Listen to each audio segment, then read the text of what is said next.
Rich Dad, Poor Dad. What the rich teach their kids about money that the poor and middle class do not. By Robert T. Kiyosaki. To parents everywhere, a child's first and most important teachers, and to all those who educate, influence, and lead by example. Acknowledgements. How does a person say thank you when there are so many people to thank? Obviously, this book is a thank you to my two fathers, who were powerful role models, and to my mom, who taught me love and kindness. The person most responsible for this book becoming a reality is my wife, Kim, my partner in marriage, business, and in life. She makes my life complete. Introduction. Rich Dad, Poor Dad. Having two dads offered me the choice of contrasting points of view, one of a rich man and one of a poor man. I had two fathers, a rich one and a poor one. One was highly educated and intelligent. He had a PhD and completed 4 years of undergraduate work in less than 2 years. He then went on to Stanford University, the University of Chicago, and Northwestern University to do his advanced studies, all on full financial scholarships. The other father never finished the 8th grade. Both men were successful in their careers, working hard all their lives. Both earned substantial incomes, yet one always struggled financially. The other would become one of the richest men in Hawaii. One died, leaving tens of millions of dollars to his family, charities, and his church. The other left bills to be paid. Both men were strong, charismatic, and influential. Both men offered me advice, but they did not advise the same things. Both men believed strongly in education, but did not recommend the same course of study. If I had had only one dad, I would have had to accept or reject his advice.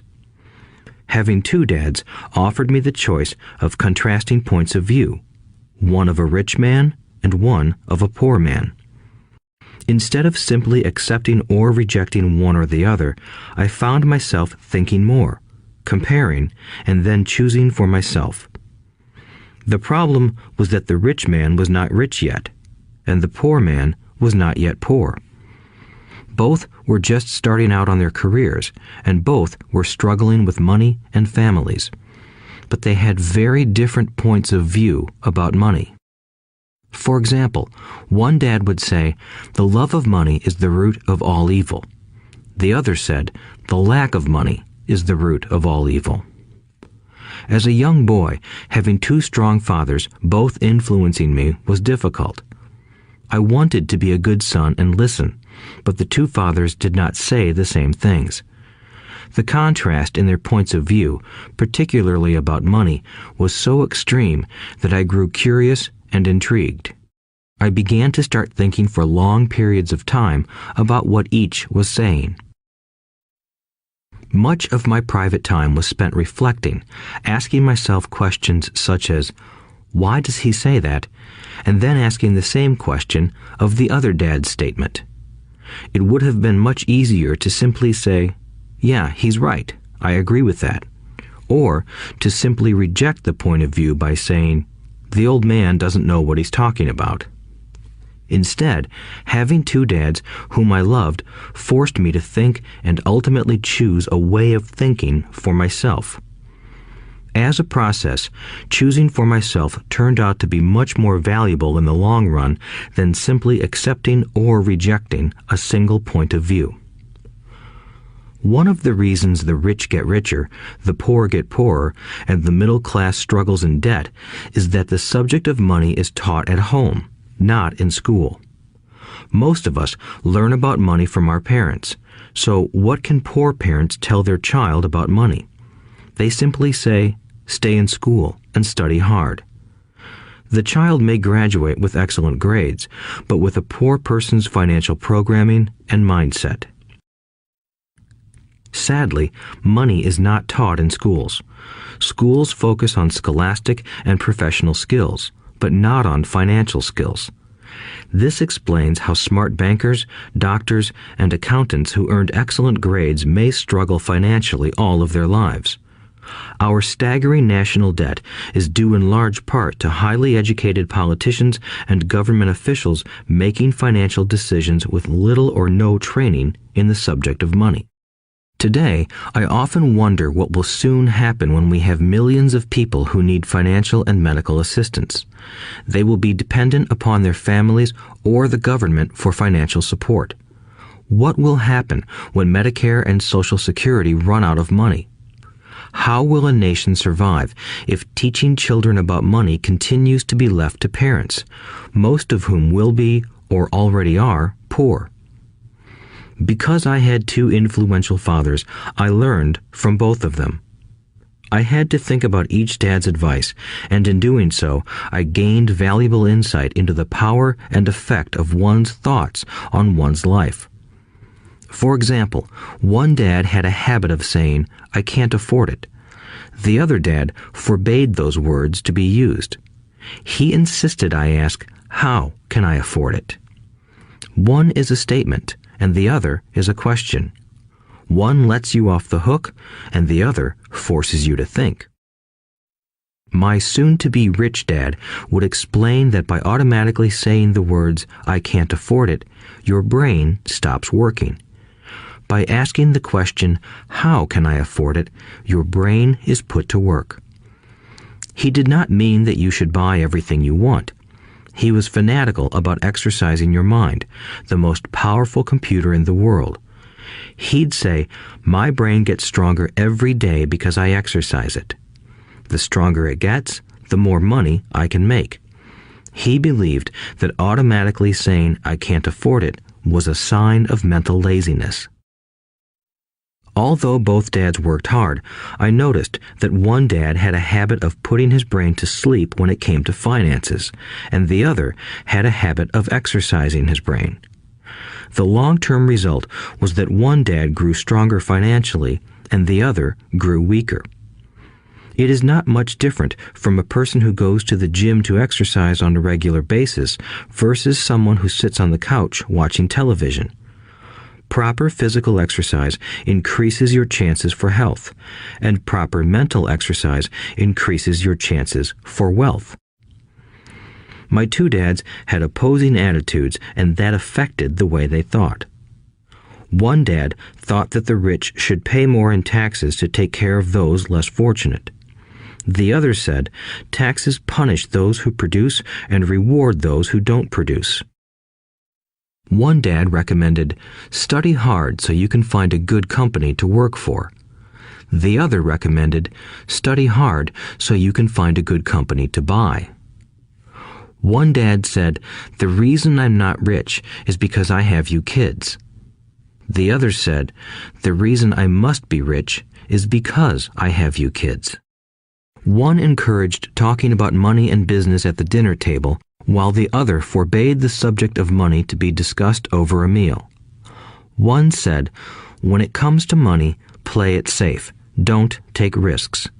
The other said, learn to manage risk.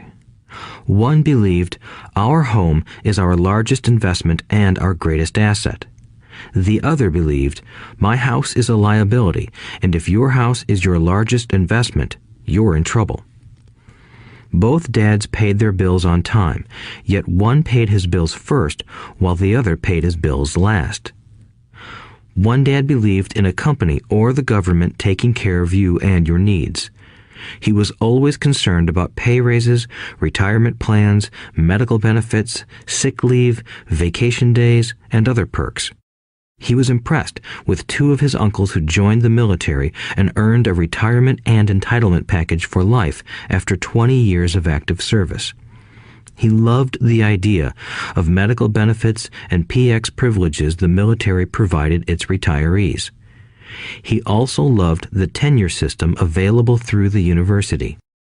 The idea of job protection for life and job benefits seemed more important at times than the job. He would often say, I've worked hard for the government and I'm entitled to these benefits.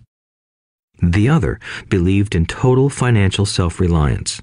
He spoke out against the entitlement mentality and how it created weak and financially needy people. He was emphatic about being financially competent. One dad struggled to save a few dollars. The other created investments.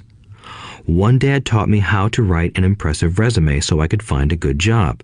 The other taught me how to write strong business and financial plans so I could create jobs.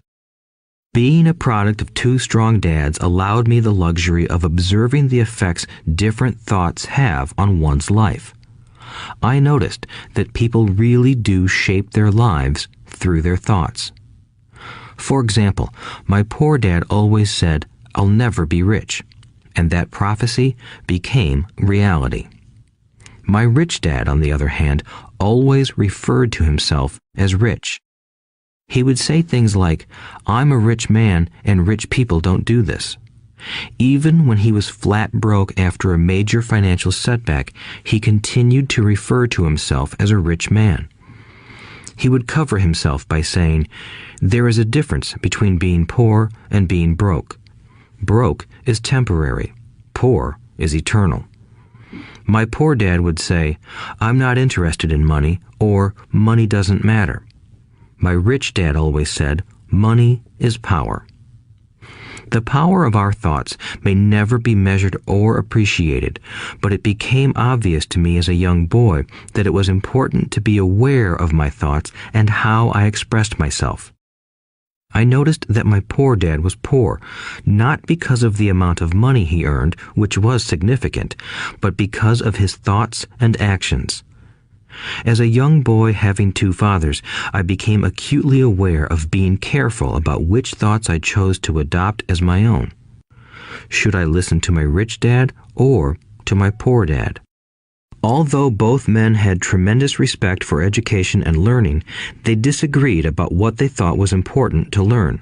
One wanted me to study hard, earn a degree, and get a good job to earn money. He wanted me to study to become a professional, an attorney or an accountant, and to go to business school for my MBA. The other encouraged me to study to be rich, to understand how money works, and to learn how to have it work for me. "I don't work for money" were words he would repeat over and over. "Money works for me." At the age of 9, I decided to listen to and learn from my rich dad about money. In doing so, I chose not to listen to my poor dad, even though he was the one with all the college degrees. A lesson from Robert Frost. Robert Frost is my favorite poet. Although I love many of his poems, my favorite is "The Road Not Taken." I use its lesson almost daily. The road not taken. Two roads diverged in a yellow wood, and sorry I could not travel both. And be one traveler long I stood, and looked down one as far as I could, to where it bent in the undergrowth, then took the other as just as fair, and having perhaps the better claim, because it was grassy and wanted wear. Though as for that the passing there had worn them really about the same, and both that morning equally lay in leaves no step had trodden black. Oh, I kept the first for another day, yet knowing how way leads on to way, I doubted if I should ever come back.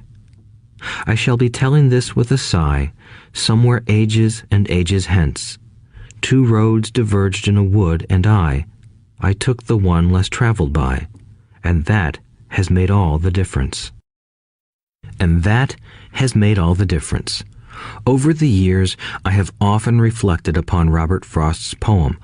Choosing not to listen to my highly educated dad's advice and attitude about money was a painful decision, but it was a decision that shaped the rest of my life. Once I made up my mind about whom to listen to, my education about money began. My rich dad taught me over a period of 30 years until I was 39 years old. He stopped once he realized that I knew and fully understood what he had been trying to drum into my often thick skull. Money is one form of power. But what is more powerful is financial education. Money comes and goes, but if you have the education about how money works, you gain power over it and can begin building wealth. The reason positive thinking alone does not work is because most people went to school and never learned how money works, so they spend their lives working for money. Because I was only 9 years old when I started, the lessons my rich dad taught me were simple. And when it was all said and done, there were only 6 main lessons, repeated over 30 years. This audiobook is about those 6 lessons, put as simply as possible, just as simply as my rich dad put forth those lessons to me. The lessons are meant not to be answers, but guideposts that will assist you and your children to grow wealthier no matter what happens in a world of increasing change and uncertainty. Chapter 1. Lesson 1. The rich don't work for money. The poor and the middle class work for money. The rich have money work for them. Dad, can you tell me how to get rich? My dad put down the evening paper. Why do you want to get rich, son? Because today Jimmy's mom drove up in their new Cadillac and they were going to their beach house for the weekend. He took 3 of his friends, but Mike and I weren't invited. They told us we weren't invited because we were poor kids. They did? My dad asked incredulously. Yeah, they did, I replied in a hurt tone. My dad silently shook his head, pushed his glasses up the bridge of his nose, and went back to reading the paper. I stood waiting for an answer. The year was 1956. I was 9 years old. By some twist of fate, I attended the same public school where the rich people sent their kids. We were primarily a sugar plantation town. The managers of the plantation and the other affluent people, such as doctors, business owners, and bankers, sent their children to this elementary school. After grade 6, their children were generally sent off to private schools. Because my family lived on one side of the street, I went to this school. Had I lived on the other side of the street, I would have gone to a different school with kids from families more like mine. After grade 6, these kids and I would go on to the public intermediate and high school. There was no private school for them or for me. My dad finally put down the paper. I could tell he was thinking. Well, son, he began slowly, if you want to be rich, you have to learn to make money. How do I make money? I asked. Well, use your head, son, he said, smiling. Even then, I knew that really meant, that's all I'm going to tell you, or, I don't know the answer, so don't embarrass me. A partnership is formed. The next morning, I told my best friend, Mike, what my dad had said. As best as I could tell, Mike and I were the only poor kids in this school. Mike was also in this school by a twist of fate. Someone had drawn a jog in the line for the school district, and we wound up in school with the rich kids. We weren't really poor, but we felt as if we were because all the other boys had new baseball gloves, new bicycles, new everything. Mom and Dad provided us with the basics, like food and shelter and clothes, but that was about it. My dad used to say, if you want something, work for it. We wanted things, but there was not much work available for 9-year-old boys. So what do we do to make money? Mike asked. I don't know, I said, but do you want to be my partner? He agreed, and so on that Saturday morning, Mike became my first business partner. We spent all morning coming up with ideas on how to make money. Occasionally, we talked about all the cool guys at Jimmy's beach house having fun. It hurt a little, but that hurt was good because it inspired us to keep thinking of a way to make money. Finally, that afternoon, a bolt of lightning struck. It was an idea Mike got from a science book he had read. Excitedly, we shook hands, and the partnership now had a business.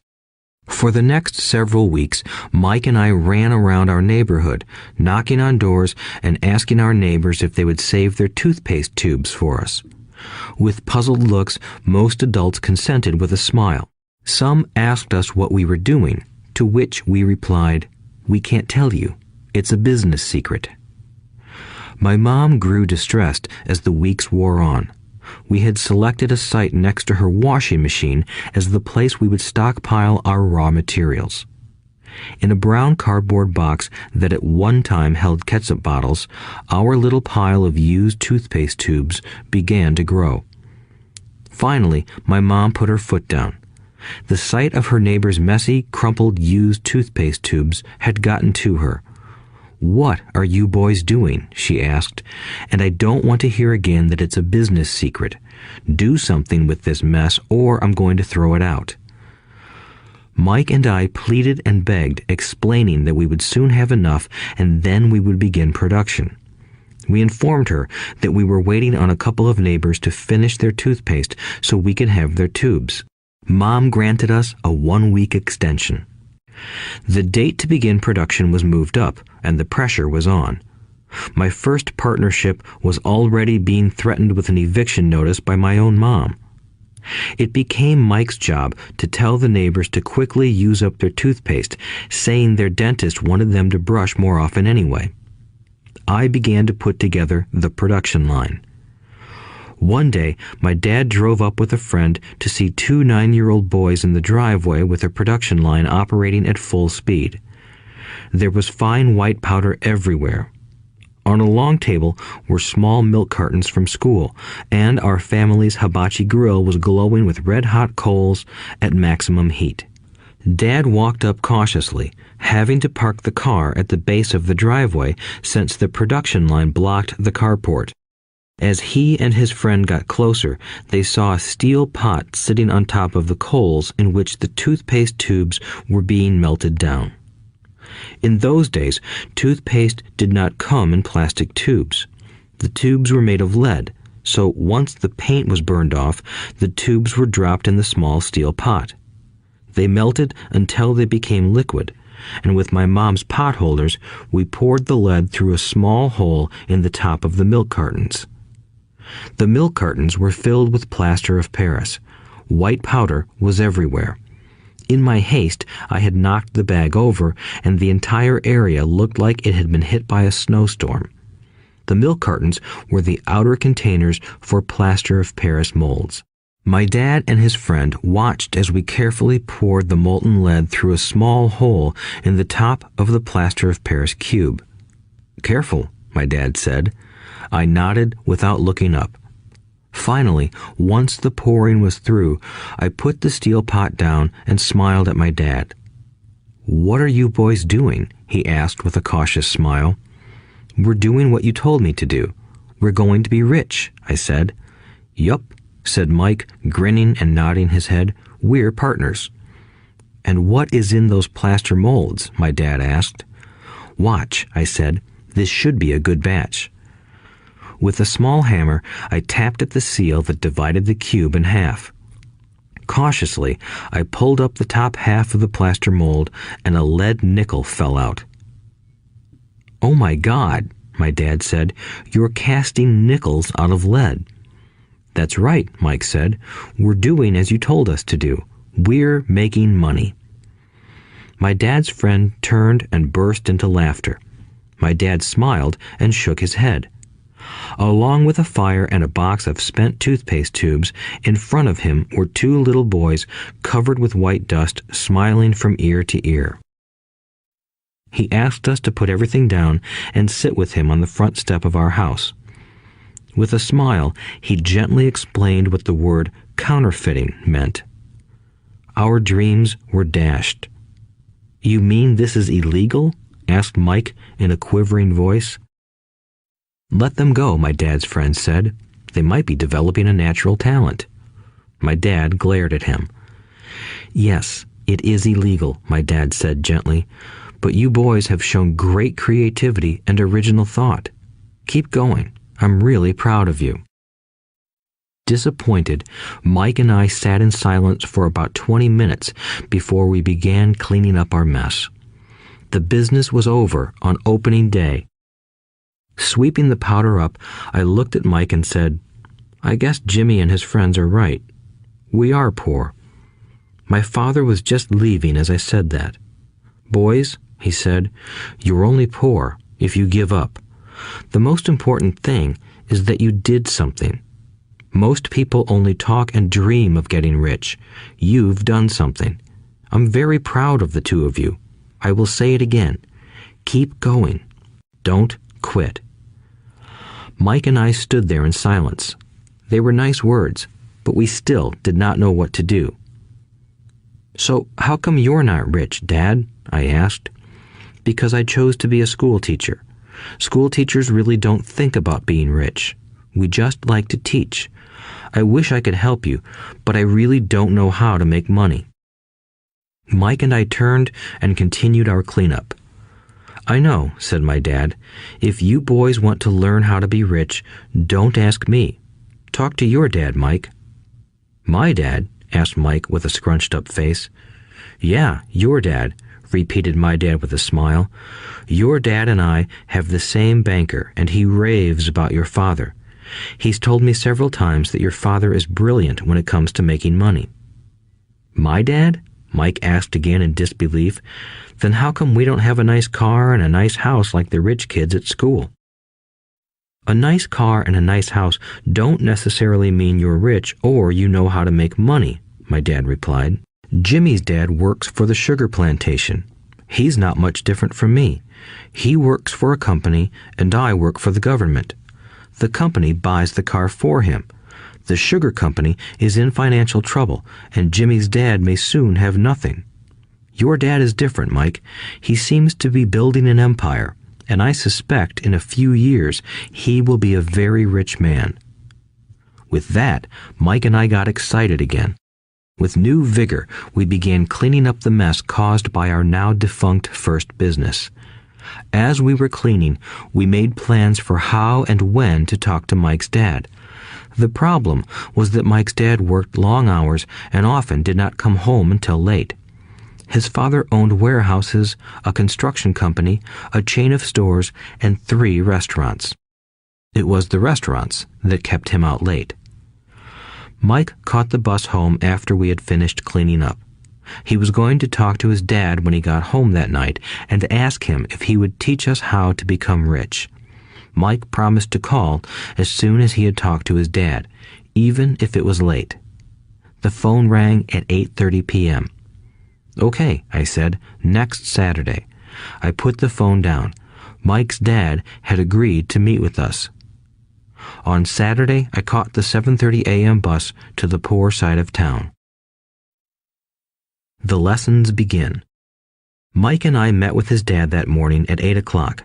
He was already busy, having been at work for more than an hour. His construction supervisor was just leaving in his pickup truck as I walked up to his simple, small, and tidy home. Mike met me at the door. "Dad's on the phone, and he said to wait on the back porch," Mike said as he opened the door. The old wooden floor creaked as I stepped across the threshold of the aging house. There was a cheap mat just inside the door. The mat was there to hide the years of wear from countless footsteps that the floor had supported. Although clean, it needed to be replaced. I felt claustrophobic as I entered the narrow living room that was filled with old, musty, overstuffed furniture that today would be collector's items. Sitting on the couch were 2 women, both a little older than my mom. Across from the women sat a man in workman's clothes. He wore khaki slacks and a khaki shirt, neatly pressed but without starch, and polished work boots. He was about 10 years older than my dad. They smiled as Mike and I walked past them toward the back porch. I smiled back shyly. "Who are those people?" I asked. "Oh, they work for my dad. The older man runs his warehouses, and the women are the managers of the restaurants. And as you arrived, you saw the construction supervisor who was working on a road project about 50 miles from here. His other supervisor, who was building a track of houses, left before you got here." "Does this go on all the time?" I asked. "Not always, but quite often," said Mike, smiling as he pulled up a chair to sit down next to me. "I asked my dad if he would teach us to make money," Mike said. "Oh, and what did he say to that?" I asked with cautious curiosity. Well, he had a funny look on his face at first, and then he said he would make us an offer. Oh, I said, rocking my chair back against the wall. I sat there, perched on two rear legs of the chair. Mike did the same thing. Do you know what the offer is? I asked. No, but we'll soon find out. Suddenly, Mike's dad burst through the rickety screen door and onto the porch. Mike and I jumped to our feet, not out of respect, but because we were startled. Ready, boys? He asked as he pulled up a chair to sit down with us. We nodded our heads as we pulled our chairs away from the wall to sit in front of him. He was a big man, about 6 feet tall and 200 pounds. My dad was taller, about the same weight, and 5 years older than Mike's dad. They sort of looked alike, though not of the same ethnic makeup. Maybe their energy was similar. Mike says you want to learn to make money. Is that correct, Robert? I nodded my head quickly, but with a little trepidation. He had a lot of power behind his words and smile. Okay, here's my offer. I'll teach you, but I won't do it classroom style. You work for me, I'll teach you. You don't work for me, I won't teach you. I can teach you faster if you work, and I'm wasting my time if you just want to sit and listen like you do in school. That's my offer. Take it or leave it. May I ask a question first? I asked. No, take it or leave it. I've got too much work to do to waste my time.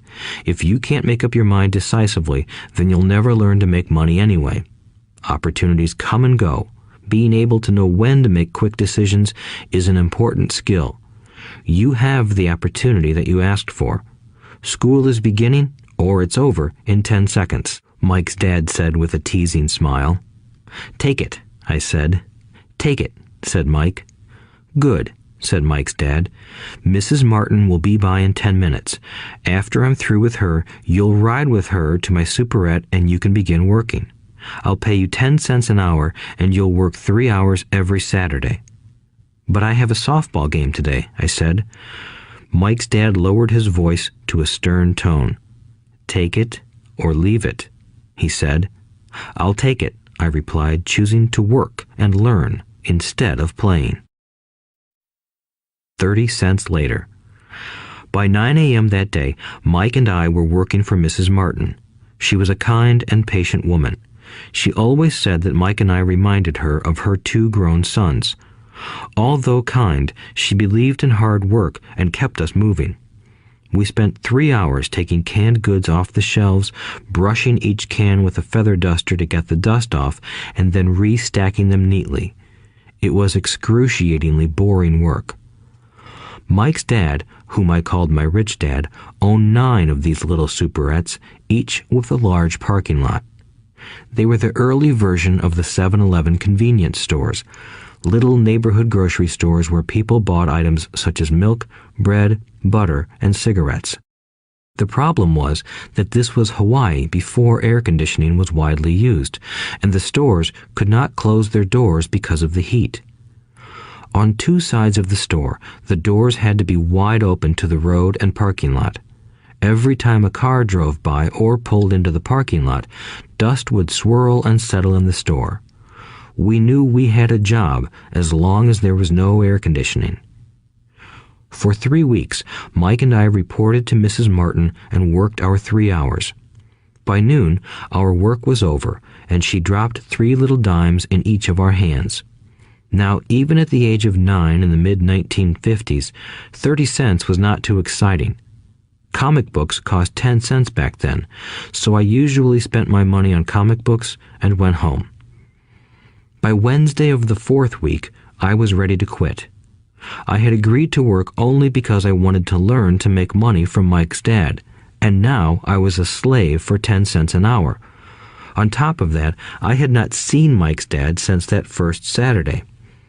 I'm quitting, I told Mike at lunchtime.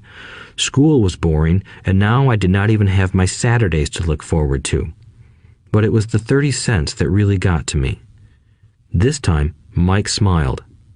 What are you laughing at? I asked with anger and frustration. Dad said this would happen. He said to meet with him when you were ready to quit. What? I said indignantly. He's been waiting for me to get fed up? Sort of, Mike said. Dad's kind of different. He doesn't teach like your dad. Your mom and dad lecture a lot. My dad is quiet and a man of few words. You just wait till this Saturday. I'll tell him you're ready. You mean I've been set up? No, not really. But maybe. Dad will explain on Saturday.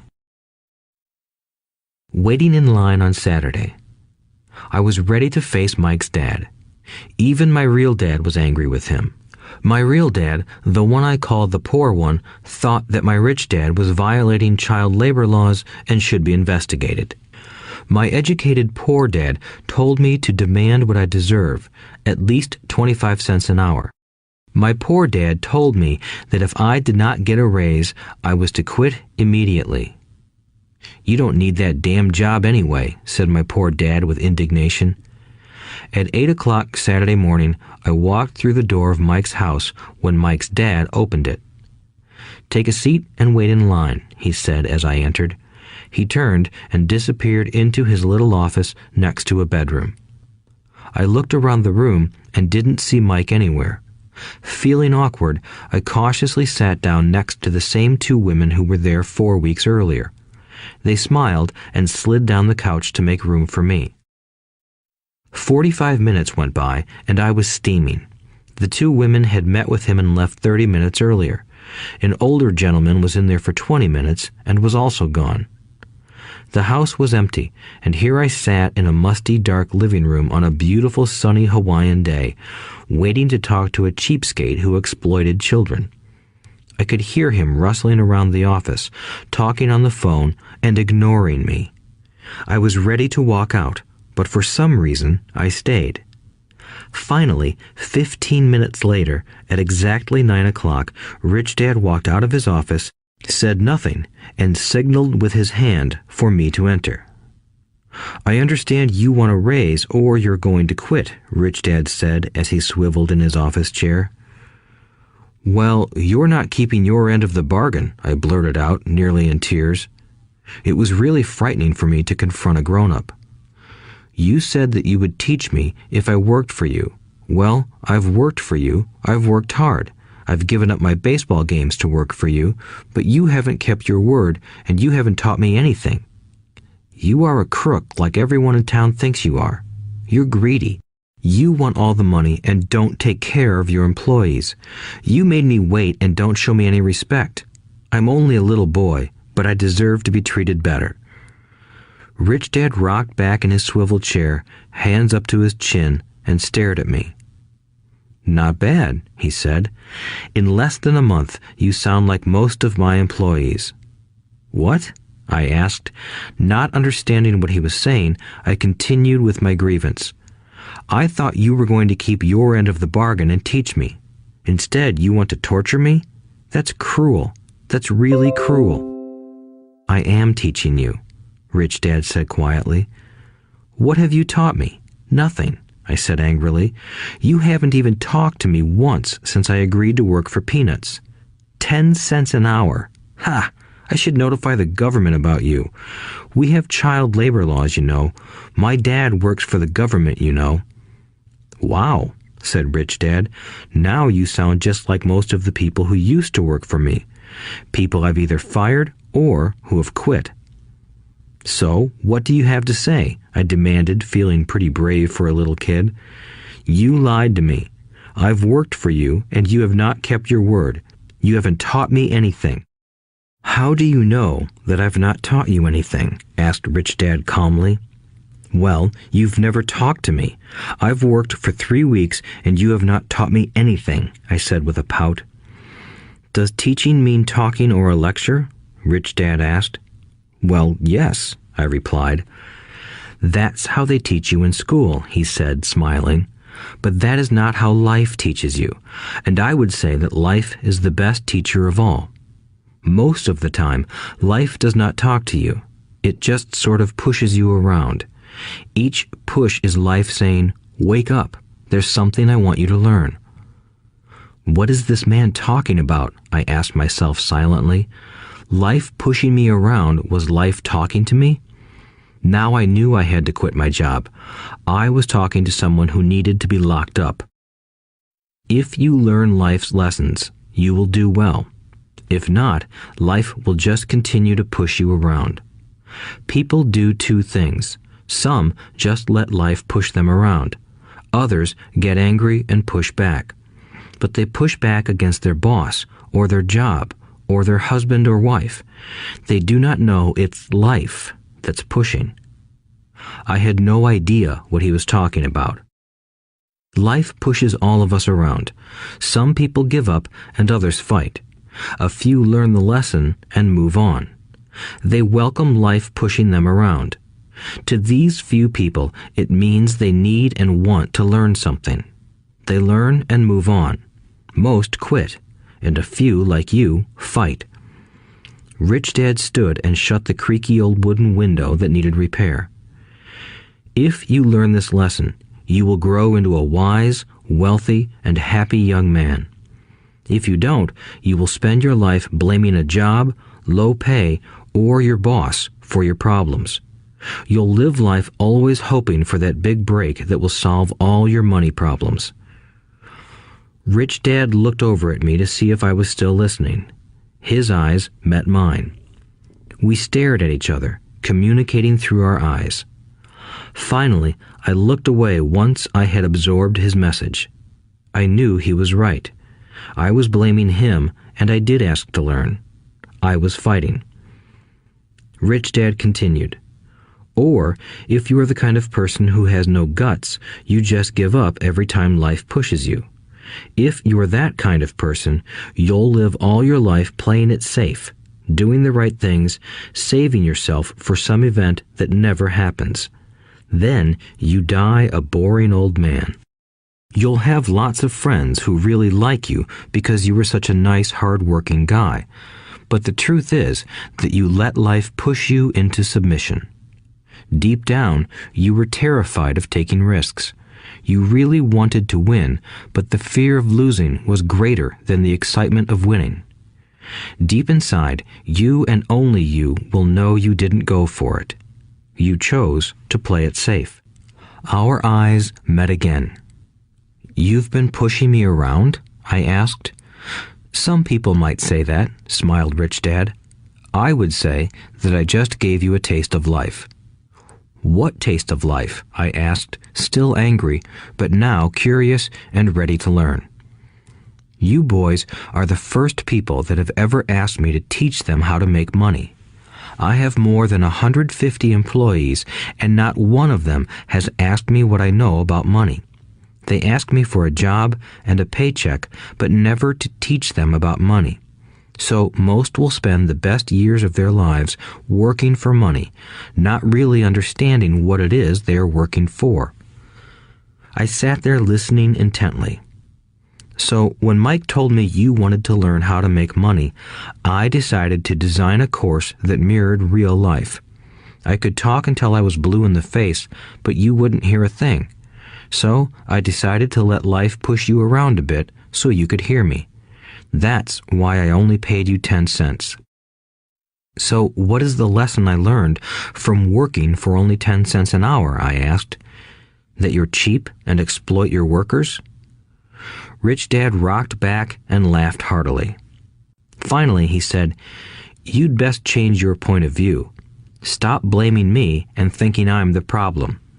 If you think I'm the problem, then you have to change me.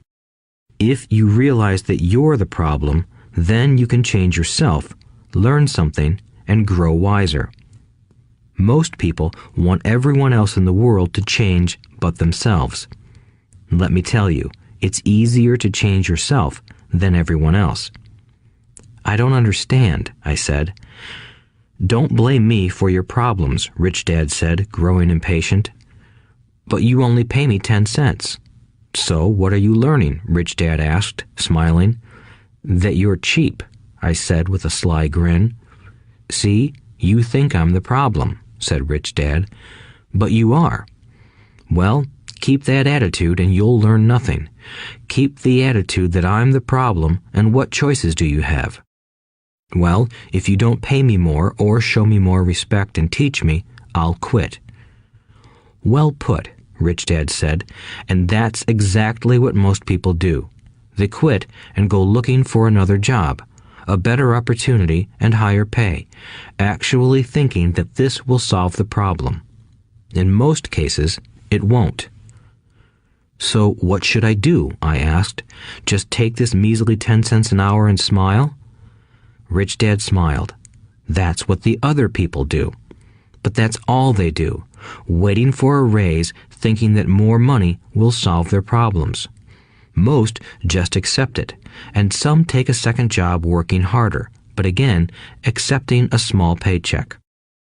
I sat staring at the floor, beginning to understand the lesson Rich Dad was presenting.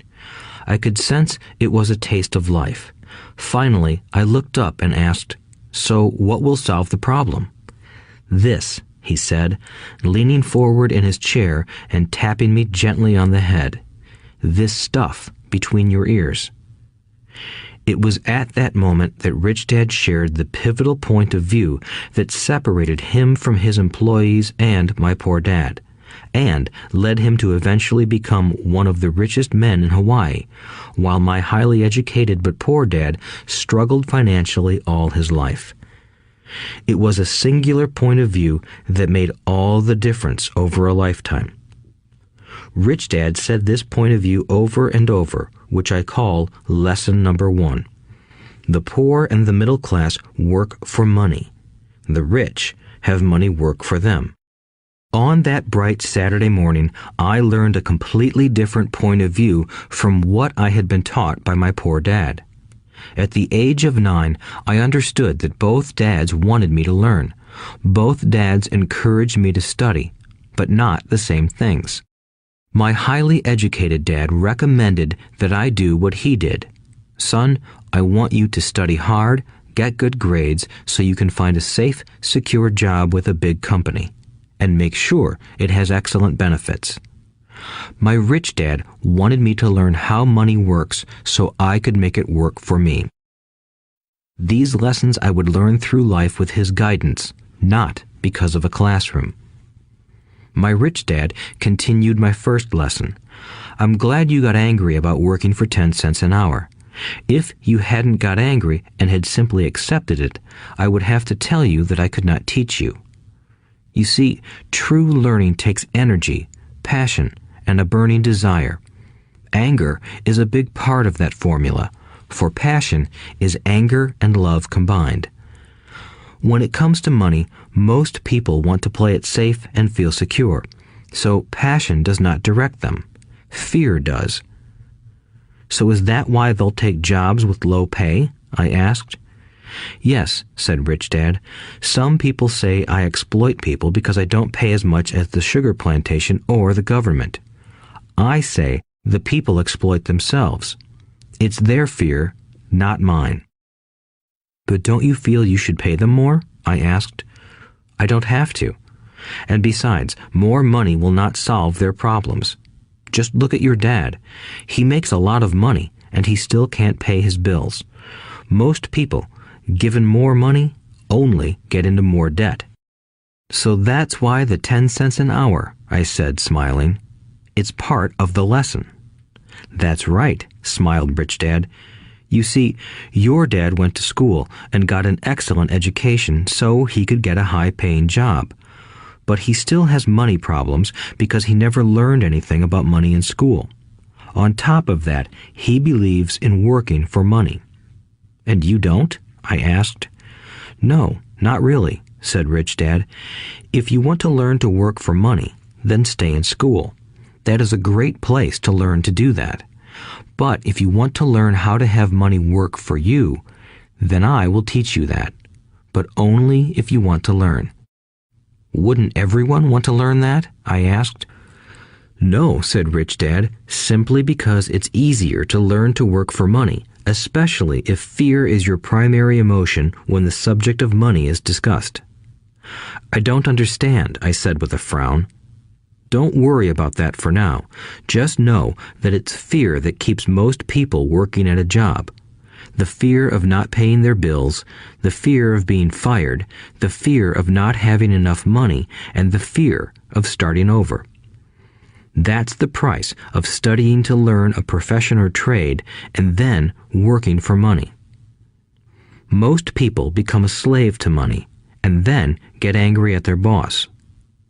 Learning to have money work for you is a completely different course of study? I asked. Absolutely, Rich Dad answered. Absolutely. We sat in the silence on that beautiful Hawaiian Saturday morning. My friends had just started their Little League baseball game, but for some reason I was now thankful I had decided to work for 10 cents an hour. I sensed that I was about to learn something my friends wouldn't learn in school. Ready to learn? Asked Rich Dad. Absolutely, I said with a grin. I have kept my promise. I've been teaching you from afar, my Rich Dad said. At 9 years old, you've gotten a taste of what it feels like to work for money. Just multiply your last month by 50 years, and you will have an idea of what most people spend their life doing. I don't understand, I said. How did you feel waiting in line to see me, once to get hired and once to ask for more money? Terrible, I said. If you choose to work for money, that is what life will be like, said Rich Dad. And how did you feel when Mrs. Martin dropped 3 dimes in your hand for 3 hours of work? I felt like it wasn't enough. It seemed like nothing. I was disappointed, I said.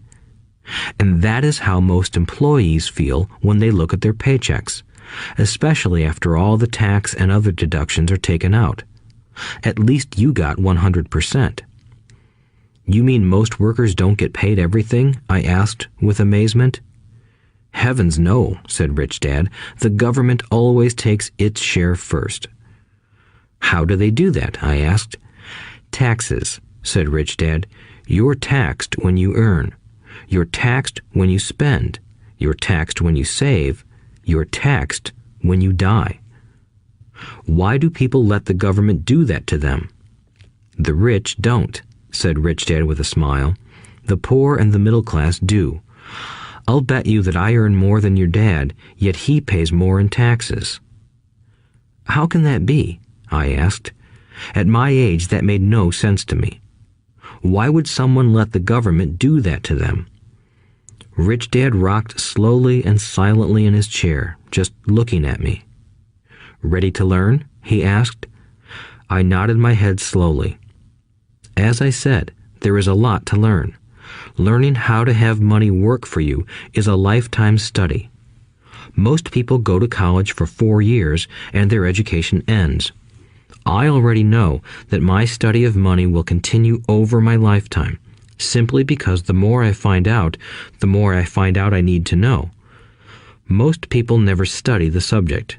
They go to work, get their paycheck, balance their checkbooks, and that's it. Then they wonder why they have money problems. They think that more money will solve the problem, and don't realize that it's their lack of financial education that is the problem. So my dad has tax problems because he doesn't understand money? I asked, confused. Look, said Rich Dad, taxes are just one small section on learning how to have money work for you. Today, I just wanted to find out if you still have the passion to learn about money. Most people don't. They want to go to school, learn a profession, have fun at their work, and earn lots of money. One day they wake up with big money problems, and then they can't stop working. That's the price of only knowing how to work for money instead of studying how to have money work for you. So, do you still have the passion to learn? Asked Rich Dad. I nodded my head. Good, said Rich Dad. Now get back to work. This time, I will pay you nothing. What? I asked in amazement. You heard me. Nothing. You will work the same 3 hours every Saturday, but this time you will not be paid 10 cents per hour. You said you wanted to learn to not work for money, so I'm not going to pay you anything. I couldn't believe what I was hearing. I've already had this conversation with Mike, and he's already working, dusting and stacking canned goods for free. You better hurry and get back there. "That's not fair," I shouted. "You've got to pay something." "You said you wanted to learn.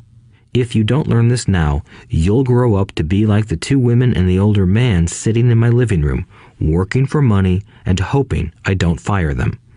Or, like your dad, earning lots of money only to be in debt up to his eyeballs, hoping more money will solve the problem. If that's what you want, I'll go back to our original deal of 10 cents an hour. Or you can do what most adults do. Complain that there is not enough pay, quit, and go looking for another job." "But what do I do?" I asked. Rich Dad tapped me on the head. "Use this," he said. "If you use it well, you will soon thank me for giving you an opportunity, and you will grow into a rich man." I stood there, still not believing what a raw deal I was handed. I came to ask for a raise, and somehow I was instead working for nothing. Rich Dad tapped me on the head again and said, "Use this. Now, get out of here and get back to work." Lesson number 1. The rich don't work for money. I didn't tell my poor dad I wasn't being paid. He wouldn't have understood, and I didn't want to try to explain something I didn't understand myself. For 3 more weeks, Mike and I worked 3 hours every Saturday for nothing. The work didn't bother me, and the routine got easier. But it was the missed baseball games and not being able to afford to buy a few comic books that got to me. Rich Dad stopped by at noon on the 3rd week. We heard his truck pull up in the parking lot and sputter when the engine was turned off. He entered the store and greeted Mrs. Martin with a hug. After finding out how things were going in the store, he reached into the ice cream freezer, pulled out 2 bars, paid for them, and signaled to Mike and me. "Let's go for a walk, boys." We crossed the street, dodging a few cars, and walked across a large grassy field where a few adults were playing softball. Sitting down at a lone picnic table, he handed Mike and me the treats. "How's it going, boys?" "Okay," Mike said. I nodded in agreement. "Learn anything yet?" Rich Dad asked. Mike and I looked at each other, shrugged our shoulders, and shook our heads in unison. Avoiding one of life's biggest traps. Well, you boys had better start thinking. You're staring at one of life's biggest lessons. If you learn it, you'll enjoy a life of great freedom and security. If you don't, you'll wind up like Mrs. Martin and most of the people playing softball in this park. They work very hard for little money, clinging to the illusion of job security and looking forward to a 3-week vacation each year and maybe a skimpy pension after 45 years of service. If that excites you, I'll give you a raise to 25 cents an hour. "But these are good, hard-working people. Are you making fun of them?" I demanded. A smile came over Rich Dad's face. "Mrs. Martin is like a mother to me. I would never be that cruel. I may sound unkind because I'm doing my best to point something out to the 2 of you. I want to expand your point of view so you can see something most people never have the benefit of seeing because their vision is too narrow. Most people never see the trap they are in." Mike and I sat there, uncertain of his message. He sounded cruel, yet we could sense he was trying to drive home a point. With a smile, Rich Dad said, "Doesn't that 25 cents an hour sound good? Doesn't it make your heart beat a little faster?" I shook my head no, but it really did. 25 cents an hour would be big bucks to me. "Okay, I'll pay you $1 an hour," Rich Dad said, with a sly grin. Now my heart started to race. My brain was screaming, "Take it, take it." I could not believe what I was hearing. Still, I said nothing. "Okay, $2 an hour." My little brain and heart nearly exploded. After all, it was 1956, and being paid $2 an hour would have made me the richest kid in the world. I couldn't imagine earning that kind of money. I wanted to say yes. I wanted the deal. I could picture a new bicycle, new baseball glove, and the adoration of my friends when I flashed some cash. On top of that, Jimmy and his rich friends could never call me poor again. But somehow my mouth stayed shut. The ice cream had melted and was running down my hand. Rich Dad was looking at two boys staring back at him, eyes wide open and brains empty. He was testing us, and he knew there was a part of our emotions that wanted to take the deal. He understood that every person has a weak and needy part of their soul that can be bought, and he knew that every individual also had a part of their soul that was resilient and could never be bought. It was only a question of which one was stronger. Okay, $5 an hour. Suddenly, I was silent. Something had changed. The offer was too big and ridiculous. Not many grown-ups in 1956 made more than that, but quickly my temptation disappeared and calm set in. Slowly, I turned to my left to look at Mike. He looked back at me. The part of my soul that was weak and needy was silenced. The part of me that had no price took over. I knew Mike had gotten to that point too. Good, said Rich Dad softly. Most people have a price, and they have a price because of human emotions named fear and greed. First, the fear of being without money motivates us to work hard, and then, once we get that paycheck, greed or desire starts us thinking about all the wonderful things money can buy. The pattern is then set. What pattern? I asked. The pattern of get up, go to work, pay bills, get up, go to work, pay bills. People's lives are forever controlled by two emotions, fear and greed. Offer them more money, and they continue the cycle by increasing their spending. This is what I call the rat race. There is another way? Mike asked. Yes, said Rich Dad slowly, but only a few people find it. And what is that way? Mike asked. That's what I hope you boys will learn as you work and study with me. That is why I took away all forms of pay. Any hints? Mike asked. We're kind of tired of working hard, especially for nothing. Well, the first step is telling the truth, said Rich Dad. We haven't been lying, I said. I did not say you were lying. I said to tell the truth, Rich Dad retorted. The truth about what? I asked. How you're feeling, Rich Dad said. You don't have to say it to anyone else. Just admit it to yourself. You mean the people in this park, the people who work for you, Mrs. Martin, they don't do that? I asked. I doubt it, said Rich Dad. Instead, they feel the fear of not having money. They don't confront it logically. They react emotionally instead of using their heads, Rich Dad said. Then, they get a few bucks in their hands, and again, the emotions of joy, desire, and greed take over. And again they react instead of think. So their emotions control their brain, Mike said. That's correct, said Rich Dad. Instead of admitting the truth about how they feel, they react to their feelings and fail to think. They feel the fear, so they go to work, hoping that money will soothe the fear, but it doesn't. It continues to haunt them, and they return to work, hoping again that money will calm their fears, and again it doesn't. Fear keeps them in this trap of working, earning money, working, earning money, hoping the fear will go away. But every day they get up, and that old fear wakes up with them. For millions of people, that old fear keeps them awake all night, causing a night of turmoil and worry. So they get up and go to work, hoping that a paycheck will kill that fear gnawing at their souls. Money is running their lives, and they refuse to tell the truth about that. Money is in control of their emotions and their souls. Rich Dad sat quietly, letting his words sink in. Mike and I had heard what he said, but didn't understand fully what he was talking about. I just knew that I often wondered why grown-ups hurried off to work. It did not seem like much fun, and they never looked that happy, but something kept them going. Realizing we had absorbed as much as possible of what he was talking about, Rich Dad said, I want you boys to avoid that trap. That is really what I want to teach you. Not just to be rich, because being rich does not solve the problem. It doesn't? I asked, surprised. No, it doesn't.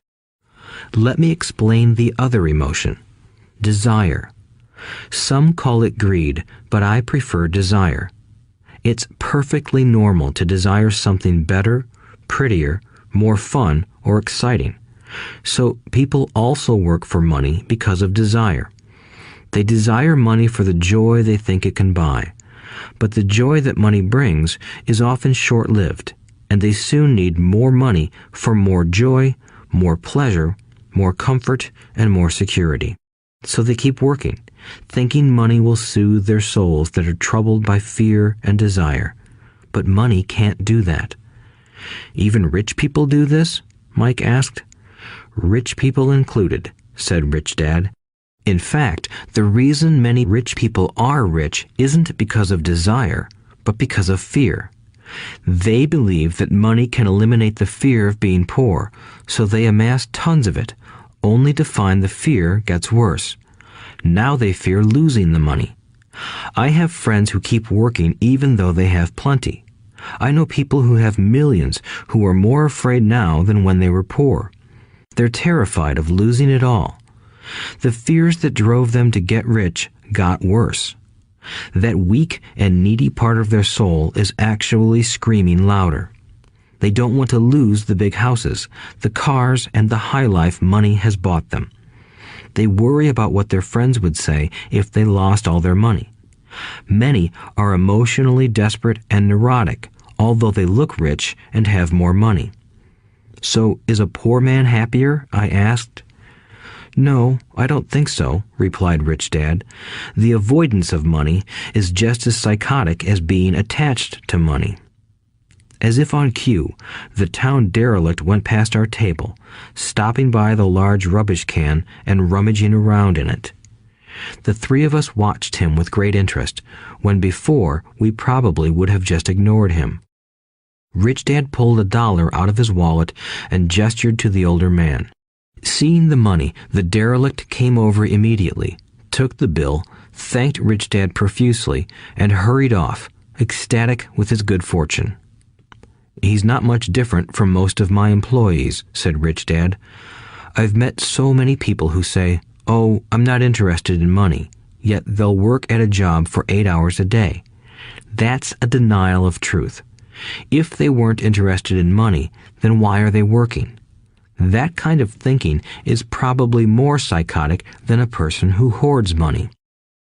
As I sat there listening to my Rich Dad, my mind flashed back to the countless times my own dad said, "I'm not interested in money." He said those words often. He also covered himself by always saying, "I work because I love my job." So, what do we do? I asked. Not work for money until all traces of fear and greed are gone? No, that would be a waste of time, said Rich Dad. Emotions are what make us human. The word emotion stands for energy in motion. Be truthful about your emotions and use your mind and emotions in your favor, not against yourself. Whoa, said Mike. Don't worry about what I just said. It will make more sense in years to come. Just be an observer, not a reactor to your emotions. Most people do not know that it's their emotions that are doing the thinking. Your emotions are your emotions, but you have got to learn to do your own thinking. Can you give me an example? I asked. Sure, replied Rich Dad. When a person says, I need to find a job, it's most likely an emotion doing the thinking. Fear of not having money generates that thought. But people do need money if they have bills to pay, I said. Sure they do, smiled Rich Dad. All I'm saying is that it's fear that is all too often doing the thinking. I don't understand, said Mike. For example, said Rich Dad, if the fear of not having enough money arises, instead of immediately running out to get a job, they instead might ask themselves this question. Will a job be the best solution to this fear over the long run? In my opinion, the answer is no. A job is really a short-term solution to a long-term problem. But my dad is always saying, stay in school and get good grades so you can find a safe, secure job, I interjected, somewhat confused. Yes, I understand he says that, said Rich Dad, smiling. Most people recommend that, and it's a good path for most people. But people make that recommendation primarily out of fear. You mean my dad says that because he's afraid? Yes, said Rich Dad. He's terrified that you won't earn enough money and won't fit into society. Don't get me wrong. He loves you and wants the best for you. I, too, believe an education and a job are important, but it won't handle the fear. You see, that same fear that makes him get up in the morning to earn a few bucks is the fear that is causing him to be so fanatical about your going to school. So what do you recommend? I asked. I want to teach you to master the power of money instead of being afraid of it. They don't teach that in school, and if you don't learn it, you become a slave to money. It was finally making sense. He wanted us to widen our views and to see what the Mrs. Martins of this world couldn't see. He used examples that sounded cruel at the time, but I've never forgotten them. My vision widened that day, and I began to see the trap that lay ahead for most people. You see, we're all employees ultimately. We just work at different levels, said Rich Dad. I just want you boys to have a chance to avoid the trap caused by those two emotions, fear and desire. Use them in your favor, not against you. That's what I want to teach you. I'm not interested in just teaching you to make a pile of money. That won't handle the fear or desire. If you don't first handle fear and desire, and you get rich, you'll only be a highly paid slave. So how do we avoid the trap? I asked. The main cause of poverty or financial struggle is fear and ignorance, not the economy or the government or the rich. It's self-inflicted fear and ignorance that keep people trapped. So you boys go to school and get your college degrees, and I'll teach you how to stay out of the trap. The pieces of the puzzle were appearing. My highly educated dad had a great education and a great career, but school never told him how to handle money or his fear of it. It became clear that I could learn different and important things from two fathers. So you've been talking about the fear of not having money. How does the desire for money affect our thinking? Mike asked. How did you feel when I tempted you with a pay raise? Did you notice your desires rising? We nodded our heads. By not giving in to your emotions, you were able to delay your reactions and think. That is important. We will always have emotions of fear and greed. From here on in, it's imperative for you to use those emotions to your advantage, and for the long term to not let your emotions control your thinking. Most people use fear and greed against themselves. That's the start of ignorance. Most people live their lives chasing paychecks, pay raises, and job security because of the emotions of desire and fear, not really questioning where those emotion-driven thoughts are leading them. It's just like the picture of a donkey dragging a cart with its owner dangling a carrot just in front of its nose. The donkey's owner may be going where he wants to, but the donkey is chasing an illusion. Tomorrow, there will only be another carrot for the donkey. You mean the moment I pictured a new baseball glove, candy, and toys, that's like a carrot to a donkey? Mike asked. Yes, and as you get older, your toys get more expensive. A new car, a boat, and a big house to impress your friends, said Rich Dad with a smile. Fear pushes you out the door, and desire calls to you. That's the trap. So what's the answer? Mike asked. What intensifies fear and desire is ignorance. That is why rich people with lots of money often have more fear the richer they get. Money is the carrot, the illusion. If the donkey could see the whole picture, it might rethink its choice to chase the carrot. Rich Dad went on to explain that a human's life is a struggle between ignorance and illumination. He explained that once a person stops searching for information and self-knowledge, ignorance sets in. That struggle is a moment-to-moment decision to learn to open or close one's mind. Look, school is very important. You go to school to learn a skill or profession to become a contributing member of society. Every culture needs teachers, doctors, mechanics, artists, cooks, business people, police officers, firefighters, and soldiers.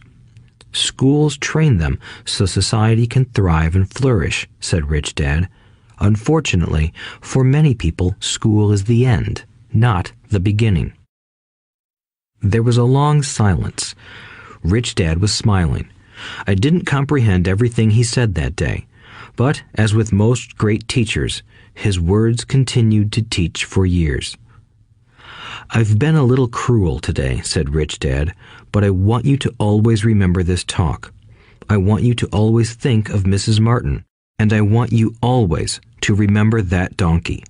Never forget that fear and desire can lead you into life's biggest trap if you are not aware of them controlling your thinking.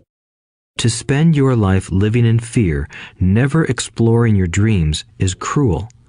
To work hard for money, thinking that it will buy you things that will make you happy, is also cruel.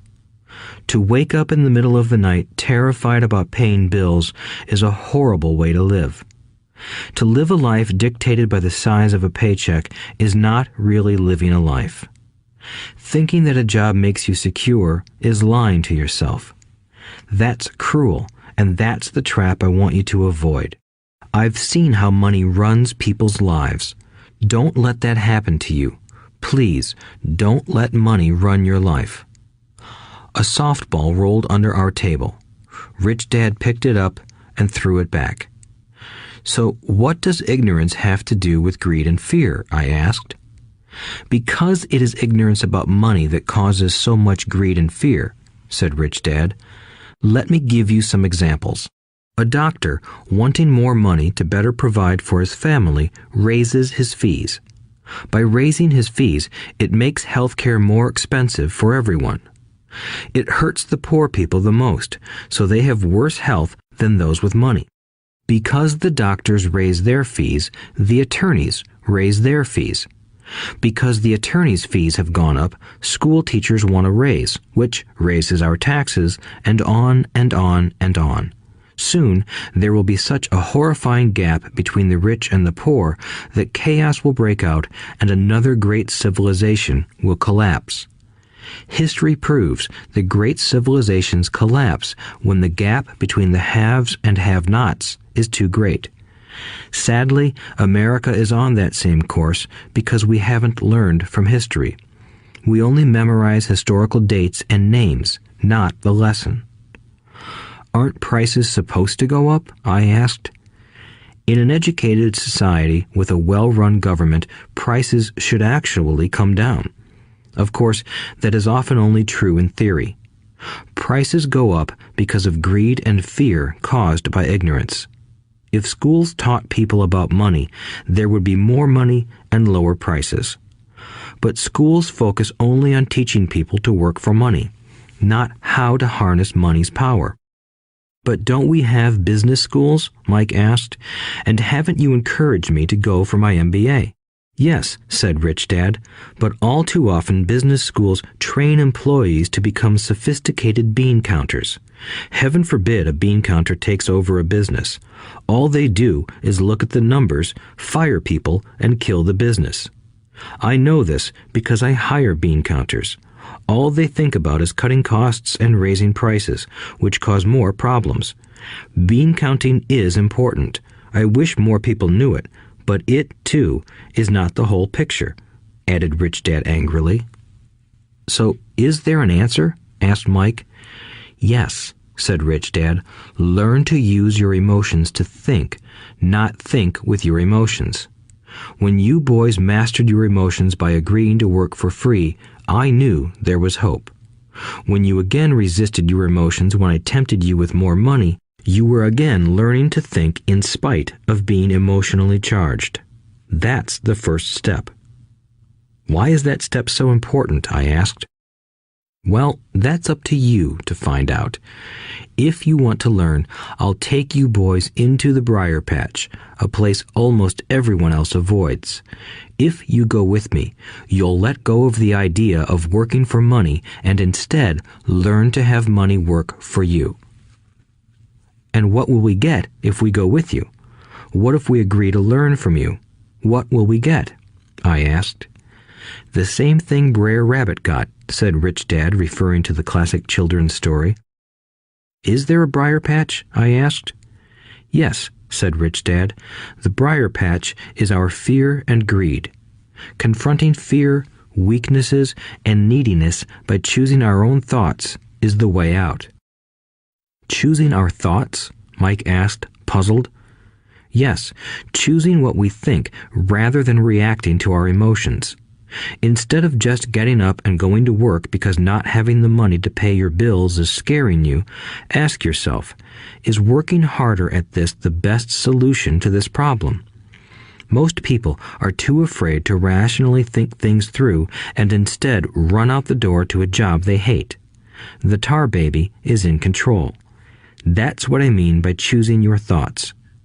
And how do we do that? Mike asked. That's what I will teach you. I'll teach you to have a choice of thoughts rather than a knee-jerk reaction, like gulping down your morning coffee and running out the door. Remember what I said before. A job is only a short-term solution to a long-term problem. Most people have only one problem in mind, and it's short-term. It's the bills at the end of the month, the tar baby. Money controls their lives, or should I say the fear and ignorance about money controls it. So they do as their parents did. They get up every day and go work for money, not taking the time to ask the question, is there another way? Their emotions now control their thinking, not their heads. Can you tell the difference between emotions thinking and the head thinking? Mike asked. Oh yes, I hear it all the time, said Rich Dad. I hear things like, well, everyone has to work, or the rich are crooks, or I'll get another job, I deserve this raise, you can't push me around, or I like this job because it's secure. No one asks, is there something I'm missing here? Which would break through the emotional thought and give you time to think clearly. As we headed back to the store, Rich Dad explained that the rich really did make money. They did not work for it. He went on to explain that when Mike and I were casting 5-cent pieces out of lead, thinking we were making money, we were very close to thinking the way the rich think. The problem was that creating money is legal for the government and banks to do, but illegal for us to do. There are legal ways to create money from nothing, he told us. Rich Dad went on to explain that the rich know that money is an illusion, truly like the carrot for the donkey. It's only out of fear and greed that the illusion of money is held together by billions of people who believe that money is real. It's not. Money is really made up. It is only because of the illusion of confidence and the ignorance of the masses that this house of cards stands. He talked about the gold standard that America was on, and that each dollar bill was actually a silver certificate. What concerned him was the rumor that we would someday go off the gold standard and our dollars would no longer be backed by something tangible. If that happens, boys, all hell will break loose. The poor, the middle class, and the ignorant will have their lives ruined simply because they will continue to believe that money is real and that the company they work for or the government will look after them. We really did not understand what he was saying that day, but over the years, it made more and more sense. Seeing what others miss. As he climbed into his pickup truck outside his convenience store, Rich Dad said, "Keep working, boys, but the sooner you forget about needing a paycheck, the easier your adult life will be. Keep using your brain, work for free, and soon your mind will show you ways of making money far beyond what I could ever pay you. You will see things that other people never see. Most people never see these opportunities because they're looking for money and security, so that's all they get. The moment you see one opportunity, you'll see them for the rest of your life. The moment you do that, I'll teach you something else.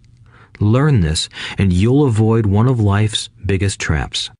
Mike and I picked up our things from the store and waved goodbye to Mrs. Martin. We went back to the park, to the same picnic bench, and spent several more hours thinking and talking. We spent the next week at school thinking and talking too. For 2 more weeks, we kept thinking, talking, and working for free. At the end of the second Saturday, I was again saying goodbye to Mrs. Martin and looking at the comic book stand with a longing gaze. The hard thing about not even getting 30 cents every Saturday was that I didn't have any money to buy comic books. Suddenly, as Mrs. Martin said goodbye to Mike and me, I saw her do something I'd never seen her do before. Mrs. Martin was cutting the front page of the comic book in half. She kept the top half of the comic book cover and threw the rest of the book into a large cardboard box. When I asked her what she did with the comic books, she said, "I throw them away. I give the top half of the cover back to the comic book distributor for credit when he brings in the new comics. He's coming in an hour." Mike and I waited for an hour.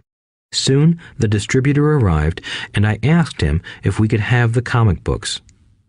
To my delight, he said, "You can have them if you work for this store and do not resell them." Remember our old business partnership? Well, Mike and I revived it. Using a spare room in Mike's basement, we began piling hundreds of comic books in that room. Soon, our comic book library was open to the public. We hired Mike's younger sister, who loved to study, to be head librarian. She charged each child 10 cents admission to the library, which was open from 2:30 p.m. to 4:30 p.m. every day after school. The customers, the children of the neighborhood, could read as many comics as they wanted in 2 hours. It was a bargain for them since a comic cost 10 cents each, and they could read 5 or 6 in 2 hours. Mike's sister would check the kids as they left to make sure they weren't borrowing any comic books. She also kept the books, logging in how many kids showed up each day, who they were, and any comments they might have. Mike and I averaged $9.50 per week over a 3-month period. We paid his sister $1 a week and allowed her to read the comics for free, which she rarely did since she was always studying.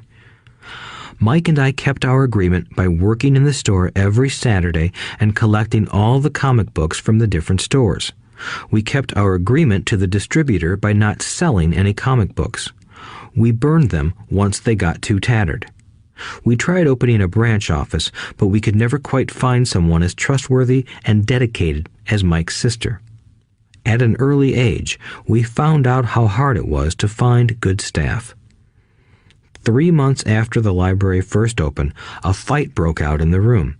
Some bullies from another neighborhood pushed their way in, and Mike's dad suggested we shut down the business. So our comic book business shut down, and we stopped working on Saturdays at the convenience store.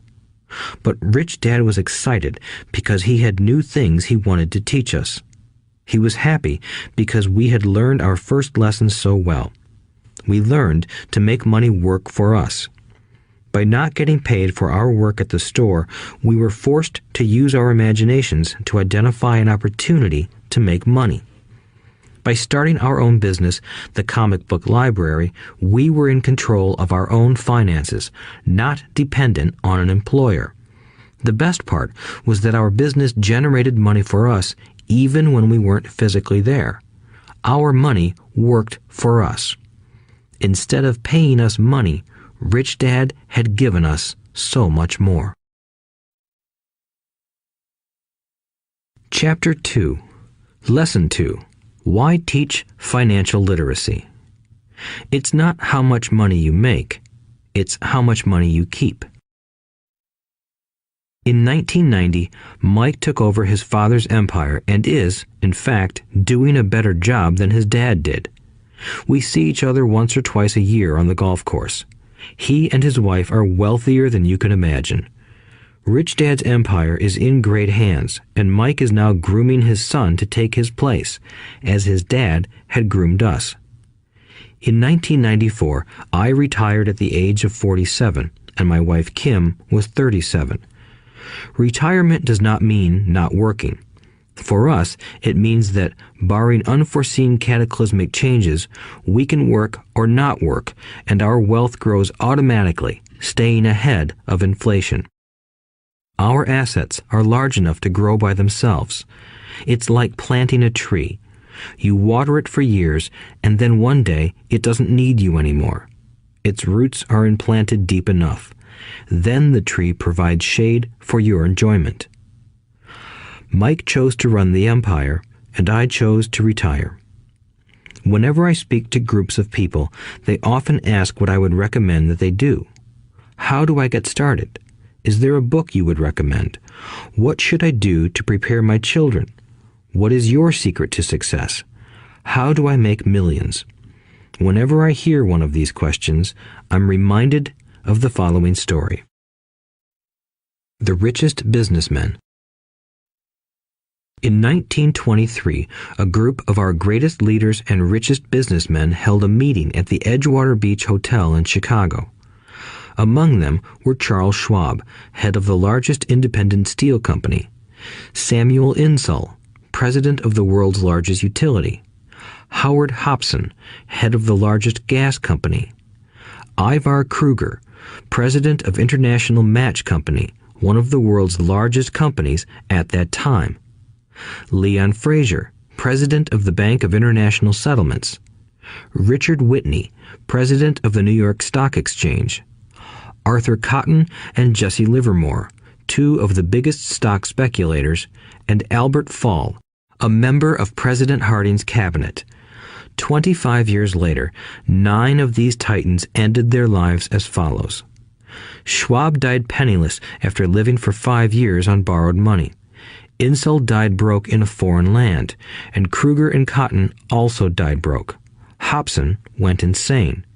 Whitney and Albert Fall were released from prison, and Fraser and Livermore committed suicide. I doubt if anyone can say what really happened to these men. If you look at the date, 1923, it was just before the 1929 market crash and the Great Depression, which I suspect had a great impact on these men and their lives. The point is this. Today, we live in times of greater and faster change than these men did. I suspect there will be many booms and busts in the coming years that will parallel the ups and downs these men faced. I am concerned that too many people are too focused on money and not on their greatest wealth, their education. If people are prepared to be flexible, keep an open mind and learn, they will grow richer and richer despite tough changes. If they think money will solve problems, they will have a rough ride. Intelligence solves problems and produces money. Money without financial intelligence is money soon gone. Most people fail to realize that in life, it's not how much money you make, it's how much money you keep. We've all heard stories of lottery winners who are poor, then suddenly rich, and then poor again. They win millions, yet are soon back where they started. Or stories of professional athletes who at the age of 24 are earning millions but are sleeping under a bridge 10 years later. I remember a story of a young basketball player who a year ago had millions. Today, at just 29, he claims his friends, attorney, and accountant took his money and he was forced to work at a car wash for minimum wage. He was fired from the car wash because he refused to take off his championship ring as he was wiping off the cars. His story made national news, and he is appealing his termination, claiming hardship and discrimination. He claims that the ring is all he has left, and if it was stripped away, he'll crumble.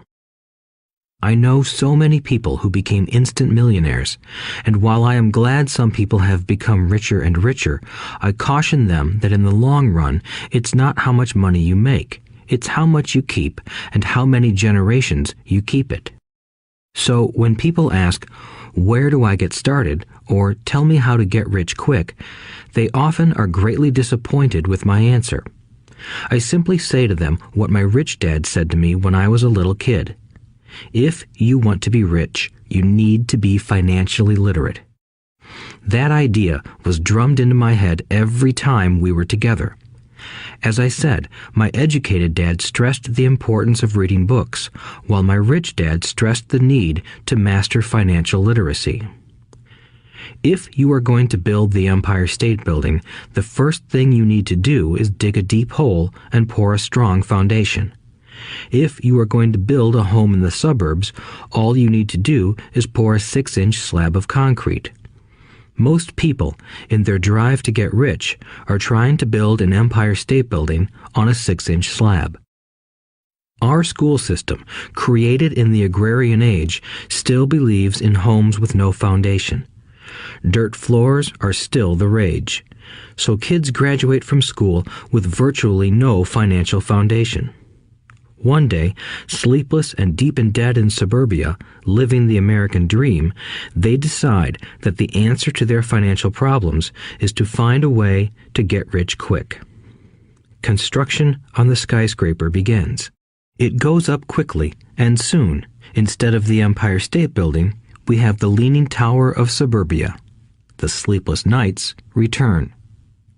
As for Mike and me in our adult years, both of our choices were possible because we were taught to pour a strong financial foundation when we were just kids.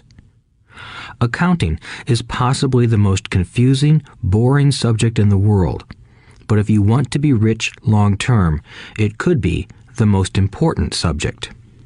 For Rich Dad, the question was how to take a boring and confusing subject and teach it to kids. The answer he found was to make it simple by teaching it in pictures. My rich dad poured a strong financial foundation for Mike and me. Since we were just kids, he created a simple way to teach us. For years, he only drew pictures and used few words. Mike and I understood the simple drawings, the jargon, the movement of money, and then in later years, Rich Dad began adding numbers. Today, Mike has gone on to master much more complex and sophisticated accounting analysis because he had to in order to run his empire. I am not as sophisticated because my empire is smaller, yet we come from the same simple foundation. Over the following pages, we will discuss those same simple line drawings Mike's dad created for us. Though basic, those drawings helped guide two little boys in building great sums of wealth on a solid and deep foundation. Rule number 1. You must know the difference between an asset and a liability, and buy assets. If you want to be rich, this is all you need to know. It is rule number 1.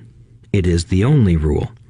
This may sound absurdly simple, but most people have no idea how profound this rule is. Most people struggle financially because they do not know the difference between an asset and a liability. Rich people acquire assets. The poor and middle class acquire liabilities that they think are assets, said Rich Dad. When Rich Dad explained this to Mike and me, we thought he was kidding. Here we were, nearly teenagers, and waiting for the secret to getting rich. And this was his answer. It was so simple that we stopped for a long time to think about it. "What is an asset?" asked Mike. "Don't worry right now," said Rich Dad. "Just let the idea sink in. If you can comprehend the simplicity, your life will have a plan and be financially easy. It is simple. That is why the idea is missed." "You mean all we need to know is what an asset is, acquire them, and we'll be rich?" I asked. Rich Dad nodded his head. "It's that simple." "If it's that simple, how come everyone is not rich?" I asked. Rich Dad smiled. "Because people do not know the difference between an asset and a liability." I remember asking, how could adults be so misguided? If it is that simple, if it is that important, why would everyone not want to find out? It took Rich Dad only a few minutes to explain what assets and liabilities were. as an adult, I have difficulty explaining it to other adults. The simplicity of the idea escapes them because they have been educated differently. They were taught by other educated professionals, such as bankers, accountants, real estate agents, financial planners, and so forth. The difficulty comes in asking adults to unlearn or become children again. An intelligent adult often feels it is demeaning to pay attention to simplistic definitions.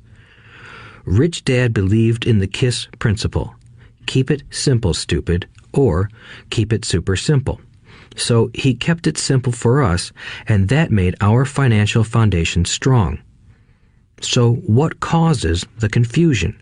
How could something so simple be so screwed up? Why would someone buy an asset that was really a liability? The answer is found in basic education. We focus on the word literacy and not financial literacy.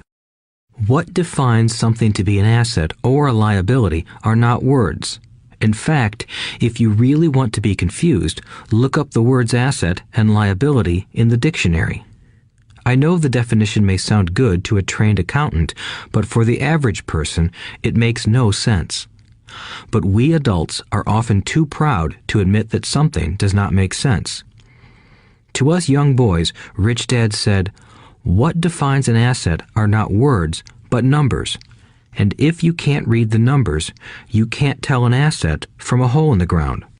In accounting, Rich Dad would say, it's not the numbers, but what the numbers are telling you. It's just like words. It's not the words, but the story the words are telling you. If you want to be rich, you've got to read and understand numbers. If I heard that once, I heard it 1,000 times from my rich dad. And I also heard the rich acquire assets and the poor and middle class acquire liabilities. Here is how to tell the difference between an asset and a liability. Most accountants and financial professionals do not agree with the definitions, but these simple drawings were the start of strong financial foundations for two young boys. An asset is something that puts money in my pocket. A liability is something that takes money out of my pocket. This is really all you need to know. If you want to be rich, simply spend your life buying assets. If you want to be poor or middle class, spend your life buying liabilities. Illiteracy, both in words and numbers, is the foundation of financial struggle. If people are having difficulties financially, there is something that they don't understand, either in words or numbers. The rich are rich because they are more literate in different areas than people who struggle financially. So if you want to be rich and maintain your wealth, it's important to be financially literate in words as well as numbers. Numbers alone mean little, just as words out of context mean little. It's the story that counts. In financial reporting, reading numbers is looking for the plot, the story of where the cash is flowing. In 80% of most families, the financial story paints a picture of hard work to get ahead. However, this effort is for naught because they spend their lives buying liabilities instead of assets. Everyone has living expenses, the need for food, shelter, and clothing. It is the cash flow that tells the story of how a person handles their money. The reason I started with the story of the richest men in America is to illustrate the flaw in believing that money will solve all problems. That is why I cringe whenever I hear people ask me how to get rich quicker or where they should start. I often hear, "I'm in debt, so I need to make more money." But more money will often not solve the problem. In fact, it may compound the problem. Money often makes obvious our tragic human flaws, putting a spotlight on what we don't know. That is why, all too often, a person who comes into a sudden windfall of cash, let's say an inheritance, a pay raise, or lottery winnings, soon returns to the same financial mess, if not worse than the mess they were in before. Money only accentuates the cash flow pattern running in your head. If your pattern is to spend everything you get, most likely an increase in cash will just result in an increase in spending. Thus the saying, "A fool and his money is one big party." I have said many times that we go to school to gain scholastic and professional skills, both of which are important. We learn to make money with our professional skills. In the 1960s, when I was in high school, if someone did well academically, people assumed this bright student would go on to be a medical doctor because it was the profession with the promise of the greatest financial reward. Today, doctors face financial challenges I wouldn't wish on my worst enemy. Insurance companies taking control of the business, managed healthcare, government intervention, and malpractice suits. Today, kids want to be famous athletes, movie stars, rock stars, beauty queens, or CEOs because that is where the fame, money, and prestige are. That is the reason it is so hard to motivate kids in school today. They know that professional success is no longer solely linked to academic success, as it once was. Because students leave school without financial skills, millions of educated people pursue their profession successfully, but later find themselves struggling financially. They work harder, but don't get ahead. What is missing from their education is not how to make money, but how to manage money.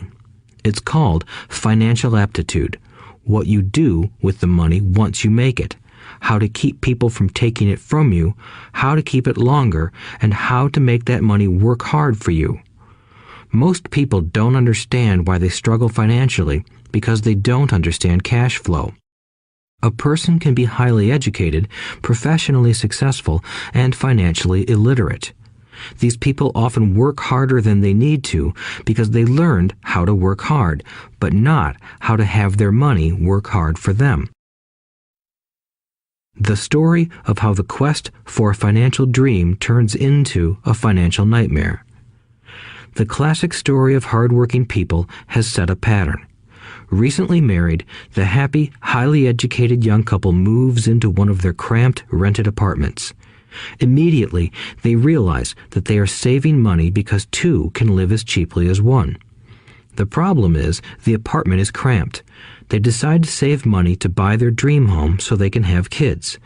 They now have two incomes, and they begin to focus on their careers. Their incomes begin to increase.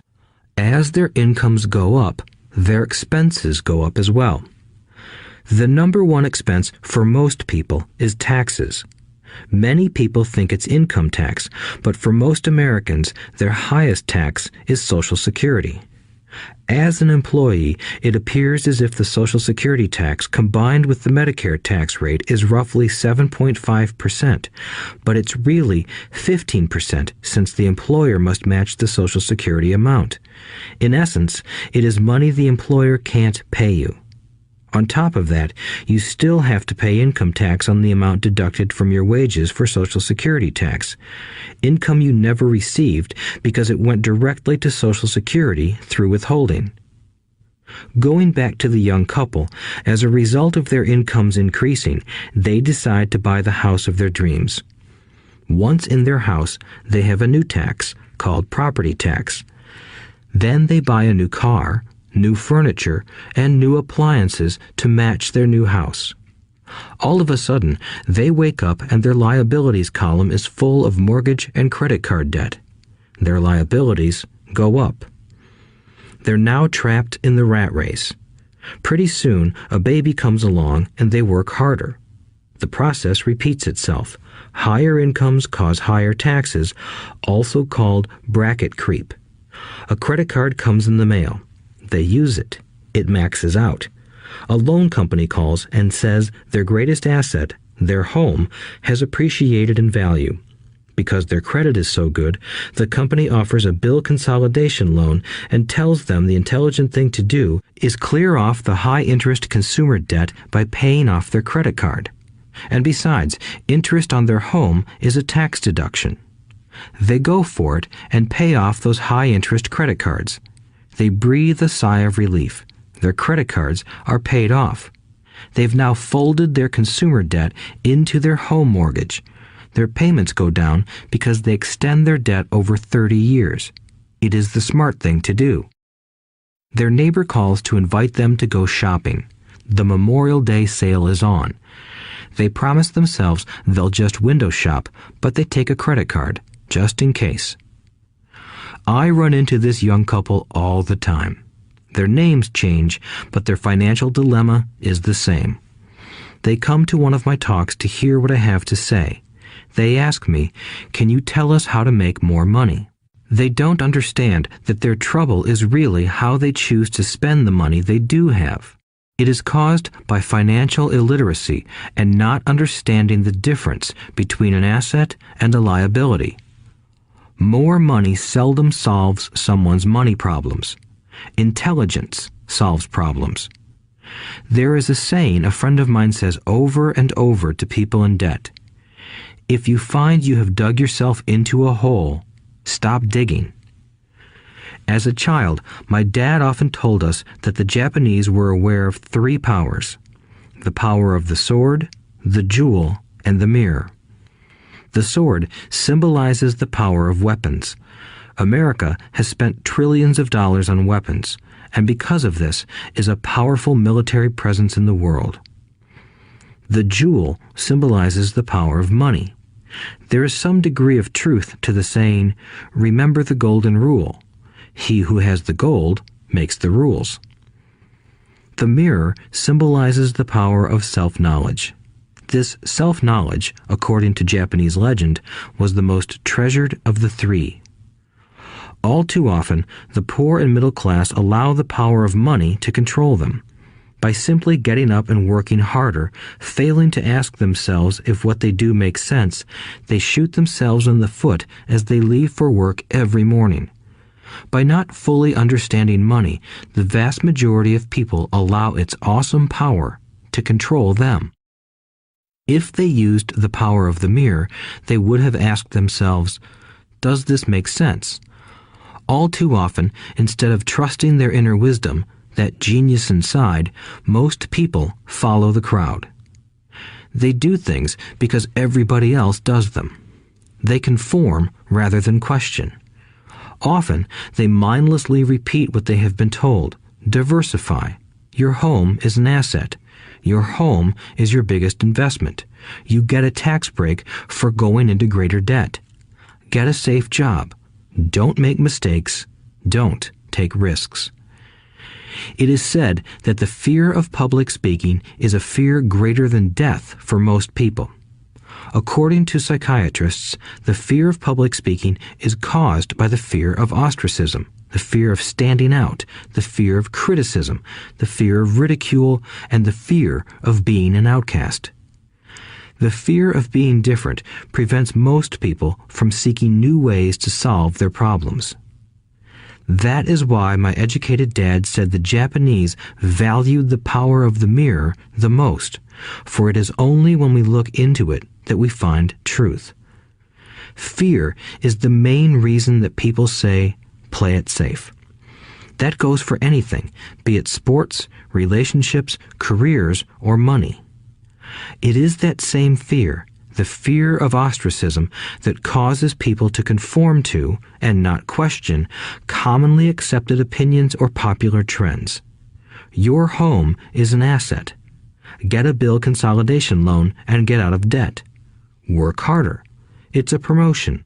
Someday I'll be a vice president. Save money. When I get a raise, I'll buy us a bigger house. Mutual funds are safe. Many financial problems are caused by trying to keep up with the Joneses. Occasionally, we all need to look in the mirror and be true to our inner wisdom rather than our fears. By the time Mike and I were 16 years old, we began to have problems in school. We were not bad kids. We just began to separate from the crowd. We worked for Mike's dad after school and on weekends. Mike and I often spent hours after work just sitting at a table with his dad while he held meetings with his bankers, attorneys, accountants, brokers, investors, managers, and employees. Here was a man who had left school at 13, who was now directing, instructing, ordering, and asking questions of educated people. They came at his beck and call and cringed when he didn't approve of them. Here was a man who had not gone along with the crowd. He was a man who did his own thinking and detested the words, "We have to do it this way because that's the way everyone else does it." He also hated the word "can't." If you wanted him to do something, just say, "I don't think you can do it." Mike and I learned more sitting in on his meetings than we did in all our years of school, college included. Mike's dad was not book smart, but he was financially educated and successful as a result. He told us over and over again, an intelligent person hires people who are more intelligent than he is. So Mike and I had the benefit of spending hours listening to and learning from intelligent people. But because of this, Mike and I couldn't go along with the standard dogma our teachers preached, and that caused problems. Whenever the teacher said, "If you don't get good grades, you won't do well in the real world," Mike and I just raised our eyebrows. When we were told to follow set procedures and not deviate from the rules, we could see how school discouraged creativity. We started to understand why our rich dad told us that schools were designed to produce good employees instead of employers. Occasionally, Mike or I would ask our teachers how what we studied was applicable to the real world, or why we never studied money and how it worked. To the latter question, we often got the answer that money was not important, that if we excelled in our education, the money would follow. The more we knew about the power of money, the more distant we grew from the teachers and our classmates. My highly educated dad never pressured me about my grades, but we did begin to argue about money. By the time I was 16, I probably had a far better foundation with money than both my parents. I could keep books, I listened to tax accountants, corporate attorneys, bankers, real estate brokers, investors, and so forth. By contrast, my dad talked to other teachers. One day, my dad told me that our home was his greatest investment. A not too pleasant argument took place when I showed him why I thought a house was not a good investment. I showed him the ancillary expenses that went along with owning the home. A bigger home meant bigger expenses, and the cash flow kept going out through the expense column. Today, people still challenge me on the idea of a house not being an asset. I know that for many people, it is their dream as well as their largest investment. And owning your own home is better than nothing. I simply offer an alternative way of looking at this popular dogma. If my wife and I were to buy a bigger, flashier house, we realize it wouldn't be an asset. It would be a liability since it would take money out of our pocket. So here is the argument I put forth. I really don't expect most people to agree with it because your home is an emotional thing, and when it comes to money, high emotions tend to lower financial intelligence. I know from personal experience that money has a way of making every decision emotional. 1. When it comes to houses, most people work all their lives paying for a home they never own. In other words, most people buy a new house every few years, each time incurring a new 30-year loan to pay off the previous one. 2. Even though people receive a tax deduction for interest on mortgage payments, they pay for all their other expenses with after-tax dollars, even after they pay off their mortgage. 3. My wife's parents were shocked when the property taxes on their home increased to $1,000 a month. This was after they had retired, so the increase put a strain on their retirement budget and they felt forced to move. 4. Houses do not always go up in value. I have friends who owe $1 million for a home that today would sell for far less. 5. The greatest losses of all are those from missed opportunities. If all your money is tied up in your house, you may be forced to work harder because your money continues blowing out of the expense column instead of adding to the asset column, the classic middle-class cash flow pattern. If a young couple would put more money into their asset column early on, their later years would be easier. Their assets would have grown and would be available to help cover expenses. All too often, a house only serves as a vehicle for incurring a home equity loan to pay for mounting expenses. In summary, the end result in making a decision to own a house that is too expensive in lieu of starting an investment portfolio impacts an individual in at least the following 3 ways. 1. Loss of time during which other assets could have grown in value. 2. Loss of additional capital which could have been invested instead of paying for high maintenance expenses related directly to the home. 3. Loss of education. Too often, people count their house and savings and retirement plans as all they have in their asset column. Because they have no money to invest, they simply don't invest. This costs them investment experience. Most never become what the investment world calls a sophisticated investor. And the best investments are usually first sold to sophisticated investors, who then turn around and sell them to the people playing it safe. I am not saying don't buy a house. What I'm saying is that you should understand the difference between an asset and a liability. When I want a bigger house, I first buy assets that will generate the cash flow to pay for the house. My educated dad's personal financial statement best demonstrates the life of someone caught in the rat race. His expenses match his income, never allowing him enough left over to invest in assets. As a result, his liabilities are larger than his assets. Why the rich get richer. A review of my rich dad's financial statement shows why the rich get richer. The asset column generates more than enough income to cover expenses, with the balance reinvested into the asset column. The asset column continues to grow, and therefore, the income it produces grows with it. The result is that the rich get richer. Why the middle class struggle. The middle class finds itself in a constant state of financial struggle. Their primary income is through their salary. As their wages increase, so do their taxes. Their expenses tend to increase in proportion to their salary increase, hence the phrase, the rat race. They treat their home as their primary asset instead of investing in income-producing assets. This pattern of treating your home as an investment and the philosophy that a pay raise means you can buy a larger home or spend more is the foundation of today's debt-ridden society. Increased spending throws families into greater debt and into more financial uncertainty, even though they may be advancing in their jobs and receiving raises on a regular basis. This is high-risk living caused by weak financial education. The massive loss of jobs in recent times proves how shaky the middle class really is financially. Company pension plans are being replaced by 401k plans. Social Security is obviously in trouble and can't be relied upon as a source for retirement. Panic has set in for the middle class.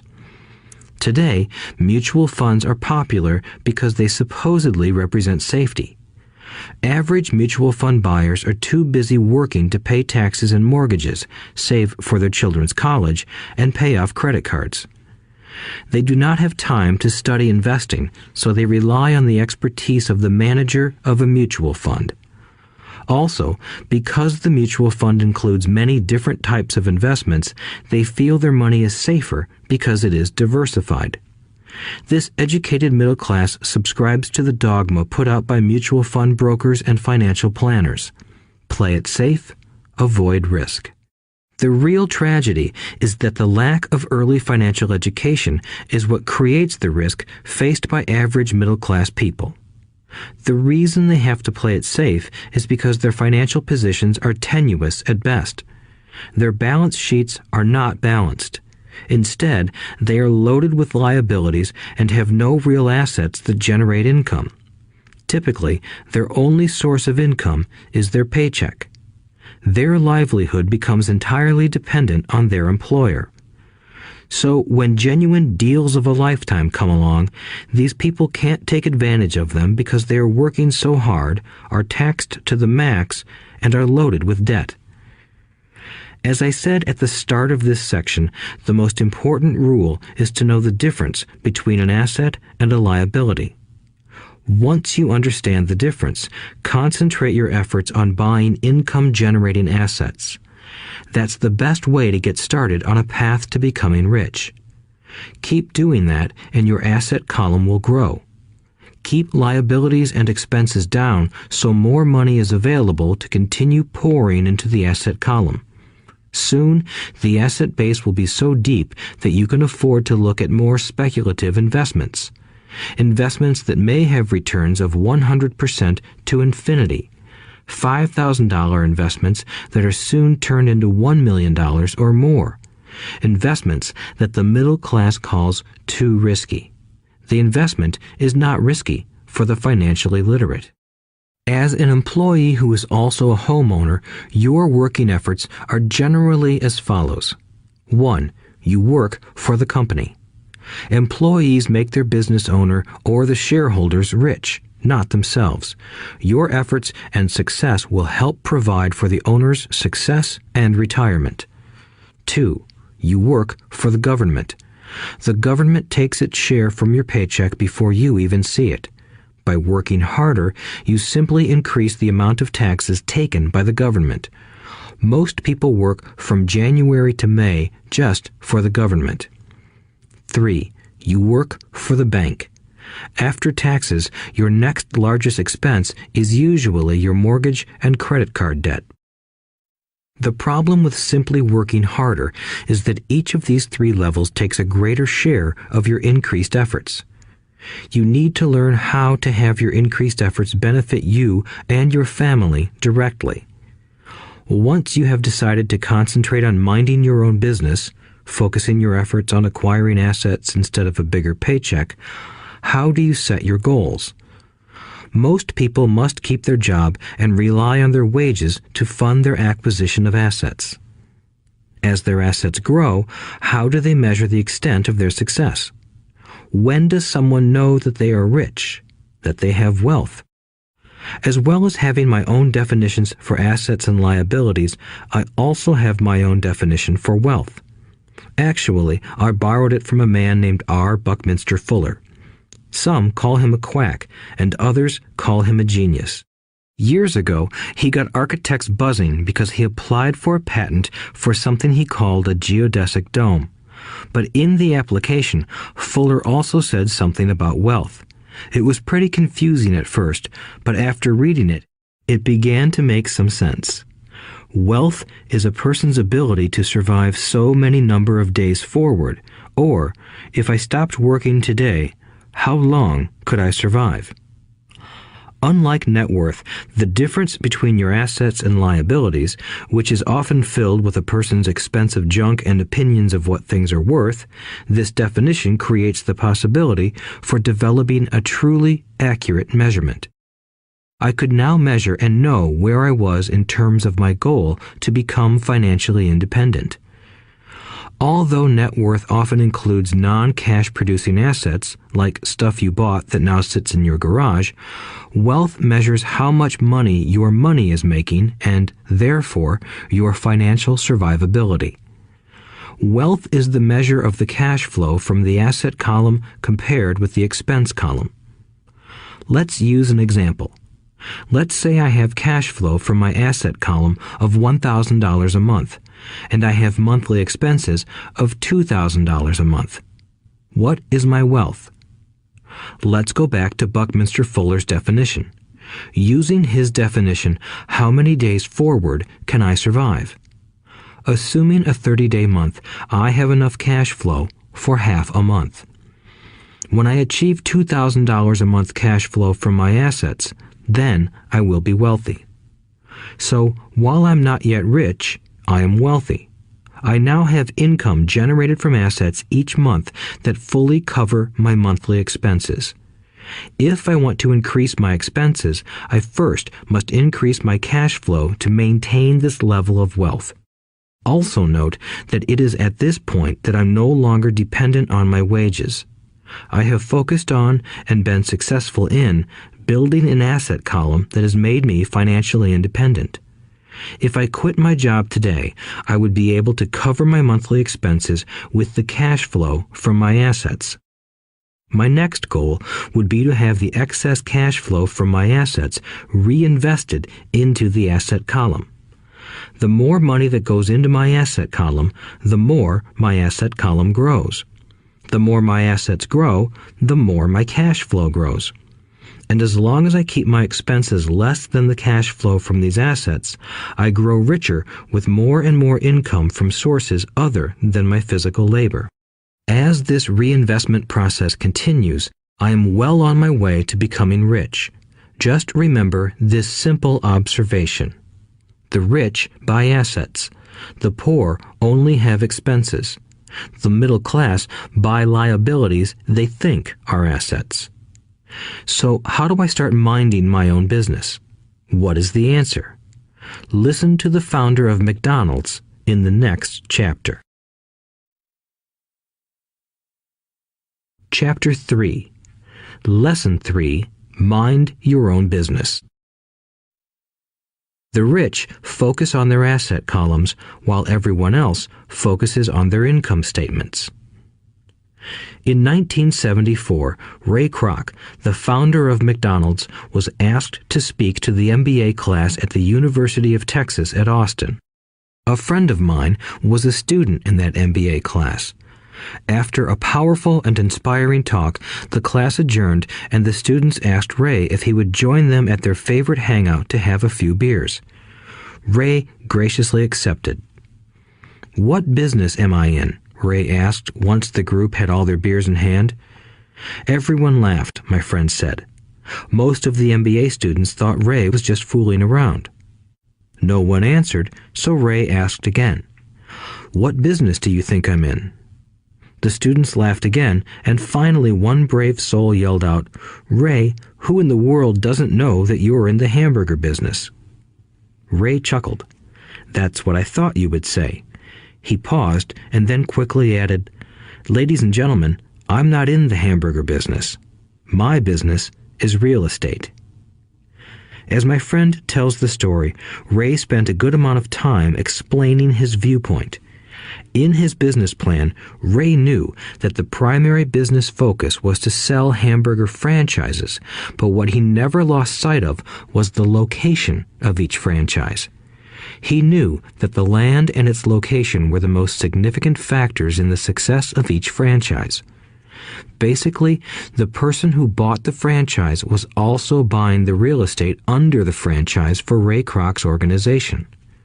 Today, McDonald's is the largest single owner of real estate in the world, owning even more than the Catholic Church. McDonald's owns some of the most valuable intersections and street corners in America and around the globe. My friend considers this as one of the most important lessons in his life. Today, he owns car washes, but his business is the real estate under those car washes. The previous chapter presented that most people work for everyone but themselves. They work first for the owners of the company, then for the government through taxes, and finally for the bank that owns their mortgage. When I was a young boy, we did not have a McDonald's nearby. Yet my rich dad was responsible for teaching Mike and me the same lesson that Ray Kroc talked about at the University of Texas. It is secret number 3 of the rich. The secret is mind your own business. Financial struggle is often directly the result of people working all their lives for someone else. Many people will simply have nothing at the end of their working days to show for their efforts. Our current educational system focuses on preparing today's youth to get good jobs by developing scholastic skills. Their lives will revolve around their wages or, as described earlier, their income column. Many will study further to become engineers, scientists, cooks, police officers, artists, writers, and so on. These professional skills allow them to enter the workforce and work for money. But there is a big difference between your profession and your business.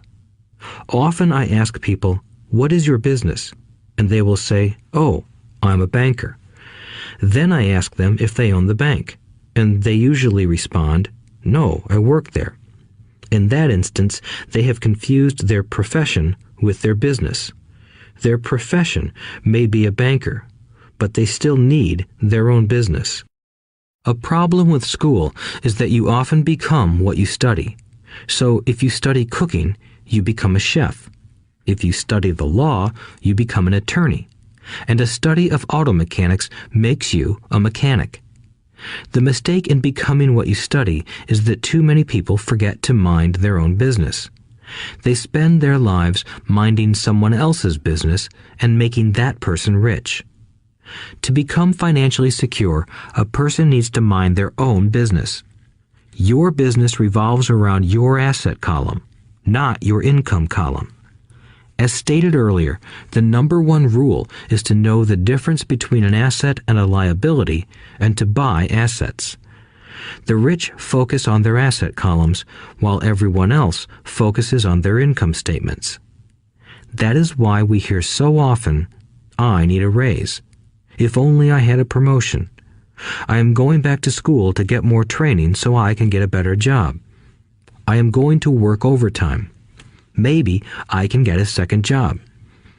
In some circles, these are sensible ideas, but you are still not minding your own business. These ideas all still focus on the income column and will only help a person become more financially secure if the additional money is used to purchase income-generating assets. The primary reason the majority of the poor and middle class are fiscally conservative, which means I can't afford to take risks, is that they have no financial foundation. They have to cling to their jobs and play it safe. When downsizing became the in thing to do, millions of workers found out their largest so-called asset, their home, was eating them alive. Their asset was costing them money every month. Their car, another asset, was eating them alive. The golf clubs in the garage that cost $1,000 were not worth $1,000 anymore. Without job security, they had nothing to fall back on. What they thought were assets could not help them survive in a time of financial crisis. I assume most of us have filled out a credit application to buy a house or a car. It's always interesting to look at the net worth section because of what accepted banking and accounting practices allow a person to count as assets. One day when I wanted a loan, my financial position did not look too good. So I added my new golf clubs, my art collection, books, electronics, Armani suits, wristwatches, shoes, and other personal effects to boost the number in the asset column. But I was turned down because I had too much investment real estate. The loan committee didn't like that I made so much money from rent. They wanted to know why I did not have a normal job with a salary. They did not question the Armani suits, golf clubs, or art collection. Life is sometimes tough when you do not fit the standard profile. I cringe every time I hear someone say to me that their net worth is $1 million or $100,000 or whatever. One of the main reasons net worth is not accurate is simply because the moment you begin selling your assets, you are taxed for any gains. So many people have put themselves in deep financial trouble when they run short of income. To raise cash, they sell their assets, but their personal assets can generally be sold for only a fraction of the value that is listed on their personal balance sheet. Or, if there is a gain on the sale of the assets, they are taxed on the gain. So again, the government takes its share, thus reducing the amount available to help them out of debt. That is why I say someone's net worth is often worth less than they think. Start minding your own business. Keep your daytime job, but start buying real assets, not liabilities or personal effects that have no real value once you get them home. A new car loses nearly 25% of the price you pay for it the moment you drive it off the lot. It is not a true asset even if your banker lets you list it as one. My $400 new titanium driver was worth $150 the moment I teed off. Keep expenses low. reduce liabilities, and diligently build a base of solid assets. For young people who have not yet left home, it is important for parents to teach them the difference between an asset and a liability. Get them to start building a solid asset column before they leave home, get married, buy a house, have kids, and get stuck in a risky financial position, clinging to a job and buying everything on credit. I see so many young couples who get married and trap themselves into a lifestyle that will not let them get out of debt for most of their working years. For many people, just as the last child leaves home, the parents realize they have not adequately prepared for retirement and they begin to scramble to put some money away. Then their own parents become ill and they find themselves with new responsibilities. So, what kind of assets am I suggesting that you or your children acquire? In my world, real assets fall into the following categories. Businesses that do not require my presence. I own them, but they are managed or run by other people. If I have to work there, it's not a business. It becomes my job. Stocks, bonds, income-generating real estate, notes, IOUs, royalties from intellectual property such as music, scripts, and patents. Anything else that has value, produces income, or appreciates, and has a ready market. As a young boy, my educated dad encouraged me to find a safe job, but my rich dad encouraged me to begin acquiring assets that I loved. If you don't love it, you won't take care of it. I collect real estate simply because I love buildings and land. I love shopping for them, and I could look at them all day long. When problems arise, the problems aren't so bad that it changes my love for real estate. For people who hate real estate, they shouldn't buy it. I also love stocks of small companies, especially startups, because I am an entrepreneur, not a corporate person. In my early years, I worked in large organizations such as Standard Oil of California, the U.S. Marine Corps, and Xerox Corporation. I enjoyed my time with those organizations and have fond memories, but I know deep down I am not a company man. I like starting companies, not running them. So my stock buys are usually of small companies. Sometimes I even start the company and take it public. Fortunes are made in new stock issues, and I love the game. Many people are afraid of small cap companies and call them risky, and they are. But that risk is diminished if you love what the investment is, understand it, and know the game. With small companies, my investment strategy is to be out of the stock in a year. On the other hand, my real estate strategy is to start small and keep trading up for bigger properties, and, therefore, delay paying taxes on the gain. This allows the value to increase dramatically. I generally hold real estate less than 7 years. For years, even while I was with the Marine Corps and Xerox, I did what my rich dad recommended. I kept my day job, but I still minded my own business.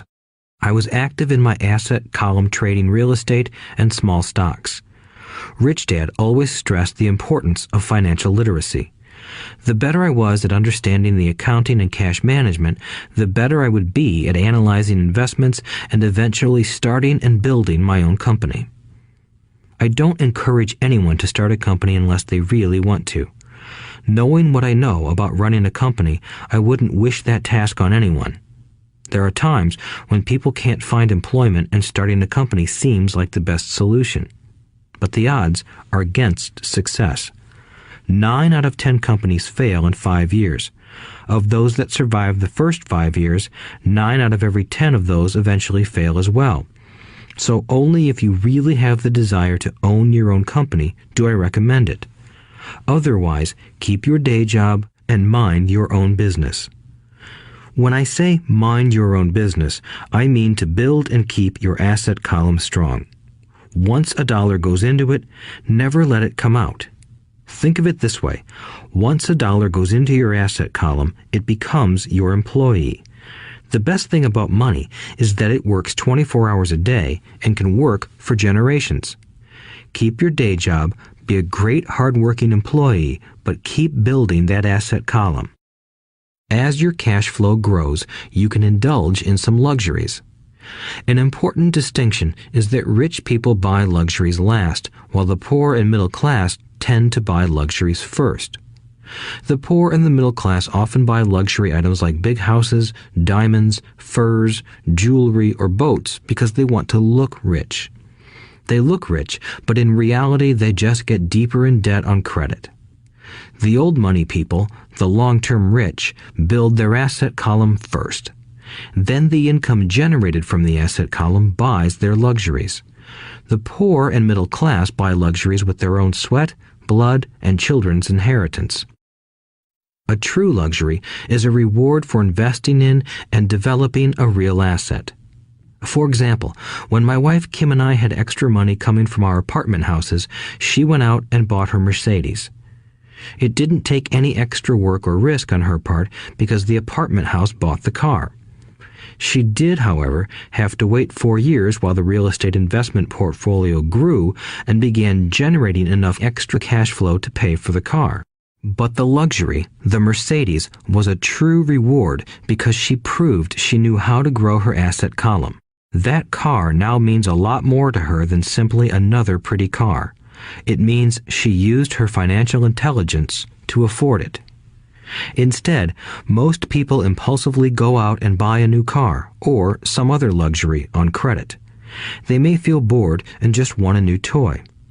Buying a luxury on credit often causes a person to eventually resent that luxury because the debt becomes a financial burden.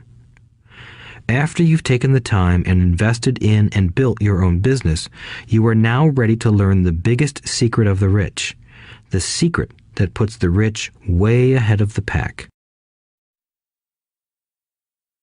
Chapter 4. Lesson 4. The History of Taxes and the Power of Corporations. My rich dad just played the game smart, and he did it through corporations, the biggest secret of the rich. I remember in school being told the story of Robin Hood and his merry men. My teacher thought it was a wonderful story of a romantic hero who robbed from the rich and gave to the poor. My rich dad did not see Robin Hood as a hero. He called Robin Hood a crook. Robin Hood may be long gone, but his followers live on. I often still hear people say, "Why don't the rich pay for it?" Or, "The rich should pay more in taxes and give it to the poor." It is this Robin Hood fantasy, or taking from the rich to give to the poor, that has caused the most pain for the poor and the middle class. The reason the middle class is so heavily taxed is because of the Robin Hood ideal. The reality is that the rich are not taxed. It's the middle class who pays for the poor, especially the educated, upper-income middle class. Again, to understand fully how things happen, we need to look at the history of taxes. Although my highly educated dad was an expert on the history of education, my rich dad fashioned himself an expert on the history of taxes. Rich Dad explained to Mike and me that originally in England and America, there were no taxes. Occasionally, there were temporary taxes levied in order to pay for wars. The king or the president would put the word out and ask everyone to chip in.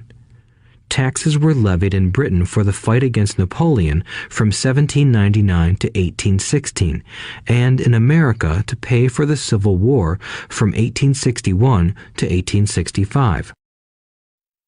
In 1874, England made income tax a permanent levy on its citizens. In 1913, an income tax became permanent in the United States with the adoption of the 16th Amendment to the U.S. Constitution. At one time, Americans were anti-tax.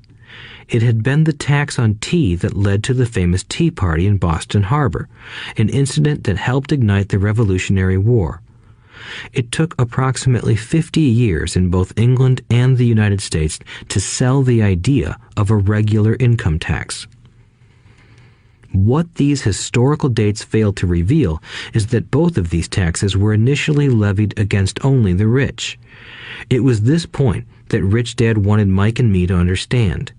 He explained that the idea of taxes was made popular and accepted by the majority by telling the poor and the middle class that taxes were created only to punish the rich.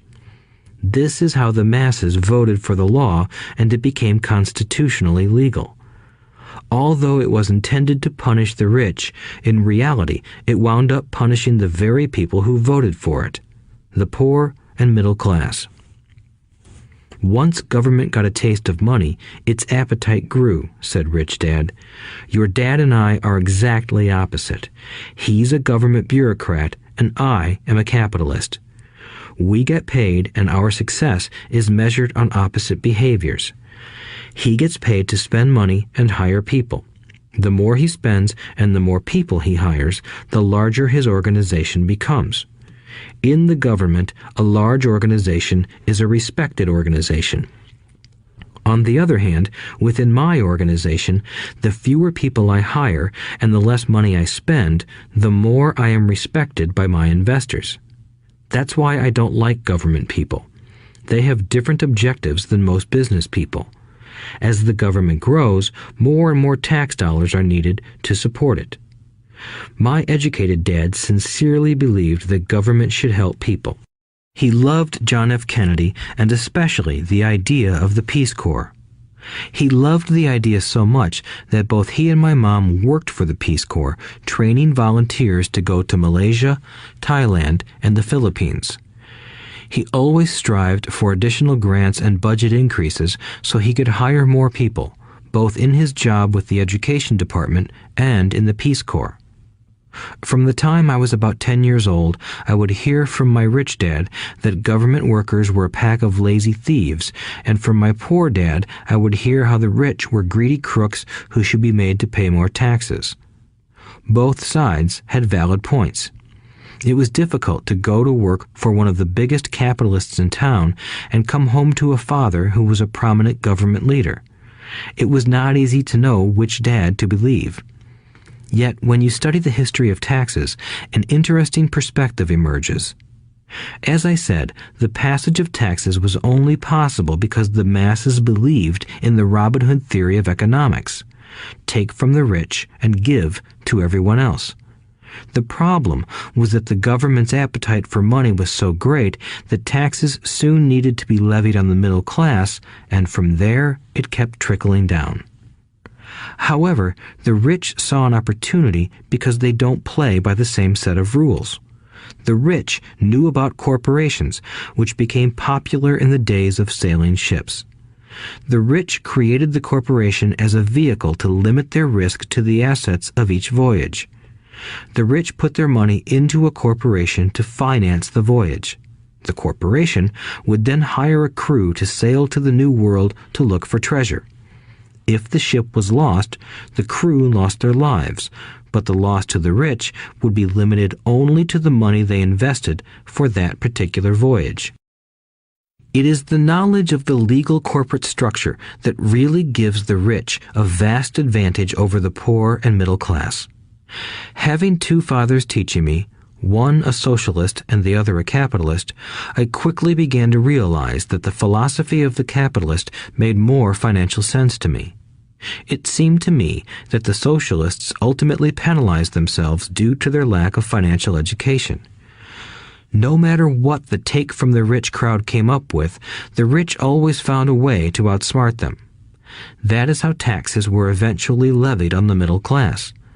The rich outsmarted the intellectuals solely because they understood the power of money, a subject not taught in schools.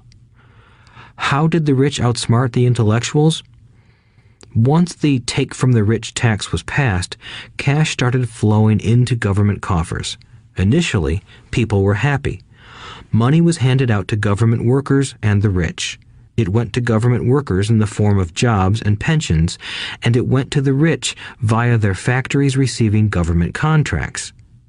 The government received a large pool of money, but the problem was the fiscal management of that money. The government ideal is to avoid having excess money. If you fail to spend your allotted funds, you risk losing it in the next budget. You would certainly not be recognized for being efficient. Business people, on the other hand, are rewarded for having excess money and are applauded for their efficiency. As this cycle of growing government spending continued, the demand for money increased, and the tax the rich idea was adjusted to include lower income levels down to the very people who voted it in, the poor and the middle class. True capitalists used their financial knowledge to simply find an escape. They headed back to the protection of a corporation. But what many people who have never formed a corporation don't know is that a corporation is not really a thing. A corporation is merely a file folder with some legal documents in it, sitting in some attorney's office and registered with a state government agency. It's not a big building or a factory or a group of people. A corporation is merely a legal document that creates a legal body without a soul. Using it, the wealth of the rich was once again protected. It was popular because the income tax rate of a corporation is less than the individual income tax rates. In addition, certain expenses could be paid by a corporation with pre-tax dollars. This war between the haves and have-nots has raged for hundreds of years. The battle is waged whenever and wherever laws are made, and it will go on forever. The problem is that the people who lose are the uninformed, the ones who get up every day and diligently go to work and pay taxes. If they only understood the way the rich play the game, they could play it too. Then they would be on their way to their own financial independence. This is why I cringe every time I hear a parent advise their children to go to school so they can find a safe, secure job. An employee with a safe, secure job without financial aptitude has no escape. Average Americans today work 5 to 6 months for the government just to cover their taxes. In my opinion, that is simply too long. The harder you work, the more you pay the government. That is why I believe that the idea of take from the rich backfired on the very people who voted it in. Every time people try to punish the rich don't simply comply. They react. They have the money, power, and intent to change things. They don't just sit there and voluntarily pay more taxes. Instead, they search for ways to minimize their tax burden. They hire smart attorneys and accountants and persuade politicians to change laws or create legal loopholes. They use their resources to effect change. The tax code of the United States also allows other ways to reduce taxes. Most of these vehicles are available to anyone, but it is the rich who find them because they are minding their own business. For example, 1031 is jargon for Section 1031 of the Internal Revenue Code, which allows a seller to delay paying taxes on a piece of real estate that is sold for a capital gain through an exchange for a more expensive piece of real estate. Real estate is one investment vehicle that has a great tax advantage. As long as you keep trading up in value, you will not be taxed on the gains until you liquidate. People who don't take advantage of these legal tax savings are missing a great opportunity to build their asset columns. The poor and middle class don't have the same resources. They sit there and let the government's needles enter their arm and allow the blood donation to begin. Today, I am constantly shocked at the number of people who pay more taxes or take fewer deductions simply because they are afraid of the government. I have friends who have had their businesses shut down and destroyed, only to find out it was a mistake on the part of the government. I realize all that, but the price of working from January to May is a high price to pay for that intimidation. My poor dad never fought back. My rich dad didn't either. He just played the game smarter, and he did it through corporations, the biggest secret of the rich. You may remember the first lesson I learned from my rich dad. I was a little boy of 9 who had to sit and wait for him to choose to talk to me. I sat in his office waiting for him to get to me. He was ignoring me on purpose. He wanted me to recognize his power and to desire to have that power for myself one day. During all the years I studied and learned from him, he always reminded me that knowledge is power. and with money comes great power that requires the right knowledge to keep it and make it multiply. Without that knowledge, the world pushes you around. Rich Dad constantly reminded Mike and me that the biggest bully was not the boss or the supervisor, but the tax man. The tax man will always take more if you let him. The first lesson of having money work for you, as opposed to you working for money, is all about power. If you work for money, you give the power to your employer. If money works for you, you keep the power and control it. Once we had this knowledge of the power of money working for us, he wanted us to be financially smart and not let anyone or anything push us around. If you're ignorant, it's easy to be bullied. If you know what you're talking about, you have a fighting chance. That is why he paid so much for smart tax accountants and attorneys. It was less expensive to pay them than to pay the government. His best lesson to me was, be smart and you won't be pushed around as much. He knew the law because he was a law-abiding citizen and because it was expensive to not know the law. If you know you're right, you're not afraid of fighting back, even if you are taking on Robin Hood and his band of merry men. My highly educated dad always encouraged me to land a good job with a strong corporation. He spoke of the virtues of working your way up the corporate ladder. He didn't understand that, by relying solely on a paycheck from a corporate employer, I would be a docile cow ready for milking. When I told my rich dad of my father's advice, he only chuckled. "Why not own the ladder?" was all he said. As a young boy, I did not understand what Rich Dad meant by owning my own corporation. It was an idea that seemed impossible and intimidating. Although I was excited by the idea, my inexperience wouldn't let me envision the possibility that grown-ups would someday work for a company I would own. The point is that, if not for my rich dad, I would have probably followed my educated dad's advice.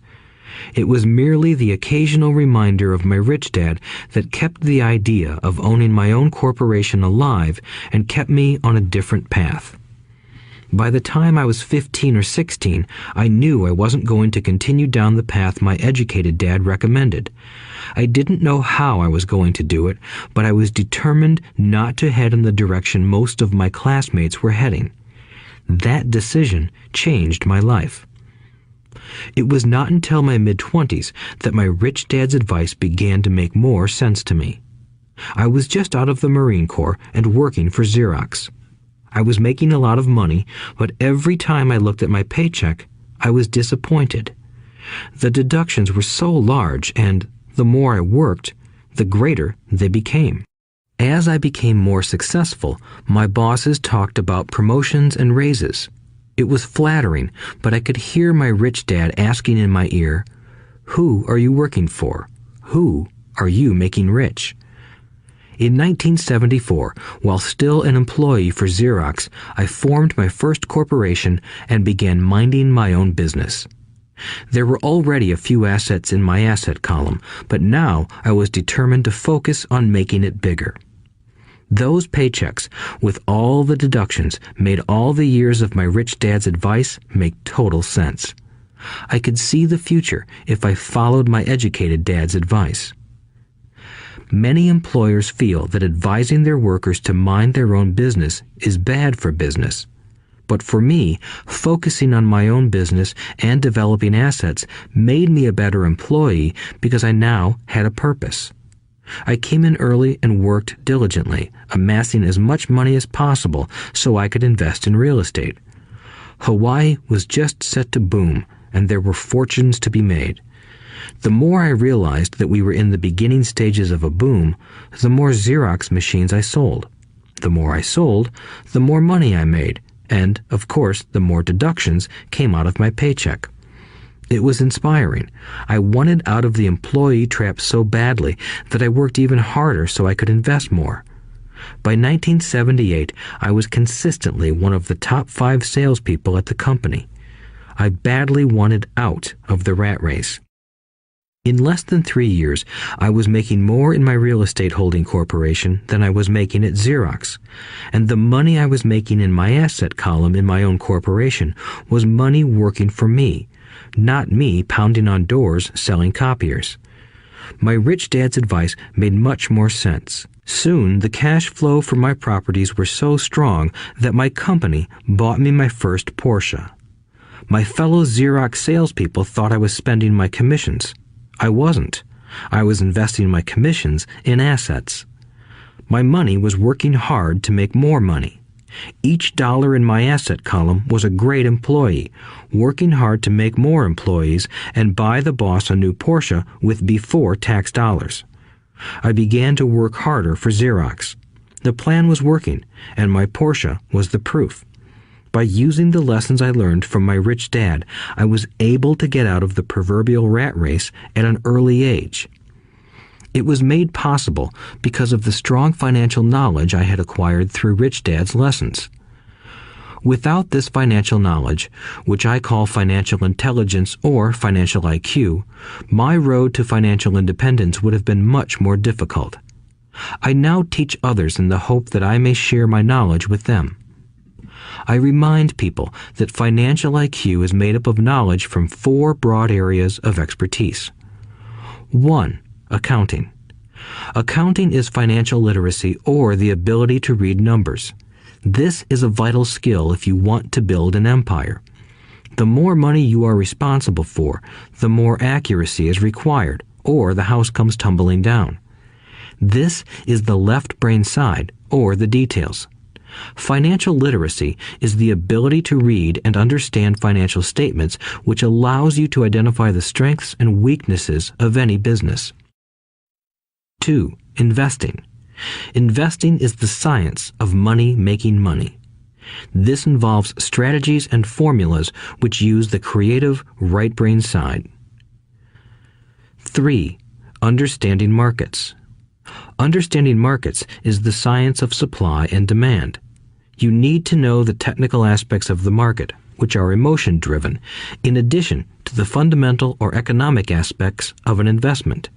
Does an investment make sense or does it not make sense based on current market conditions? 4. The law. A corporation wrapped around the technical skills of accounting, investing, and markets can contribute to explosive growth. A person who understands the tax advantages and protections provided by a corporation can get rich so much faster than someone who is an employee or a small business sole proprietor.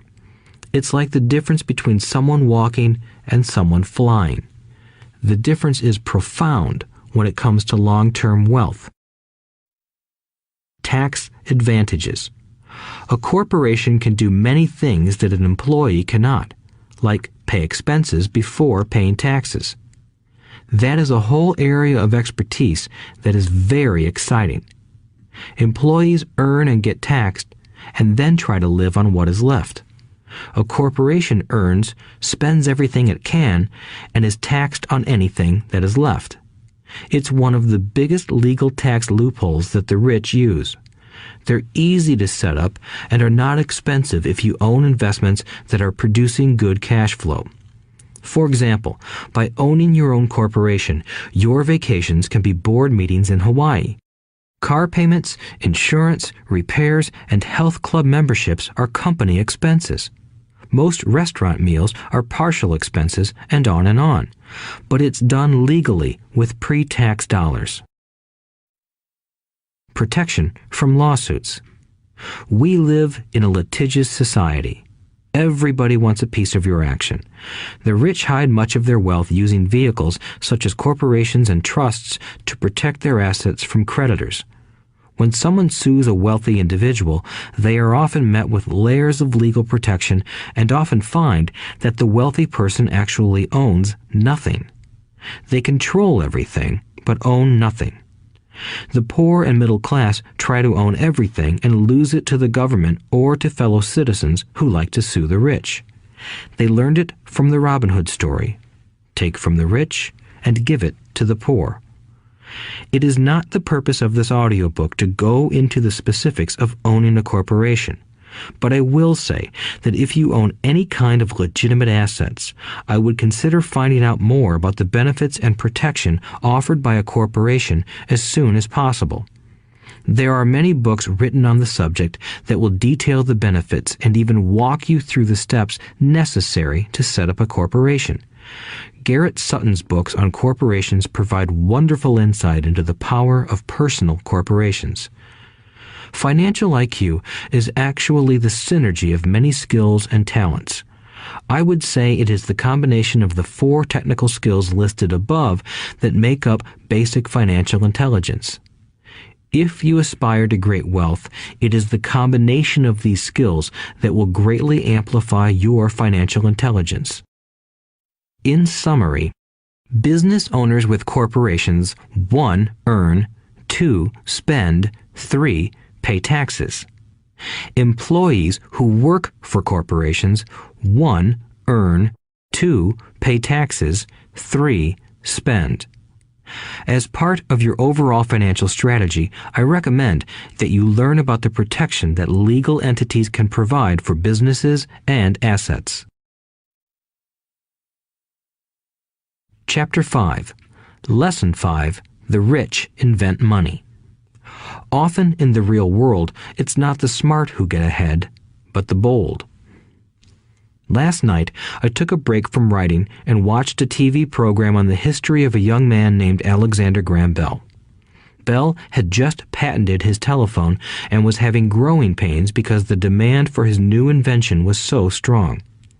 Needing a bigger company, he then went to the giant at that time, Western Union, and asked them if they would buy his patent and his tiny company. He wanted $100,000 for the whole package. The president of Western Union scoffed at him and turned him down, saying the price was ridiculous. The rest is history. A multi-billion-dollar industry emerged, and AT&T was born. The evening news came on right after the story of Alexander Graham Bell. On the news was a story of another downsizing at a local company. The workers were angry and complained that the company ownership was unfair. A terminated manager of about 45 years of age had his wife and 2 babies at the plant and was begging the guards to let him talk to the owners to ask if they would reconsider his termination. He had just bought a house and was afraid of losing it. The camera focused in on his pleading for all the world to see. Needless to say, it held my attention. I have been teaching professionally since 1984. It has been a great experience and a rewarding one. It is also a disturbing profession, for I have taught thousands of individuals and I see one thing in common in all of us, myself included. We all have tremendous potential, and we all are blessed with gifts. Yet the one thing that holds all of us back is some degree of self-doubt. It is not so much the lack of technical information that holds us back, but more the lack of self-confidence. Some are more affected than others. Once we leave school, most of us know that it is not so much a matter of college degrees or good grades that count.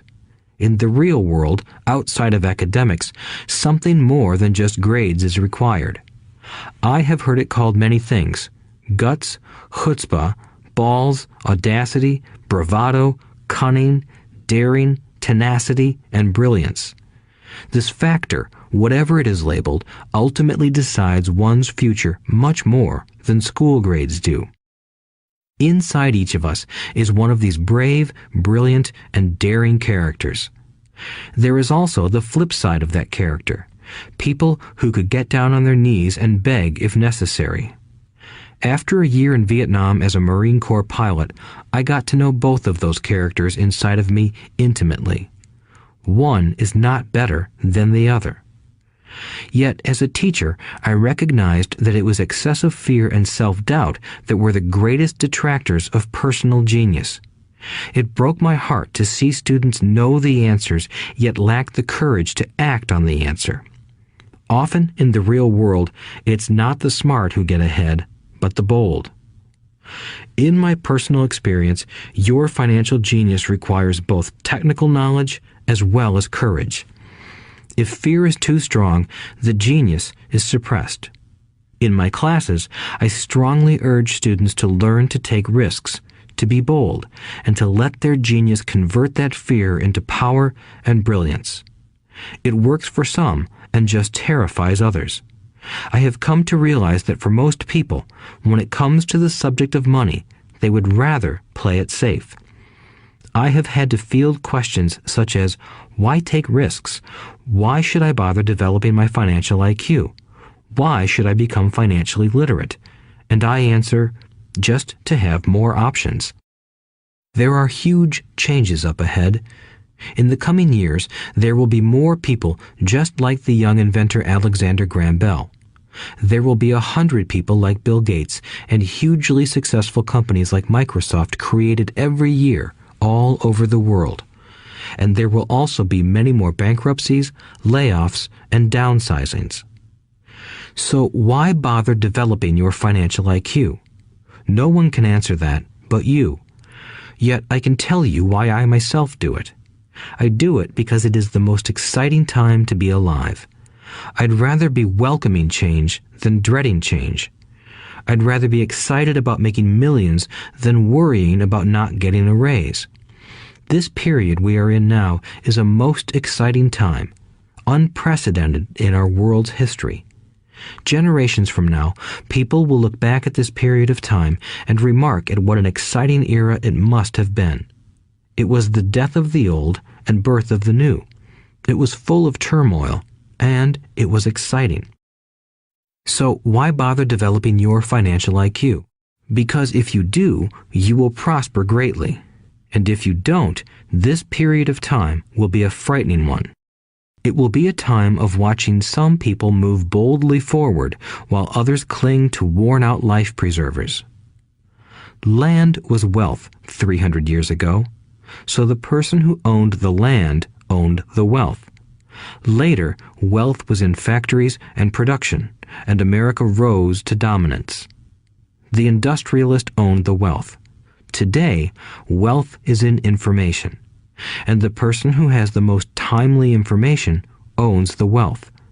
The problem is that information flies around the world at the speed of light. The new wealth cannot be contained by boundaries and borders as land and factories were. The changes will be faster and more dramatic. There will be a dramatic increase in the number of new multimillionaires.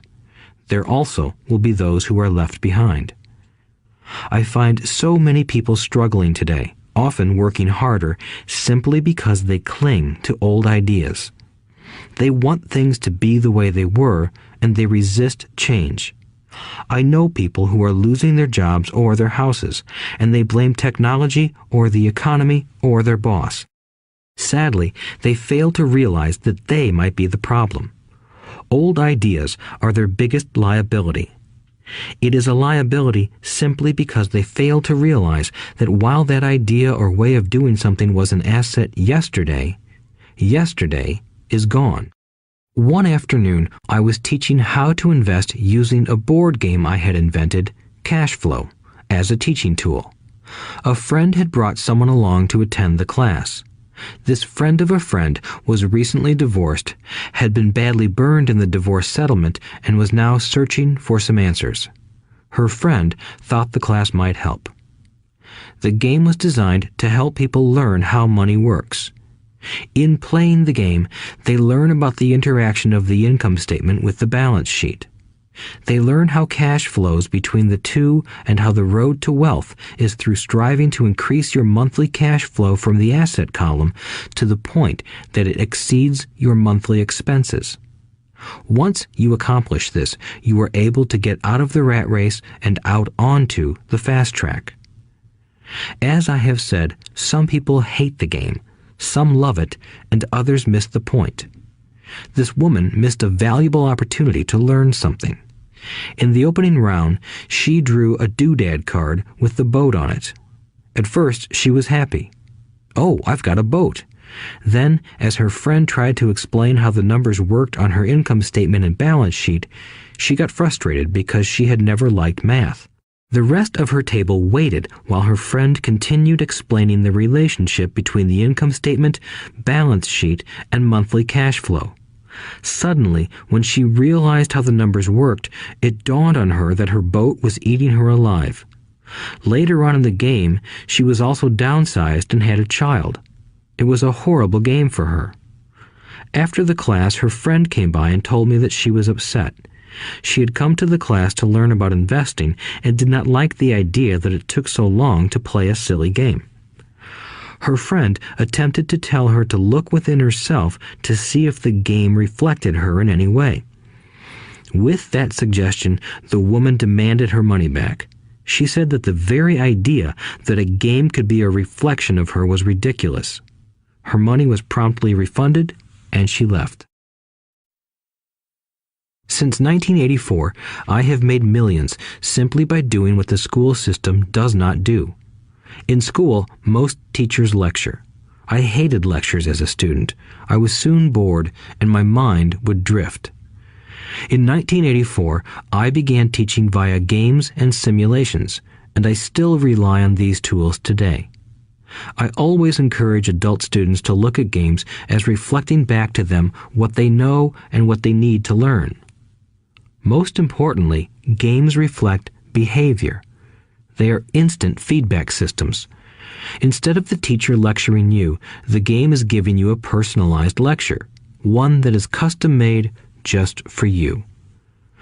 The friend of the woman who left later called to give me an update. She said her friend was fine and had calmed down. In her cooling off period, she could see some slight relationship between the game and her life. Although she and her husband did not own a boat, they did own everything else imaginable. She was angry after their divorce, both because he had run off with a younger woman and because, after 20 years of marriage, they had accumulated little in the way of assets. There was virtually nothing for them to split. Their 20 years of married life had been incredible fun, but all they had accumulated was a ton of doodads. She realized that her anger at doing the numbers, the income statement and balance sheet, came from her embarrassment about not understanding them. She believed that finances were the man's job.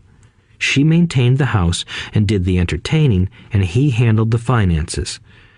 She was now quite certain that in the last 5 years of their marriage, he had hidden money from her. She was angry at herself for not being more aware of where the money was going, as well as for not knowing about the other woman. Just like a board game, the world is always providing us with instant feedback. We could learn a lot if we tuned in more. One day, not long ago, I complained to my wife that the cleaners must have shrunk my pants. My wife gently smiled and poked me in the stomach to inform me that the pants had not shrunk. Something else had expanded. Me. The cash flow game was designed to give every player personal feedback. Its purpose is to give you options. If you draw the boat card and it puts you into debt, the question is, now what can you do? How many different financial options can you come up with? That is the purpose of the game, to teach players to think and create new and various financial options.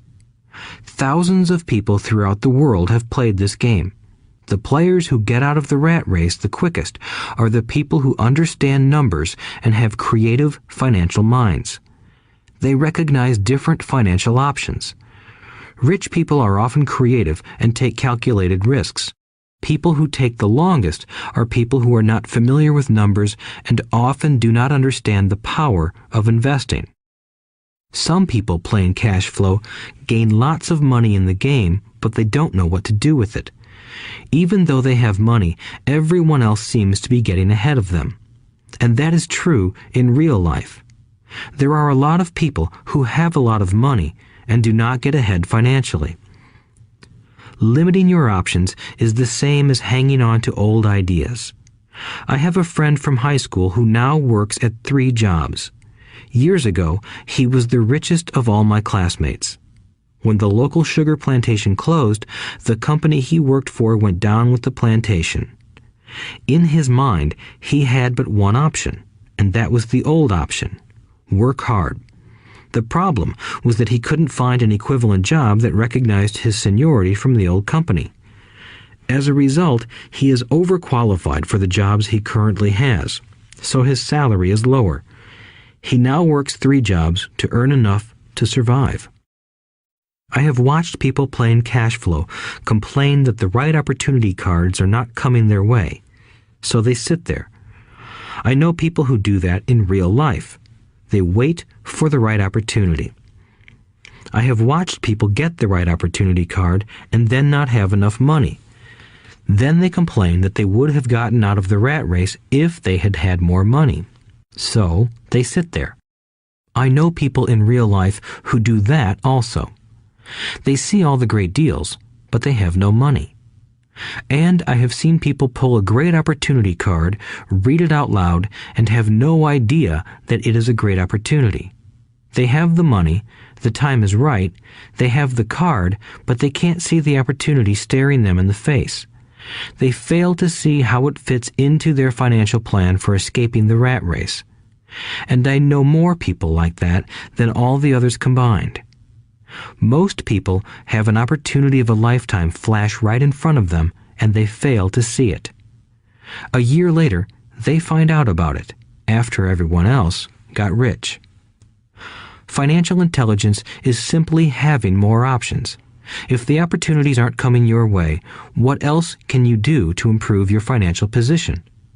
If an opportunity lands in your lap and you have no money and the bank won't talk to you, what else can you do to get the opportunity to work in your favor? If your hunch is wrong and what you've been counting on doesn't happen, how can you turn a lemon into millions? That is financial intelligence. It is not so much what happens, but how many different financial solutions you can think of to turn a lemon into millions. It is how creative you are in solving financial problems. Most people only know one solution: work hard, save, and borrow. So why would you want to increase your financial intelligence? Because you want to be the kind of person who creates your own luck. You take whatever happens and make it better. Few people realize that luck is created, just as money is. And if you want to be luckier and create money instead of working hard, then your financial intelligence is important. If you are the kind of person who is waiting for the right thing to happen, you might wait for a long time. It's like waiting for all the traffic lights to be green for 5 miles before you'll start your trip. As young boys, Mike and I were constantly told by my rich dad that money is not real. Rich Dad occasionally reminded us of how close we came to the secret of money on that first day we got together and began making money out of plaster of Paris. The poor and middle class work for money, he would say. The rich make money. The more real you think money is, the harder you will work for it. If you can grasp the idea that money is not real, you will grow richer faster. What is it? Was a question Mike and I often came back with. What is money if it is not real? What we agree it is, was all Rich Dad would say. The single most powerful asset we all have is our mind. If it is trained well, it can create enormous wealth seemingly instantaneously. An untrained mind can also create extreme poverty that can crush a family for generations. In the information age, money is increasing exponentially. A few individuals are getting ridiculously rich from nothing, just ideas and agreements. If you ask many people who trade stocks or other investments for a living, they see it done all the time. Often, millions can be made instantaneously from nothing. And by nothing, I mean no money was exchanged. It is done via agreement, a hand signal in a trading pit, a blip on a trader's screen in Lisbon from a trader's screen in Toronto and back to Lisbon, a call to my broker to buy and a moment later to sell. Money did not change hands. Agreements did. So why develop your financial genius? Only you can answer that. I can tell you why I have been developing this area of my intelligence. I do it because I want to make money fast. Not because I need to, but because I want to. It is a fascinating learning process. I develop my financial IQ because I want to participate in the fastest game and biggest game in the world. And, in my own small way, I would like to be part of this unprecedented evolution of humanity, the era where humans work purely with their minds and not with their bodies. Besides, it is where the action is. It is what is happening. It's hip, it's scary, and it's fun.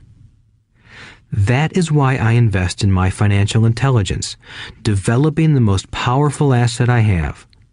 I want to be with people moving boldly forward. I do not want to be with those left behind. I will give you a simple example of creating money. In the early 1990s, the economy of Phoenix, Arizona was horrible. I was watching a TV show when a financial planner came on and began forecasting doom and gloom. His advice was to save money. Put $100 away every month, he said. In 40 years, you will be a multimillionaire. Well, putting money away every month is a sound idea. It is one option, the option most people subscribe to. The problem is this. It blinds the person to what is really going on. It causes them to miss major opportunities for much more significant growth of their money. The world is passing them by. As I said, the economy was terrible at that time. For investors, this is the perfect market condition. A chunk of my money was in the stock market and in apartment houses. I was short of cash. Because people were giving properties away, I was buying. I was not saving money. I was investing. Kim and I had more than $1 million in cash working in a market that was rising fast.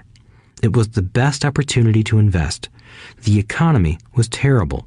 I just could not pass up these small deals. Houses that were once $100,000 were now $75,000.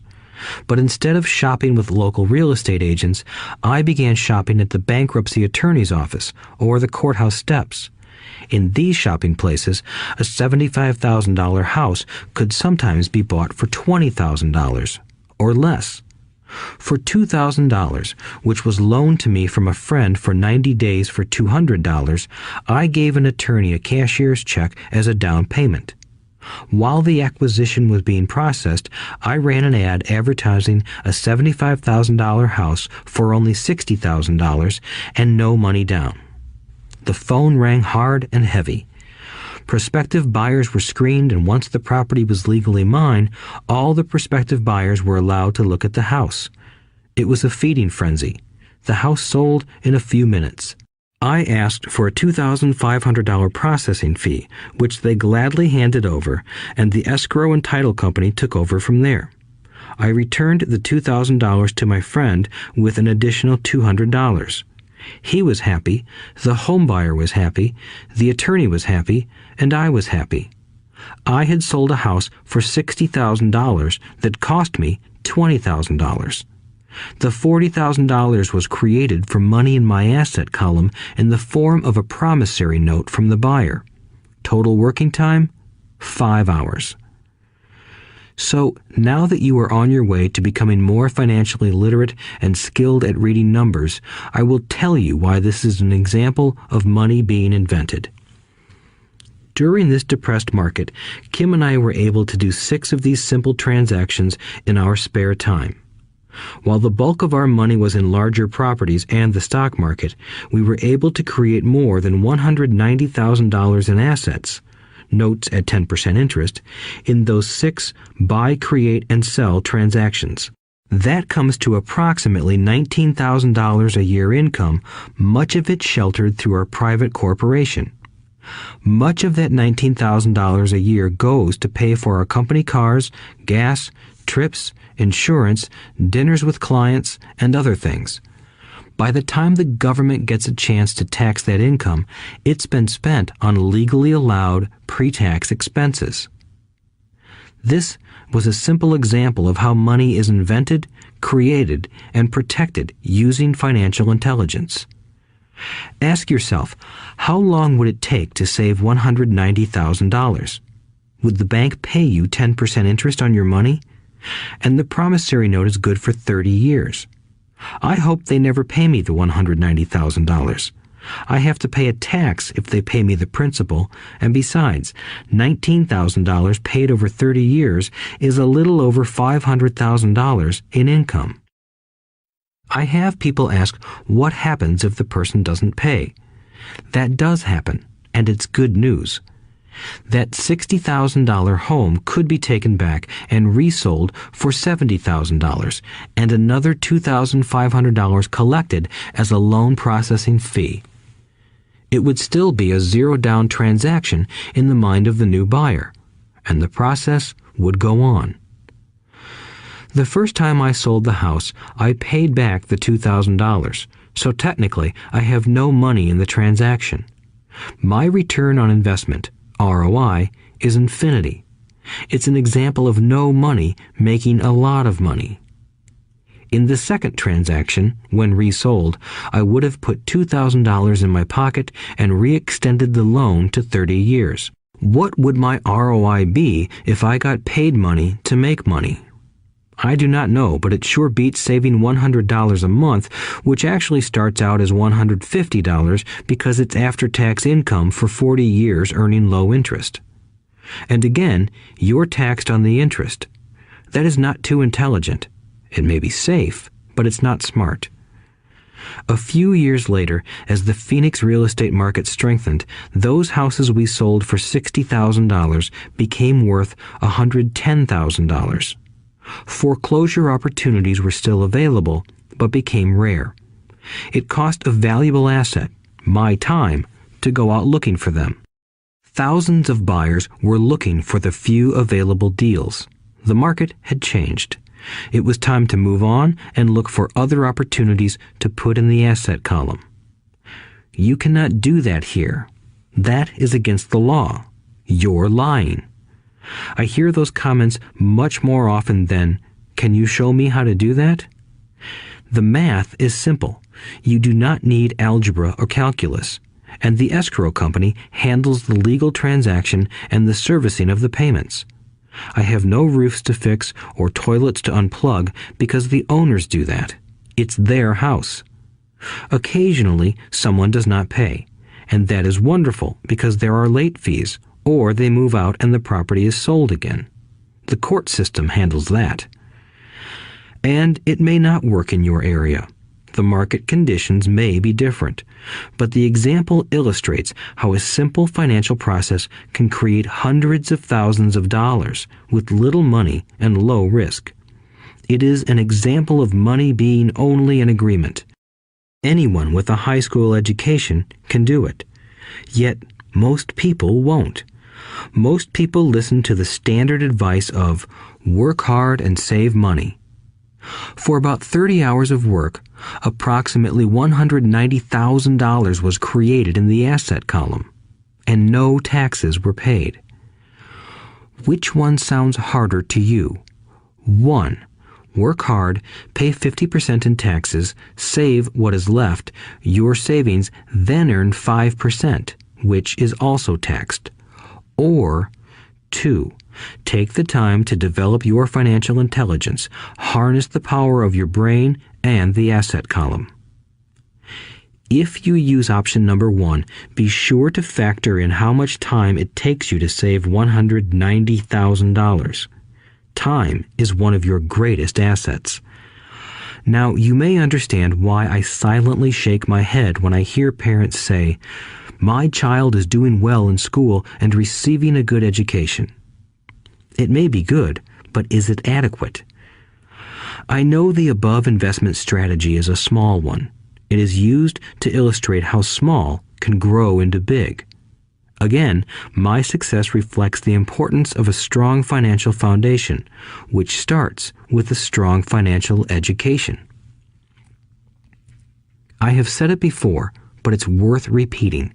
Financial intelligence is made up of these 4 main technical skills. 1. Accounting. Accounting is financial literacy, or the ability to read numbers. This is a vital skill if you want to build businesses or investments. 2. Investing. Investing is the science of money making money. 3. Understanding markets. Understanding markets is the science of supply and demand. Alexander Graham Bell gave the market what it wanted. So did Bill Gates. A $75,000 house offered for $60,000 that cost $20,000 was also the result of seizing an opportunity created by the market.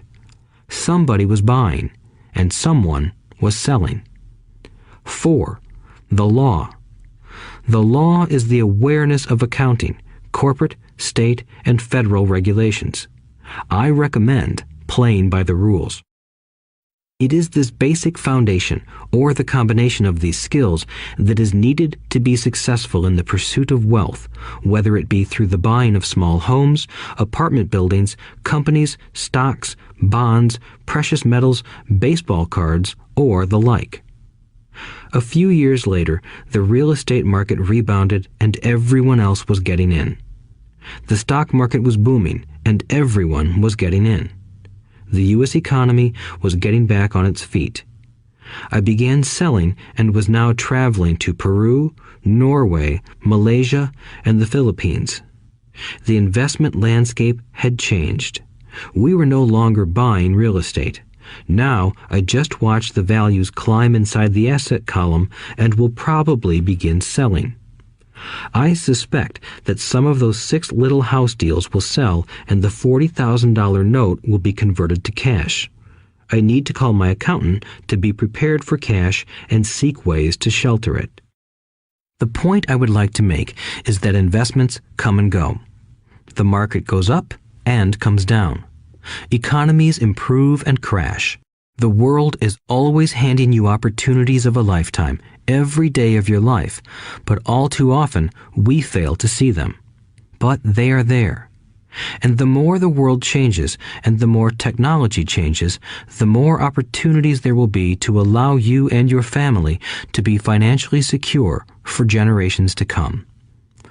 So why bother developing your financial intelligence? Again, only you can answer that.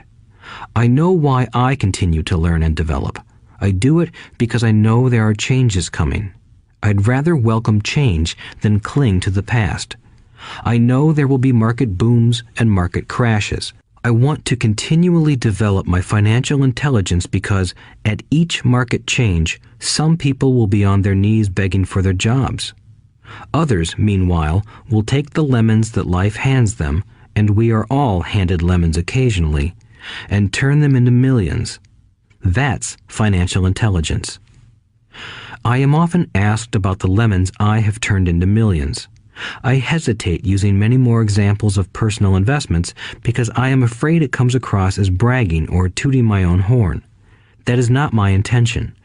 I use the examples only as numerical and chronological illustrations of actual and simple cases. I use the examples because I want you to know that it is easy. And the more familiar you become with the 4 pillars of financial intelligence, the easier it becomes. Personally, I use 2 main vehicles to achieve financial growth: real estate and small cap stocks. I use real estate as my foundation. Day in and day out, my properties provide cash flow and occasional spurts of growth and value. The small cap stocks are used for fast growth. I do not recommend anything that I do. The examples are just that, examples. If the opportunity is too complex and I do not understand the investment, I don't do it. Simple math and common sense are all you need to do well financially. There are 5 reasons for using examples. 1. To inspire people to learn more. 2. To let people know it is easy if the foundation is strong. 3. To show that anyone can achieve great wealth. 4. To show that there are millions of ways to achieve your goals. 5. To show that it's not rocket science. In 1989, I used to jog through a lovely neighborhood in Portland, Oregon. It was a suburb that had little gingerbread houses. They were small and cute. I almost expected to see Little Red Riding Hood skipping down the sidewalk on her way to Granny's. There were for sale signs everywhere. The timber market was terrible. The stock market had just crashed, and the economy was depressed. On one street, I noticed a for sale sign that was up longer than most. It looked old. Jogging past it one day, I ran into the owner, who looked troubled. "What are you asking for your house?" I asked. The owner turned and smiled weakly. "Make me an offer," he said. "It's been for sale for over a year. Nobody even comes by anymore to look at it." "I'll look," I said, and I bought the house a half hour later for $20,000 less than his asking price. It was a cute little 2-bedroom home with gingerbread trim on all the windows. It was light blue with gray accents and had been built in 1930. Inside, there was a beautiful rock fireplace, as well as 2 tiny bedrooms. It was a perfect rental house. I gave the owner $5,000 down for a $45,000 house that was really worth $65,000, except that no one wanted to buy it. The owner moved out in a week, happy to be free, and my first tenant moved in, a local college professor. After the mortgage, expenses, and management fees were paid, I put a little less than $40 in my pocket at the end of each month. Hardly exciting. A year later, the depressed Oregon real estate market had begun to pick up. California investors, flush with money from their still booming real estate market, were moving north and buying up Oregon and Washington. I sold that little house for $95,000 to a young couple from California who thought it was a bargain. My capital gains of approximately $40,000 were placed into a 1031 tax-deferred exchange, and I went shopping for a place to put my money. In about a month, I found a 12-unit apartment house right next to the Intel plant in Beaverton, Oregon. The owners lived in Germany, had no idea what the place was worth, and again, just wanted to get out of it. I offered $275,000 for a $450,000 building. They agreed to $300,000. I bought it and held it for 2 years. Utilizing the same 1031 exchange process, we sold the building for $495,000 and bought a 30-unit apartment building in Phoenix, Arizona. We had moved to Phoenix by then to get out of the rain and needed to sell anyway. Like the former Oregon market, the real estate market in Phoenix was depressed. The price of the 30-unit apartment building in Phoenix was $875,000, with $225,000 down. The cash flow from the 30 units was a little over $5,000 a month. The Arizona market began moving up, and a few years later, a Colorado investor offered us $1.2 million for the property. The point of this example is how a small amount can grow into a large amount. Again, it is a matter of understanding financial statements, investment strategies, a sense of the market, and the laws. If people are not versed in these subjects, then obviously they must follow standard dogma, which is to play it safe, diversify, and only invest in secure investments. The problem with secure investments is that they are often sanitized, that is, made so safe that the gains are less. Most large brokerage houses will not touch speculative transactions in order to protect themselves and their clients, and that is a wise policy. The really hot deals are not offered to people who are novices. Often, the best deals that make the rich even richer are reserved for those who understand the game. It is technically illegal to offer speculative deals to someone who is considered not sophisticated, but of course, it happens. The more sophisticated I get, the more opportunities come my way. Another case for developing your financial intelligence over a lifetime is simply that more opportunities are presented to you. And the greater your financial intelligence, the easier it is to tell whether a deal is good. It's your intelligence that can spot a bad deal or make a bad deal good. The more I learn, and there is a lot to learn, the more money I make simply because I gain experience and wisdom as the years go on. I have friends who are playing it safe, working hard at their profession and failing to gain financial wisdom, which does take time to develop. My overall philosophy is to plant seeds inside my asset column. That is my formula. I start small and plant seeds. Some grow, some don't. Inside our real estate corporation, we have property worth several $1 million. It is our own right, or real estate investment trust. The point I'm making is that most of those millions started out as little $5,000 to $10,000 investments. All of those down payments were fortunate to catch a fast-rising market and increase tax-free.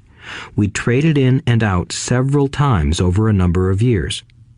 We also own a stock portfolio, surrounded by a corporation that Kim and I call our personal mutual fund. We have friends who deal specifically with investors like us who have extra money each month to invest.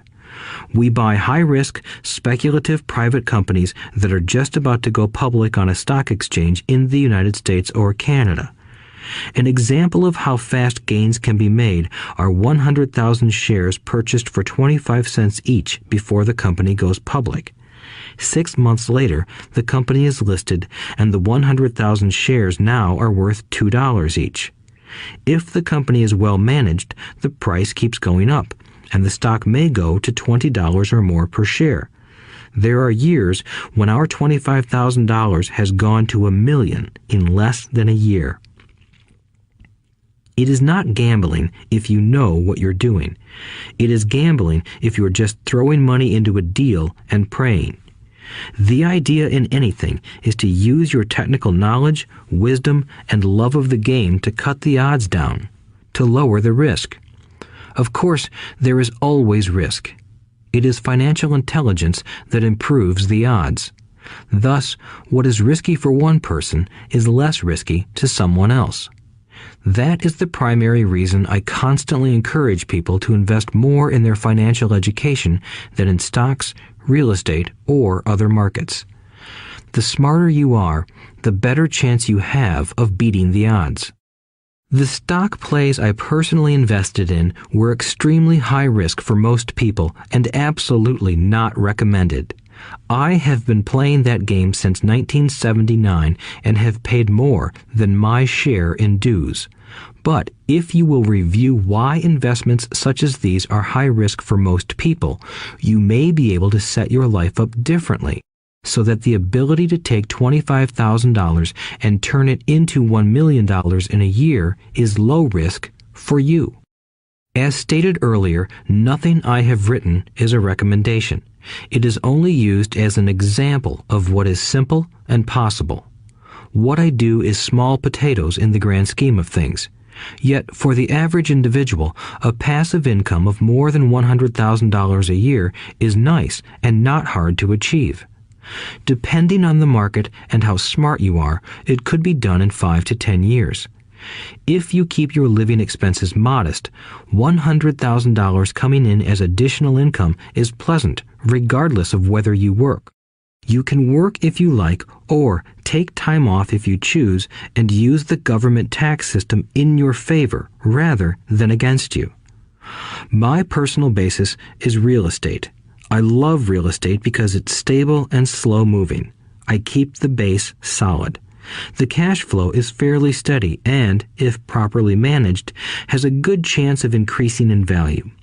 The beauty of a solid base of real estate is that it allows me to take greater risks, as I do with speculative stocks. If I make great profits in the stock market, I pay my capital gains tax on the gain and then reinvest what's left in real estate, again further securing my asset foundation. A last word on real estate. I have traveled all over the world and taught investing. In every city, I hear people say you cannot buy real estate cheap. That is not my experience. Even in New York or Tokyo, or just on the outskirts of the city, prime bargains are overlooked by most people. In Singapore, with their high real estate prices, there are still bargains to be found within a short driving distance. So whenever I hear someone say, "You can't do that here," pointing at me, I remind them that maybe the real statement is, "I don't know how to do that here. Yet." Great opportunities are not seen with your eyes. They are seen with your mind. Most people never get wealthy simply because they are not trained financially to recognize opportunities right in front of them. I am often asked, how do I start? In the final chapter of this audiobook, I offer 10 steps that I followed on the road to my financial freedom. But always remember to have fun. When you learn the rules and the vocabulary of investing and begin to build your asset column, I think you'll find that it's as fun a game as you've ever played. Sometimes you win, and sometimes you learn. But have fun. Most people never win because they're more afraid of losing. That is why I found school so silly. In school, we learn that mistakes are bad, and we are punished for making them. Yet if you look at the way humans are designed to learn, we learn by making mistakes. We learn to walk by falling down. If we never fell down, we would never walk. The same is true for learning to ride a bike. I still have scars on my knees, but today I can ride a bike without thinking. The same is true for getting rich. Unfortunately, the main reason most people are not rich is because they are terrified of losing. Winners are not afraid of losing, but losers are. Failure is part of the process of success. People who avoid failure also avoid success. I look at money much like my game of tennis. I play hard, make mistakes, correct, make more mistakes, correct, and I get better. If I lose the game, I reach across the net, shake my opponent's hand, smile, and say, "See you next Saturday." There are two kinds of investors. One, the first and most common type is a person who buys a packaged investment. They call a retail outlet, such as a real estate company, a stockbroker, or a financial planner, and they buy something. It could be a mutual fund, a right, a stock, or bond. It is a clean and simple way of investing. An analogy would be a shopper who goes to a computer store and buys a computer right off the shelf. 2.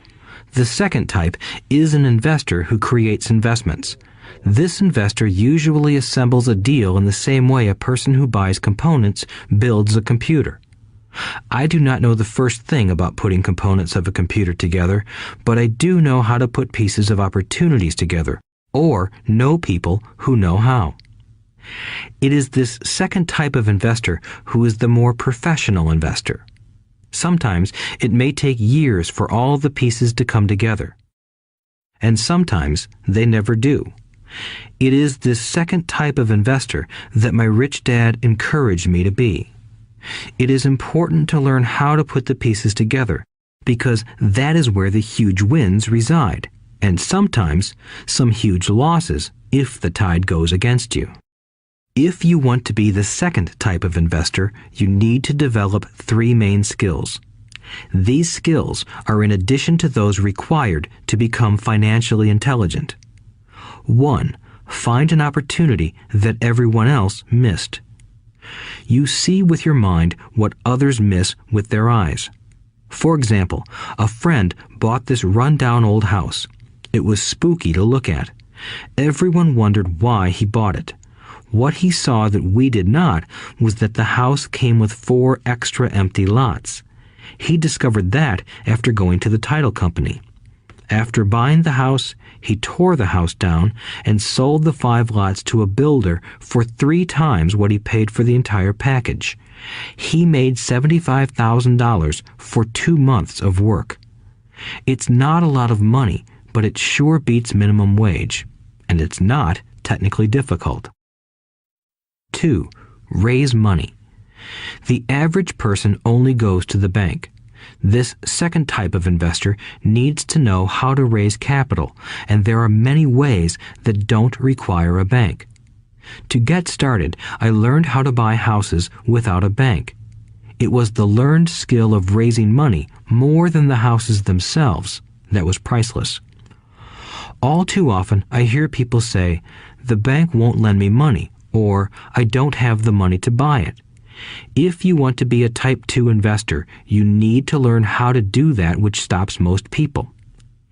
In other words, a majority of people let their lack of money stop them from making a deal.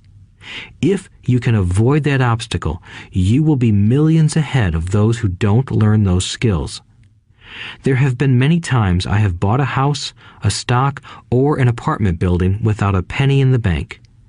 I once bought an apartment house for $1.2 million. I did what is called tying it up with a written contract between seller and buyer. I then raised the $100,000 deposit, which bought me 90 days to raise the rest of the money. Why did I do it? Simply because I knew it was worth $2 million. I never raised the money. Instead, the person who put up the $100,000 gave me $50,000 for finding the deal, took over my position, and I walked away. Total working time? 3 days. Again, it's what you know more than what you buy. Investing is not buying. It's more a case of knowing. 3. Organize smart people. Intelligent people are those who work with or hire a person who is more intelligent than they are. When you need advice, make sure you choose your advisor wisely. There is a lot to learn, but the rewards can be astronomical. If you do not want to learn those skills, then being a Type 1 investor is highly recommended. It is what you know that is your greatest wealth. It is what you do not know that is your greatest risk. There is always risk, so learn to manage risk instead of avoiding it. Chapter 6. Lesson 6. Work to learn, don't work for money. Job security meant everything to my educated dad. Learning meant everything to my rich dad. A few years ago, I granted an interview with a newspaper in Singapore. The young female reporter was on time, and the interview got underway immediately. We sat in the lobby of a luxurious hotel, sipping coffee and discussing the purpose of my visit to Singapore. I was to share the platform with Zig Ziglar. He was speaking on motivation, and I was speaking on the secrets of the rich. Someday, I would like to be a best-selling author like you, she said. I had seen some of the articles she had written for the paper, and I was impressed. She had a tough, clear style of writing. Her articles held a reader's interest. You have a great style, I said in reply. What holds you back from achieving your dream? My work does not seem to go anywhere, she said quietly. Everyone says that my novels are excellent, but nothing happens. So I keep my job with the paper. At least it pays the bills. Do you have any suggestions? Yes, I do, I said brightly. A friend of mine here in Singapore runs a school that trains people to sell. He runs sales training courses for many of the top corporations here in Singapore, and I think attending one of his courses would greatly enhance your career. She stiffened. Are you saying I should go to school to learn to sell? I nodded. You aren't serious, are you? Again, I nodded. What is wrong with that? I was now backpedaling. She was offended by something, and now I was wishing I had not said anything. In my attempt to be helpful, I found myself defending my suggestion. I have a master's degree in English literature. Why would I go to school to learn to be a salesperson? I am a professional. I went to school to be trained in a profession so I would not have to be a salesperson. I hate salespeople. All they want is money. So tell me why I should study sales. She was packing her briefcase. The interview was over. On the coffee table sat a copy of an earlier best-selling book I wrote. I picked it up as well as the notes she had jotted down on her legal pad. Do you see this? I said, pointing to her notes. She looked down at her notes. What? She said, confused. Again, I pointed deliberately to her notes. On her pad she had written, Robert Kiyosaki, best-selling author. It says best-selling author, not best writing author, I said quietly. Her eyes widened. I am a terrible writer, I said. You are a great writer. I went to sales school. You have a master's degree. Put them together, and you get a best-selling author and a best-writing author. Anger flared from her eyes. I'll never stoop so low as to learn how to sell. People like you have no business writing. I'm a professionally trained writer, and you are a salesman. It is not fair, she fumed. She put the rest of her notes away and hurried out through the large glass doors into the humid Singapore morning. At least she gave me a fair and favorable write-up the next morning.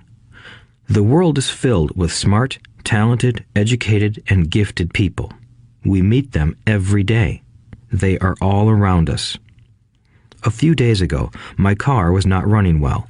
I pulled into a garage, and the young mechanic had it fixed in just a few minutes. He knew what was wrong by simply listening to the engine. I was amazed. I am constantly shocked at how little talented people earn. I have met brilliant, highly educated people who earn less than $20,000 a year. A business consultant who specializes in the medical trade was telling me how many doctors, dentists, and chiropractors struggle financially. All this time, I thought that when they graduated, the dollars would pour in. It was this business consultant who gave me the phrase, "They are one skill away from great wealth." What this phrase means is that most people need only to learn and master one more skill, and their income would jump exponentially. I have mentioned before that financial intelligence is a synergy of accounting, investing, marketing, and law. Combine those 4 technical skills, and making money with money is easier than most people would believe. When it comes to money, the only skill most people know is to work hard. The classic example of a synergy of skills was that young writer for the newspaper. If she diligently learned the skills of sales and marketing, her income would jump dramatically.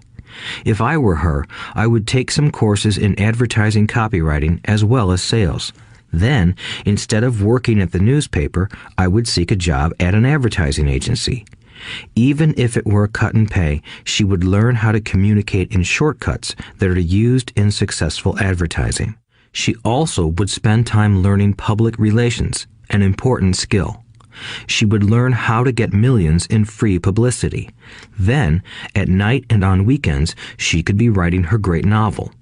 When it was finished, she would be better able to sell her book. Then, in a short while, she could be a best-selling author. When I came out with my first book, If You Want to Be Rich and Happy, Don't Go to School, a publisher suggested I change the title to The Economics of Education. I told the publisher that, with a title like that, I would sell 2 books, one to my family and one to my best friend. The problem is that they would expect it for free. The obnoxious title, If You Want to Be Rich and Happy, Don't Go to School, was chosen because we knew it would get tons of publicity. I am pro-education and believe in education reform. If I were not pro-education, why would I continue to press for changing our antiquated educational system? So I chose a title that would get me on more TV and radio shows simply because I was willing to be controversial. Many people thought I was a fruitcake, but the book sold and sold. When I graduated from the U.S. Merchant Marine Academy in 1969, my educated dad was happy. Standard Oil of California had hired me for its oil tanker fleet as a third mate. The pay was low compared with my classmates, but it was okay for a first real job after college. My starting pay was about $42,000 a year, including overtime, and I only had to work for 7 months. I had 5 months of vacation. If I had wanted to, I could have taken the run to Vietnam with a subsidiary shipping company and easily doubled my pay instead of taking 5 months of vacation. I had a great career ahead of me, yet I resigned after 6 months with the company and joined the Marine Corps to learn how to fly. My educated dad was devastated. Rich Dad congratulated me. In school and in the workplace, the popular opinion is the idea of specialization. That is, in order to make more money or get promoted, you need to specialize. That is why medical doctors immediately begin to seek a specialty such as orthopedics or pediatrics. The same is true for accountants, architects, lawyers, pilots, and others. My educated dad believed in the same dogma. That is why he was thrilled when he eventually achieved his doctorate. He often admitted that schools reward people who study more and more about less and less. Rich Dad encouraged me to do exactly the opposite. You want to know a little about a lot, was his suggestion. That is why for years I worked in different areas of his companies. For a while, I worked in his accounting department. Although I would probably never have been an accountant, he wanted me to learn via osmosis. Rich Dad knew I would pick up jargon and a sense of what is important and what is not. I also worked as a busboy and construction worker as well as in sales, reservations, and marketing. He was grooming Mike and me. That is why he insisted we sit in on the meetings with his bankers, lawyers, accountants, and brokers. He wanted us to know a little about every aspect of his empire. When I quit my high-paying job with Standard Oil, my educated dad had a heart-to-heart talk with me. He was bewildered. He could not understand my decision to resign from a career that offered high pay, great benefits, lots of time off, and opportunity for promotion. When he asked me one evening, "Why did you quit?" I could not explain it to him, though I tried hard to. My logic did not fit his logic. The big problem was that my logic was my rich dad's logic. Job security meant everything to my educated dad. Learning meant everything to my rich dad.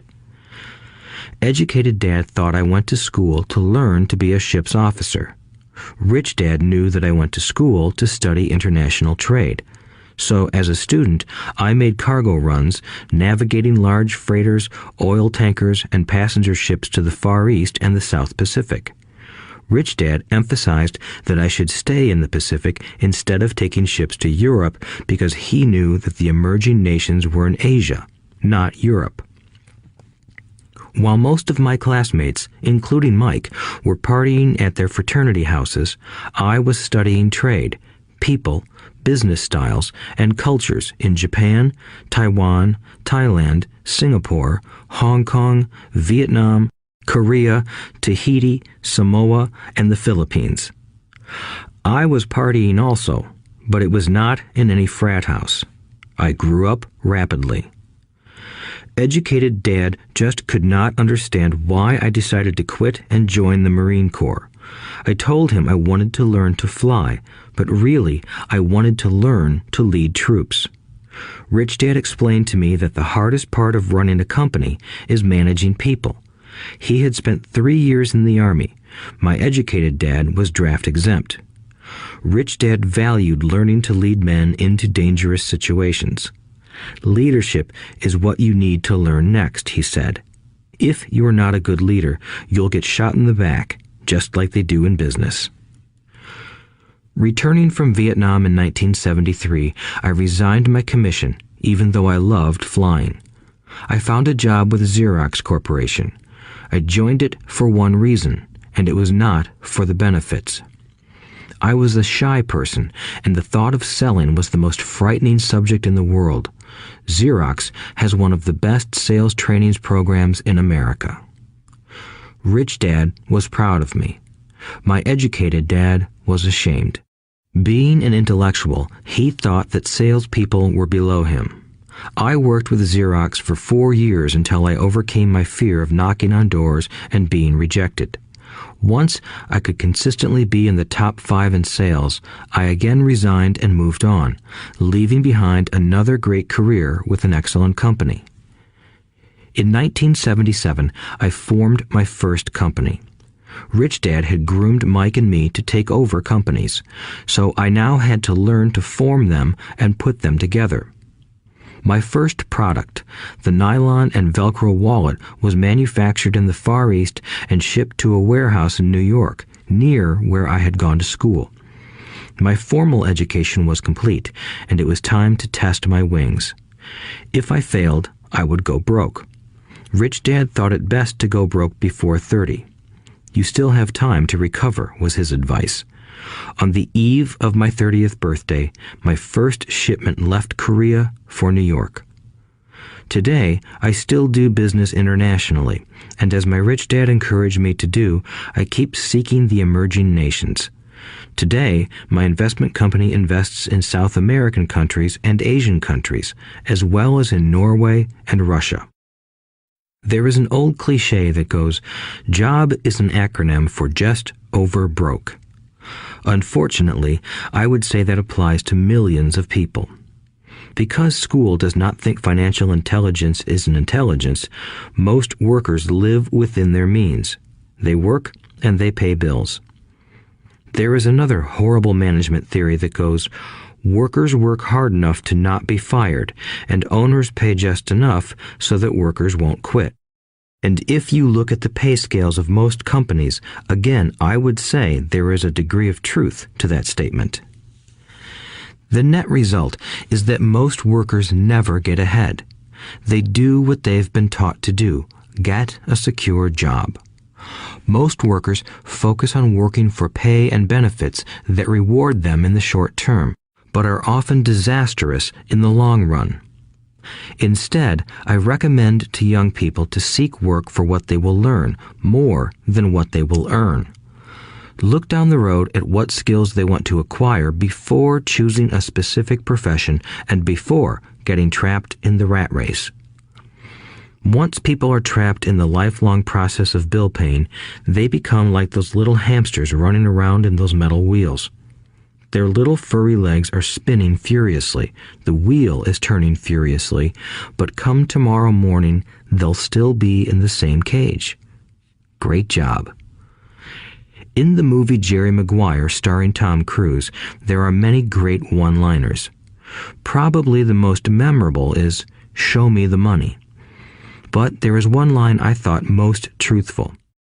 It comes from the scene where Tom Cruise is leaving the firm. He has just been fired, and he is asking the entire company, "Who wants to come with me?" And the whole place is silent and frozen. Only one woman speaks up and says, "I'd like to, but I'm due for a promotion in 3 months." That statement is probably the most truthful statement in the whole movie. It is the type of statement that people use to keep themselves busy, working away to pay bills. I know my educated dad looked forward to his pay raise every year, and every year he was disappointed. So he would go back to school to earn more qualifications so he could get another raise. Then, once again, there would be another disappointment. The question I often ask people is, where is this daily activity taking you? Just like the little hamster, I wonder if people look at where their hard work is taking them. What does the future hold? In his book, The Retirement Myth, Craig S. Carpel writes, "I visited the headquarters of a major national pension consulting firm and met with a managing director who specializes in designing lush retirement plans for top management. When I asked her what people who don't have corner offices will be able to expect in the way of pension income, she said with a confident smile, 'The silver bullet.'" "What," I asked, "is the silver bullet?" She shrugged and said, "If baby boomers discover they don't have enough money to live on when they're older, they can always blow their brains out." Carpel goes on to explain the difference between the old defined benefit retirement plans and the new 401k plans that are riskier. It is not a pretty picture for most people working today, and that is just for retirement. Add medical fees and long-term nursing home care, and the picture is frightening. Already, many hospitals in countries with socialized medicine need to make tough decisions such as who will live and who will die. They make those decisions purely on how much money they have and how old the patients are. If the patient is old, they often will give the medical care to someone younger. The older, poor patient gets put to the back of the line. Just as the rich can afford better education, the rich will be able to keep themselves alive, while those who have little wealth will die. So I wonder, are workers looking into the future or just until their next paycheck, never questioning where they are headed? When I speak to adults who want to earn more money, I always recommend the same thing. I suggest taking a long view of their life.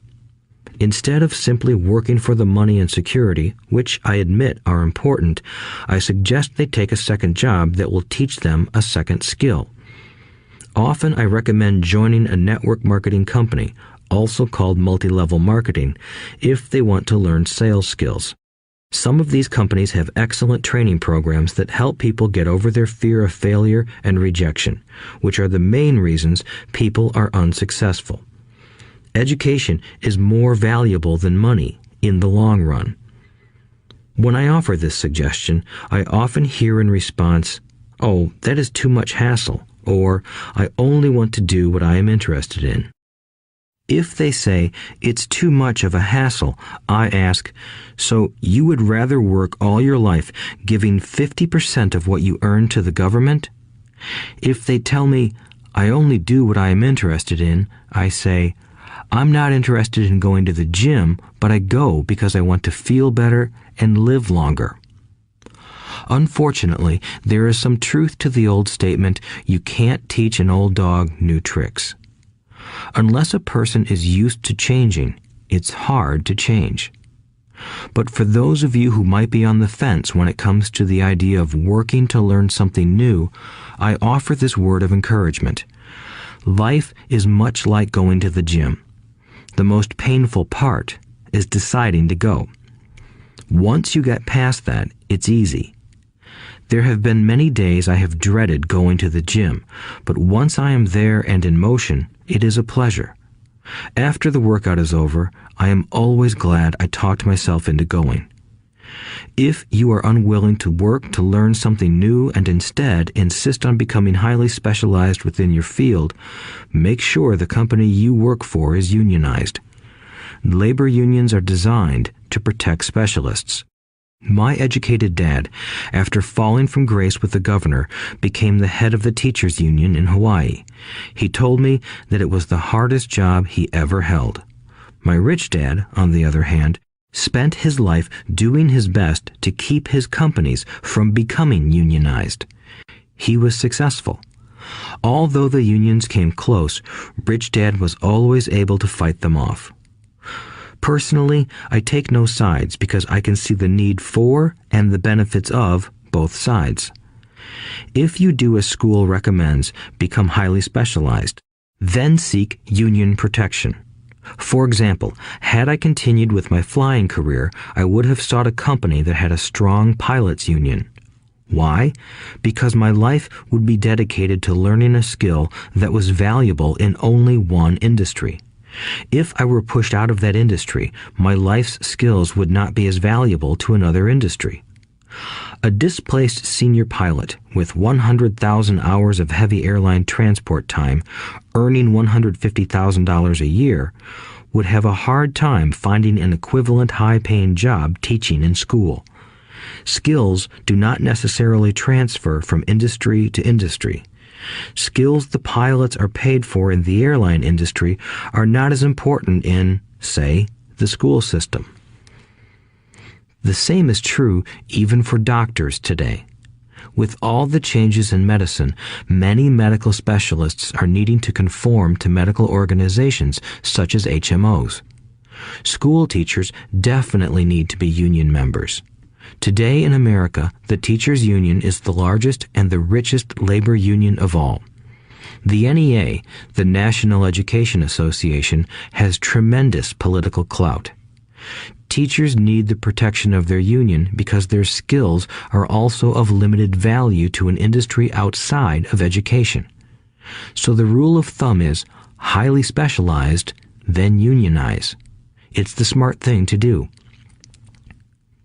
When I ask the classes I teach, how many of you can cook a better hamburger than McDonald's, almost all the students raise their hands.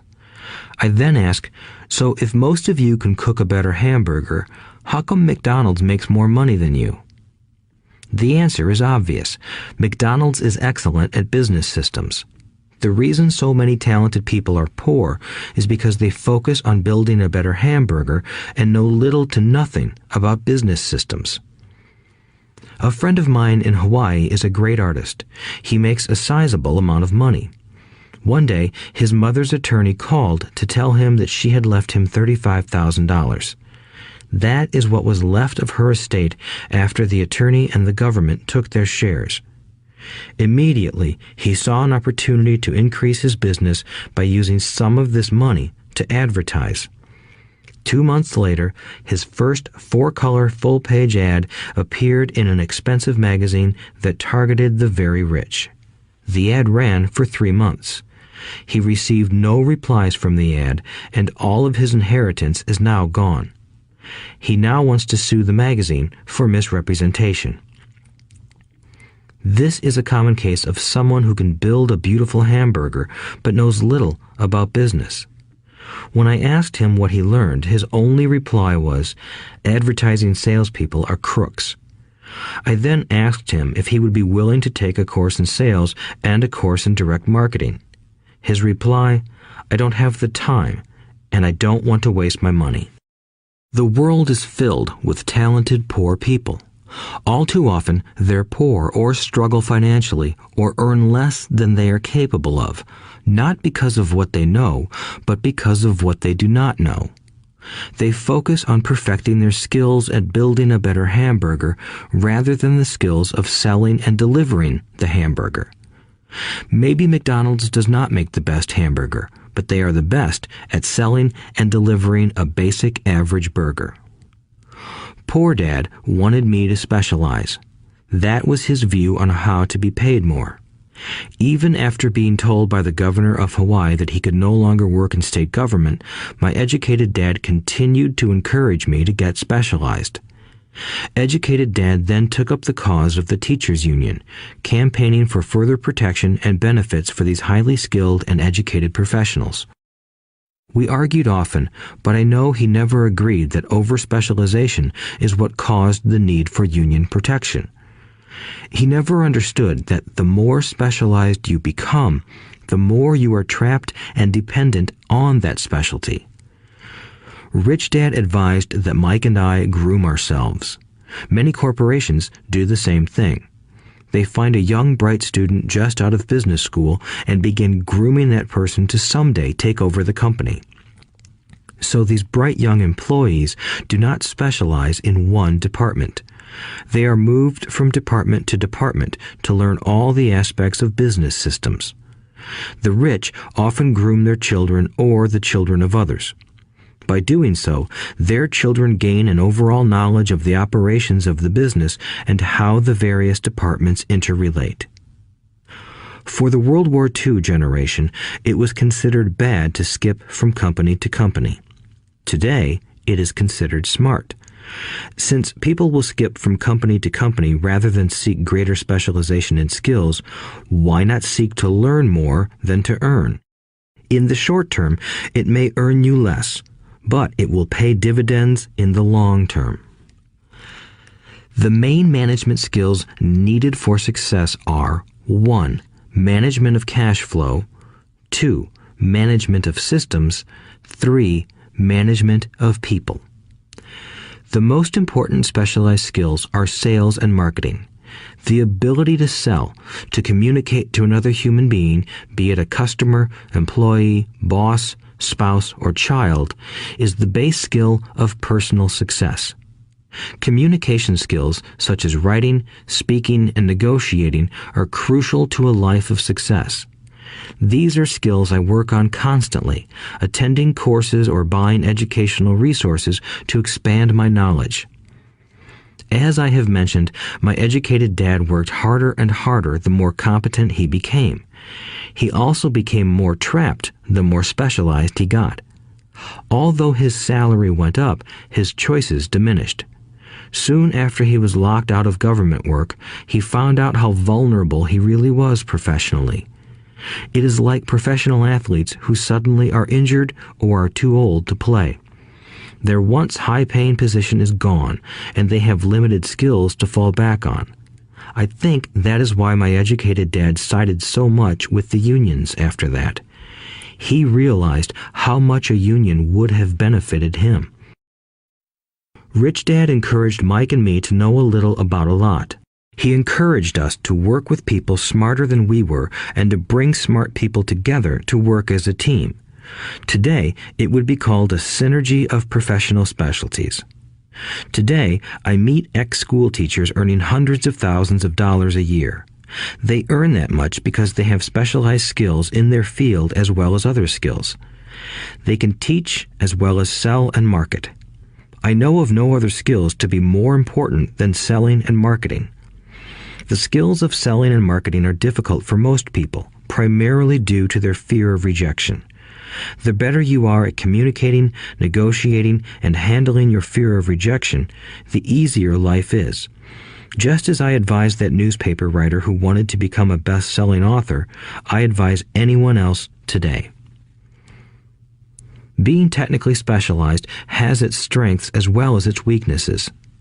I have friends who are geniuses, but they cannot communicate effectively with other human beings, and, as a result, their earnings are pitiful. I advise them to just spend a year learning to sell.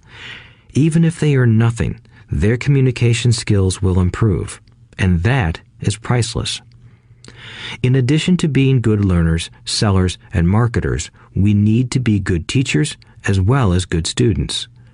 To be truly rich, we need to be able to give as well as to receive. In cases of financial or professional struggle, there is often a lack of giving and receiving. I know many people who are poor because they are neither good students nor good teachers. Both of my dads were generous men. Both made it a practice to give first. Teaching was one of their ways of giving. The more they gave, the more they received.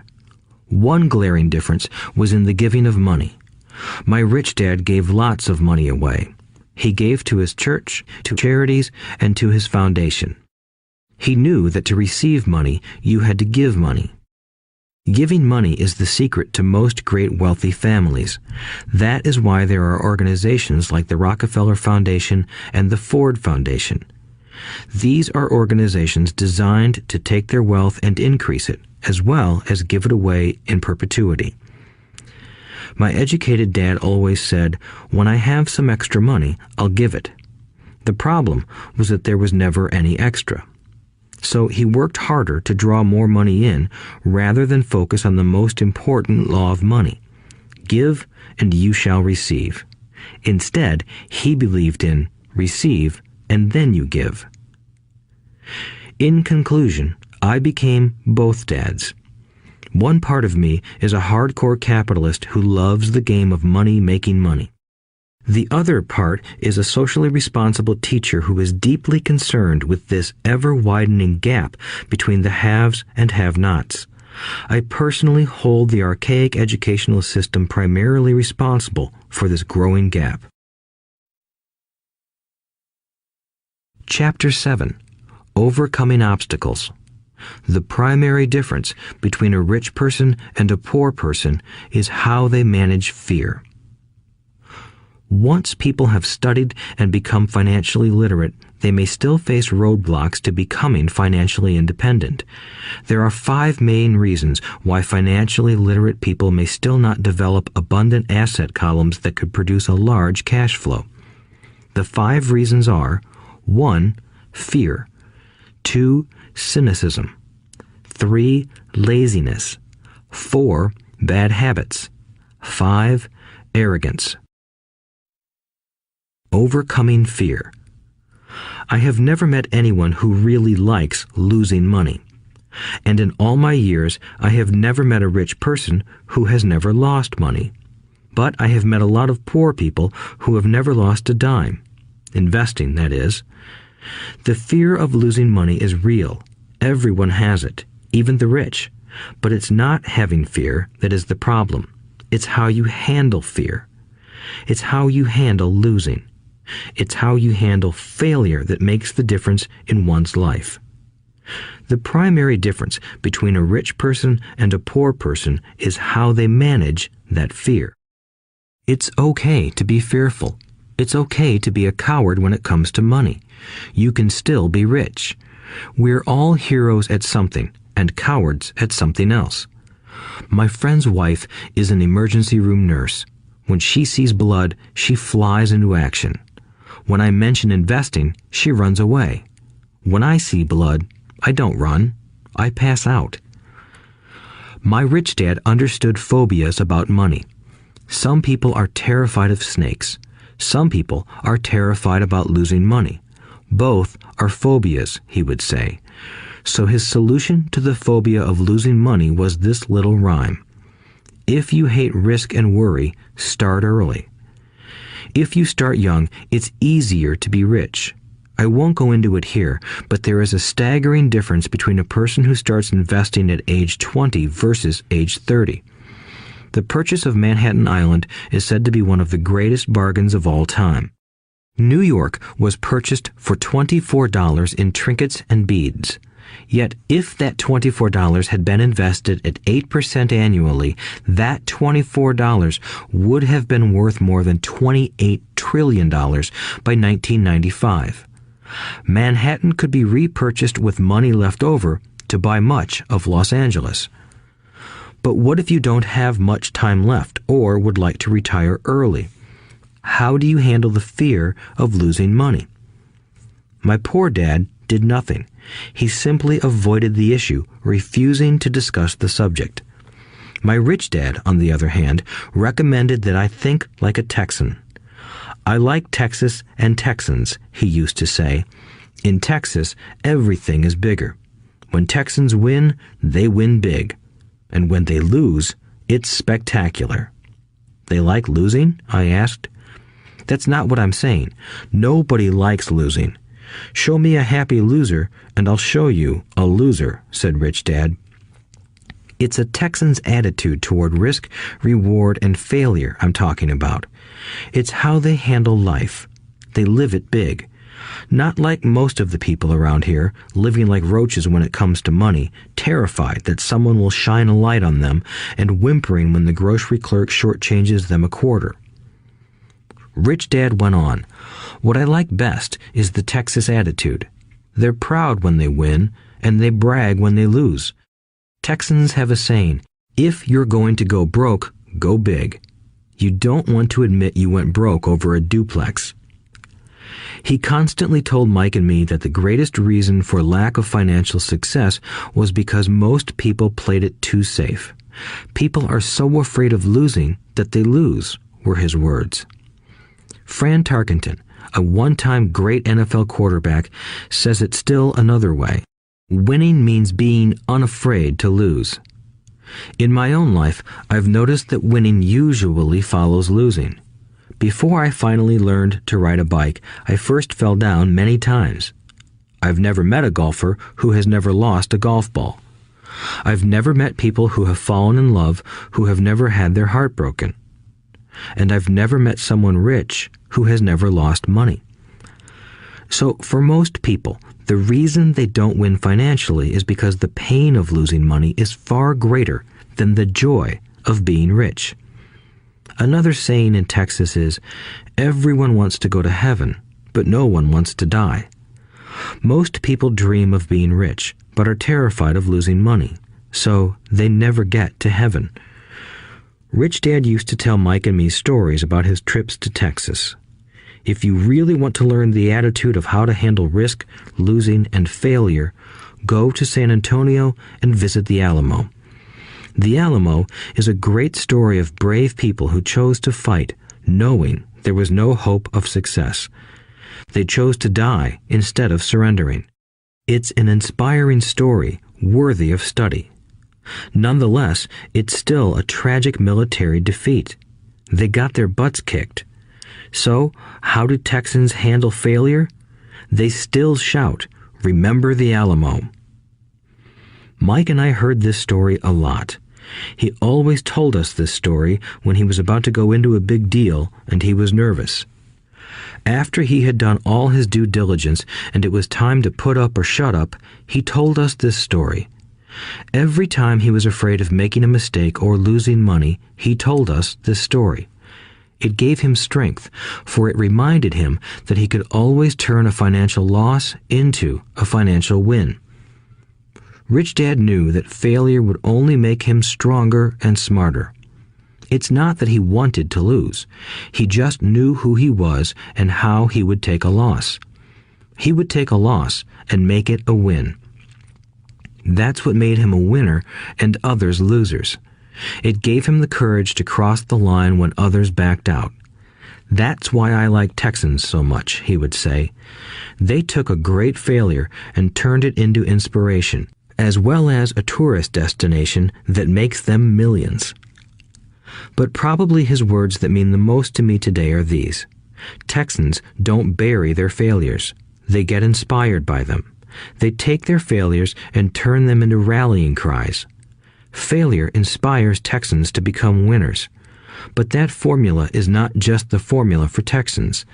It is the formula for all winners. I've said that falling off my bike was part of learning to ride. I remember falling off only made me more determined to learn to ride, not less. I also said that I have never met a golfer who has never lost a ball. For top professional golfers, losing a ball or a tournament provides the inspiration to be better, to practice harder, to study more. That's what makes them better. For winners, losing inspires them. For losers, losing defeats them. I like to quote John D. Rockefeller, who said, "I always tried to turn every disaster into an opportunity." And being Japanese American, I can say this. Many people say that Pearl Harbor was an American mistake. I say it was a Japanese mistake. From the movie Tora, Tora, Tora, a somber Japanese admiral says to his cheering subordinates, "I am afraid we have awakened a sleeping giant." Remember Pearl Harbor became a rallying cry. It turned one of America's greatest losses into the reason to win. This great defeat gave America strength, and America soon emerged as a world power. Failure inspires winners, and failure defeats losers. It is the biggest secret of winners. It's the secret that losers do not know. The greatest secret of winners is that failure inspires winning. Thus, they're not afraid of losing. Repeating Fran Tarkenton's quote, "Winning means being unafraid to lose."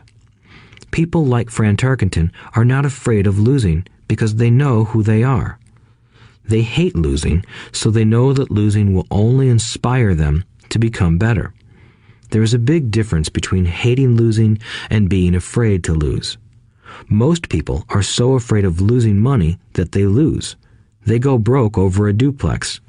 Financially, they play life too safe and too small. They buy big houses and big cars, but not big investments. The main reason that over 90% of the American public struggles financially is because they play not to lose. They don't play to win. They go to their financial planners or accountants or stockbrokers and buy a balanced portfolio. Most have lots of cash in CDs, low-yield bonds, mutual funds that can be traded within a mutual fund family, and a few individual stocks. It is a safe and sensible portfolio, but it is not a winning portfolio. It is a portfolio of someone playing not to lose. Don't get me wrong, it's probably a better portfolio than more than 70% of the population has, and that's frightening. It's a great portfolio for someone who loves safety. But playing it safe and balanced on your investment portfolio is not the way successful investors play the game. If you have little money and you want to be rich, you must first be focused, not balanced. If you look at any successful person, at the start, they were not balanced. Balanced people go nowhere. They stay in one spot. To make progress, you must first go unbalanced. Just look at how you make progress walking. Thomas Edison was not balanced. He was focused. Bill Gates was not balanced. He was focused. Donald Trump is focused. George Soros is focused. George Patton did not take his tanks wide. He focused them and blew through the weak spots in the German line. The French went wide with the Maginot Line, and you know what happened to them. If you have any desire to be rich, you must focus. Do not do what poor and middle-class people do, put their few eggs in many baskets. Put a lot of your eggs in a few baskets and focus. Follow one course until successful. If you hate losing, play it safe. If losing makes you weak, play it safe. Go with balanced investments. If you're over 25 years old and are terrified of taking risks, don't change.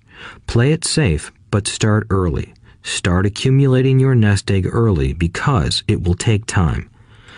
But if you have dreams of freedom, of getting out of the rat race, the first question to ask yourself is, how do I respond to failure? If failure inspires you to win, maybe you should go for it, but only maybe. If failure makes you weak or causes you to throw temper tantrums, like spoiled brats who call attorneys to file lawsuits every time something doesn't go their way, then play it safe. Keep your daytime job, or buy bonds or mutual funds. But remember, there is risk in those financial instruments also, even though they may appear safe. I say all this, mentioning Texas and Fran Tarkenton, because stacking the asset column is easy. It's really a low-aptitude game. It doesn't take much education. 5th grade math will do. But building your asset column is a game in which attitude plays a major role. It takes guts, patience, and a great attitude toward failure. Losers avoid failing, and failure turns losers into winners. Just remember the Alamo. Overcoming cynicism. The sky is falling. The sky is falling. Most of us know the story of Chicken Little, who ran around warning the barnyard of impending doom. We all know people who are that way. There's a Chicken Little inside each of us. As I stated earlier, the cynic is really a little chicken. We all get a little chicken when fear and doubt cloud our thoughts. All of us have doubts. I'm not smart. I'm not good enough. So-and-so is better than me. Our doubts often paralyze us. We play the what-if game. What if the economy crashes right after I invest? What if I lose control and I can't pay the money back? What if things don't go as I planned? Or we have friends or loved ones who will remind us of our shortcomings. They often say, "What makes you think you can do that? If it's such a good idea, how come someone else hasn't done it? That will never work. You don't know what you're talking about." These words of doubt often get so loud that we fail to act. A horrible feeling builds in our stomach. Sometimes we can't sleep. We fail to move forward. So we stay with what is safe, and opportunities pass us by.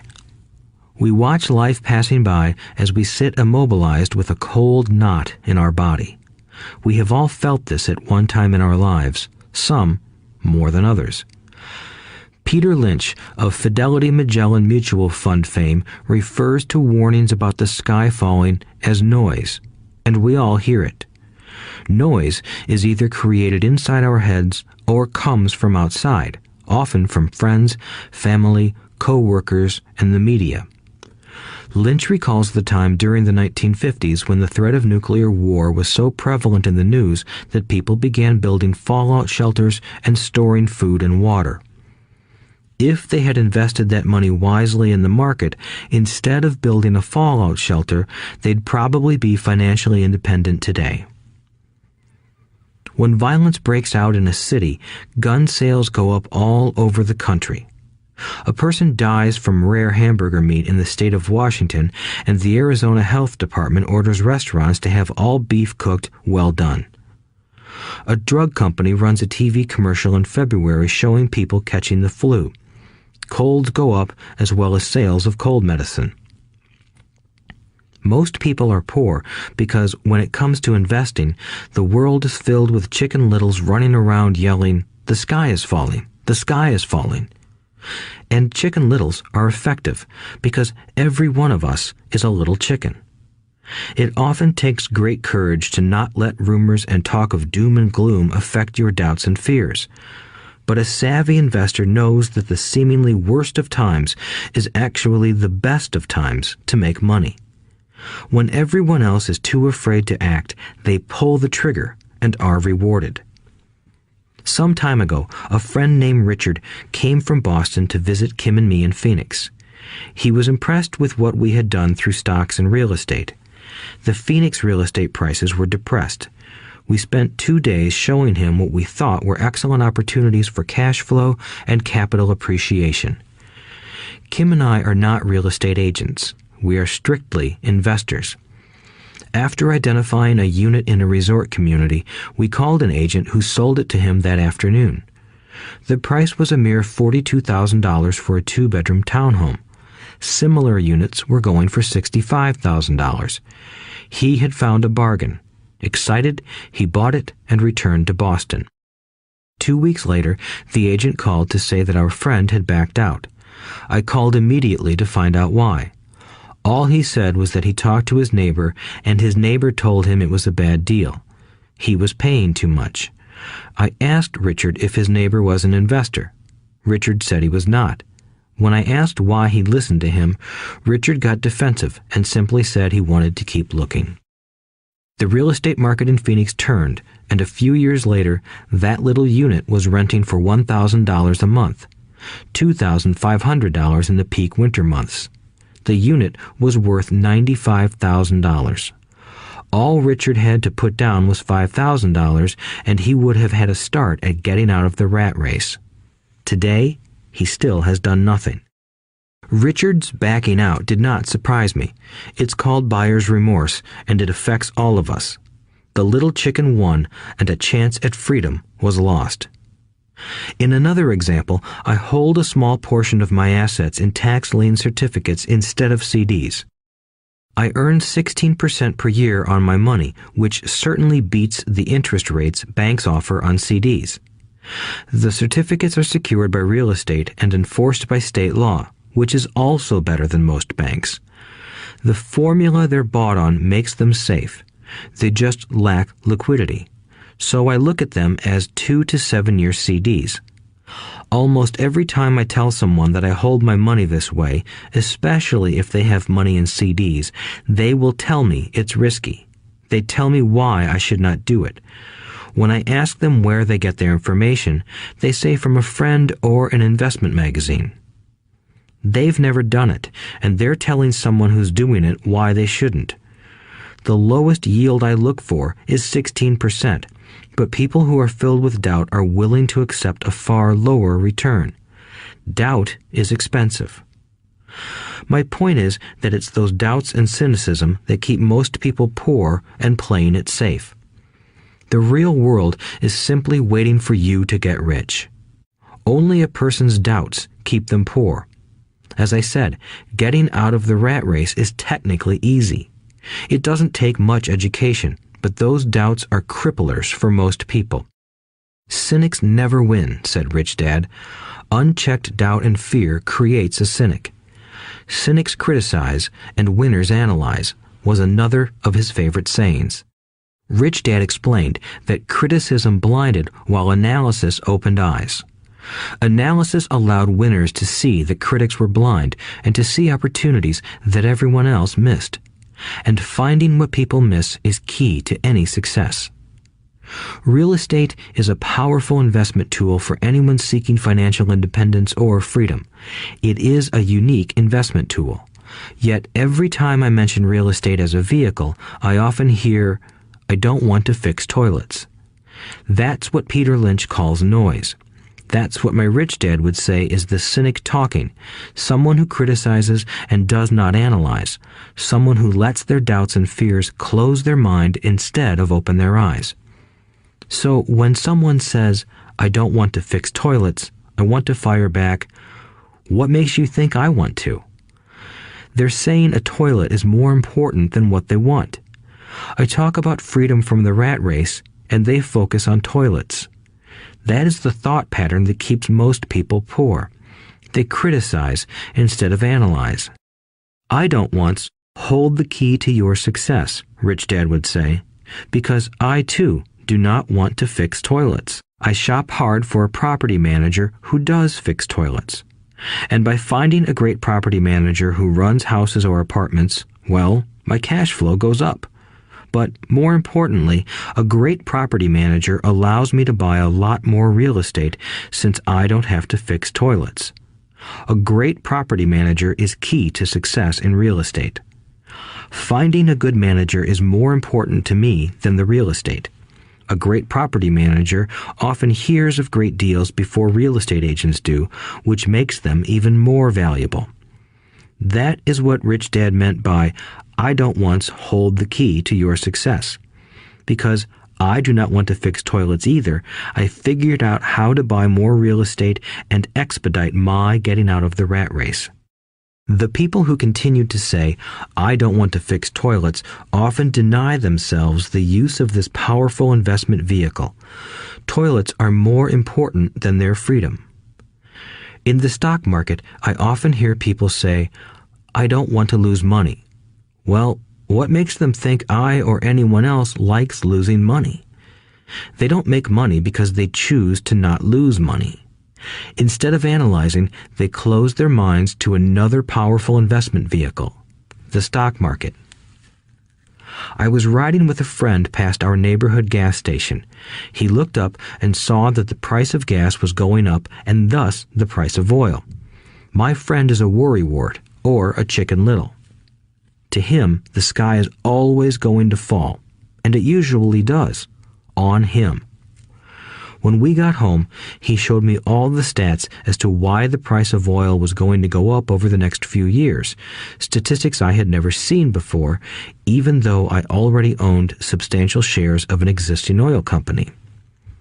With that information, I immediately began looking for and found a new undervalued oil company that was about to find some oil deposits. My broker was excited about this new company, and I bought 15,000 shares for 65 cents per share. 3 months later, this same friend and I drove by the same gas station, and sure enough, the price per gallon had gone up nearly 15%. Again, the Chicken Little worried and complained. I smiled, because a month earlier, that little oil company hit oil, and those 15,000 shares went up to more than $3 per share since he had first given me the tip. And the price of gas will continue to go up if what my friend says is true. If most people understood how a stop worked in stock market investing, there would be more people investing to win instead of investing not to lose. A stop is simply a computer command that sells your stock automatically if the price begins to drop, helping to minimize your losses and maximize some gains. It's a great tool for those who are terrified of losing. So whenever I hear people focusing on their I don't wants rather than what they do want, I know the noise in their head must be loud. Chicken Little has taken over their brain and is yelling, the sky is falling and toilets are breaking. So they avoid their don't wants, but they pay a huge price. They may never get what they want in life. Instead of analyzing, their inner Chicken Little closes their mind. Rich Dad gave me a way of looking at Chicken Little. Just do what Colonel Sanders did. At the age of 66, he lost his business and began to live on his Social Security check. It wasn't enough. He went around the country selling his recipe for fried chicken. He was turned down 1,009 times before someone said yes, and he went on to become a multimillionaire at an age when most people are quitting. He was a brave and tenacious man, Rich Dad said of Harlan Sanders. So when you're in doubt and feeling a little afraid, just do what Colonel Sanders did to his little chicken. He fried it. Overcoming laziness. Busy people are often the most lazy. We have all heard stories of a businessman who works hard to earn money. He works hard to be a good provider for his wife and children. He spends long hours at the office and brings work home on weekends. One day he comes home to an empty house. His wife has left with the kids. He knew he and his wife had problems, but rather than work to make the relationship strong, he stayed busy at work. Dismayed, his performance at work slips and he loses his job. Today, I often meet people who are too busy to take care of their wealth, and there are people too busy to take care of their health. The cause is the same. They're busy, and they stay busy as a way of avoiding something they do not want to face. Nobody has to tell them. Deep down, they know. In fact, if you remind them, they often respond with anger or irritation. If they aren't busy at work or with the kids, they're often busy watching TV, fishing, playing golf, or shopping. Yet deep down, they know they are avoiding something important. That's the most common form of laziness. Laziness by staying busy. So, what is the cure for laziness? The answer is a little greed. For many of us, we were raised thinking of greed or desire as bad. Greedy people are bad people, my mom used to say, yet we all have inside of us this yearning to have nice, new, or exciting things. So to keep that emotion of desire under control, often parents find ways of suppressing that desire with guilt. You only think about yourself. Don't you know you have brothers and sisters? Was one of my mom's favorites. You want me to buy you what? Was a favorite of my dad. Do you think we're made of money? Do you think money grows on trees? We're not rich people, you know. It wasn't so much the words, but the angry guilt trip that went with the words that got to me. Or the reverse guilt trip was the, I'm sacrificing my life to buy this for you. I'm buying this for you because I never had this advantage when I was a kid. I have a neighbor who is stone broke but can't park his car in his garage. The garage is filled with toys for his kids. Those spoiled brats get everything they ask for. I don't want them to know the feeling of want are his everyday words. He has nothing set aside for their college or his retirement, but his kids have every toy ever made. He recently got a new credit card in the mail and took his kids to visit Las Vegas. I'm doing it for the kids, he said with great sacrifice. Rich Dad forbade the words, I can't afford it. In my real home, that's all I heard. Instead, Rich Dad required his children to say, how can I afford it? He believed that the words, I can't afford it, shut down your brain. It didn't have to think anymore. How can I afford it opened up the brain and forced it to think and search for answers. But most importantly, he felt the words, I can't afford it, were a lie, and the human spirit knows it. The human spirit is very, very powerful, he would say. It knows it can do anything. By having a lazy mind that says, I can't afford it, a war breaks out inside you. Your spirit is angry, and your lazy mind must defend its lie. The spirit is screaming, come on, let's go to the gym and work out. And the lazy mind says, but I'm tired. I worked really hard today. Or the human spirit says, I'm sick and tired of being poor. Let's get out there and get rich. To which the lazy mind says, rich people are greedy. Besides, it's too much bother. It's not safe. I might lose money. I'm working hard enough as it is. I've got too much to do at work anyway. Look at what I have to do tonight. My boss wants it finished by morning.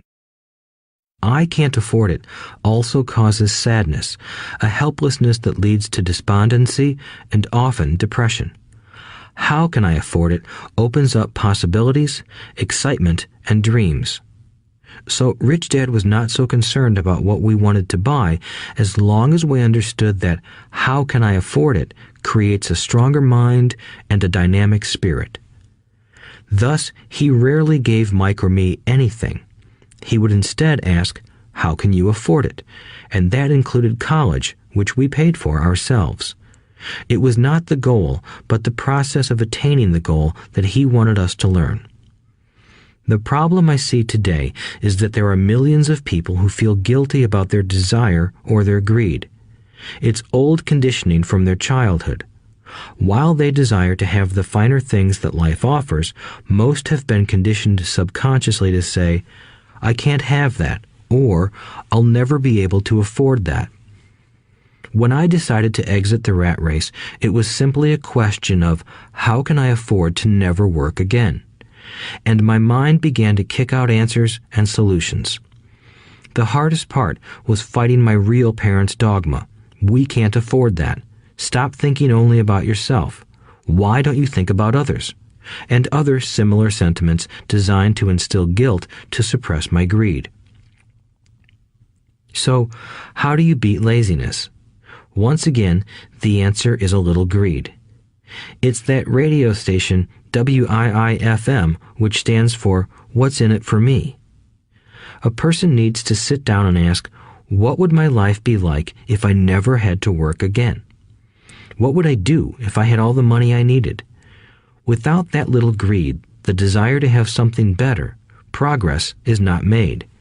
Our world progresses because we all desire a better life. New inventions are made because we desire something better. We go to school and study hard because we want something better. So whenever you find yourself avoiding something you know you should be doing, then the only thing to ask yourself is, what's in it for me? Be a little greedy. It's the best cure for laziness. Too much greed, however, as anything in excess can be, is not good. But just remember what Michael Douglas said in the movie Wall Street. Greed is good. Rich Dad said it differently. Guilt is worse than greed, for guilt robs the body of its soul. I think Eleanor Roosevelt said it best. Do what you feel in your heart to be right, for you'll be criticized anyway. You'll be damned if you do, and damned if you don't. Overcoming bad habits. Our lives are a reflection of our habits more than our education.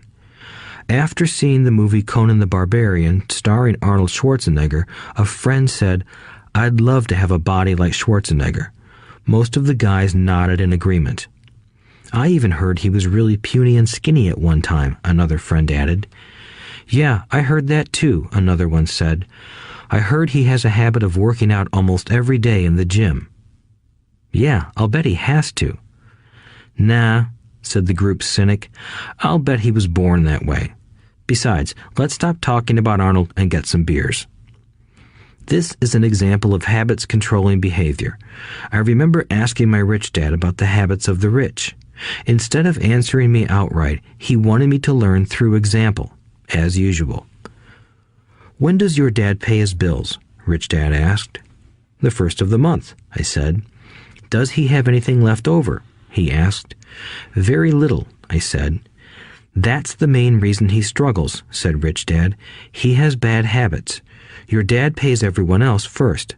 He pays himself last, but only if he has anything left over." "Which he usually doesn't," I said. "But he has to pay his bills, doesn't he? You're saying he shouldn't pay his bills?" "Of course not," said Rich Dad. "I firmly believe in paying my bills on time. I just pay myself first, before I pay even the government." "But what happens if you don't have enough money?" I asked. "What do you do then?" "The same," said Rich Dad.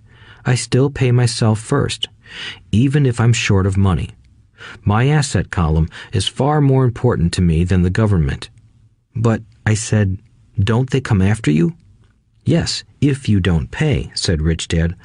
"Look, I did not say not to pay. I just said I pay myself first, even if I'm short of money." "But," I replied, "how do you do that?" "It's not how. The question is why," Rich Dad said. "Okay, why?" "Motivation," said Rich Dad.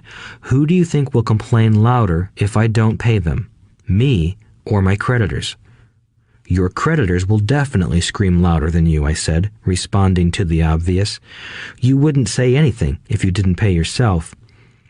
So you see, after paying myself, the pressure to pay my taxes and the other creditors is so great that it forces me to seek other forms of income.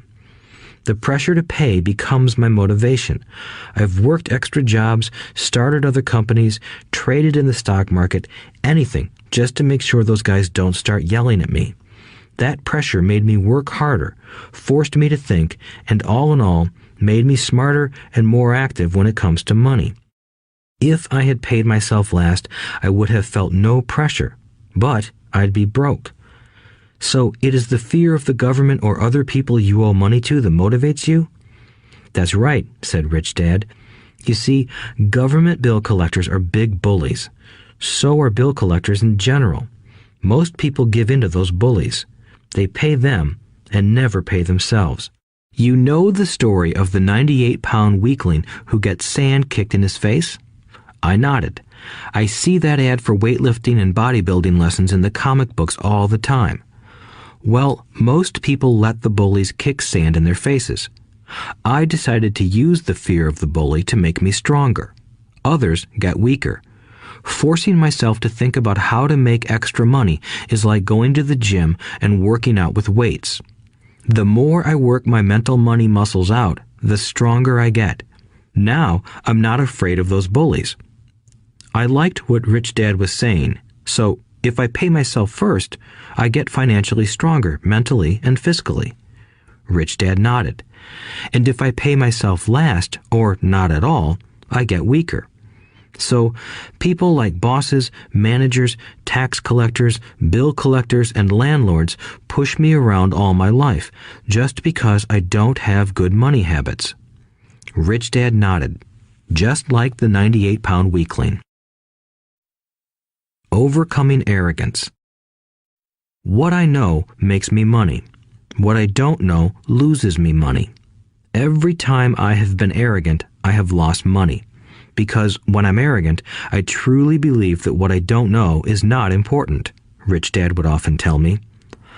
I have found that many people use arrogance to try to hide their own ignorance.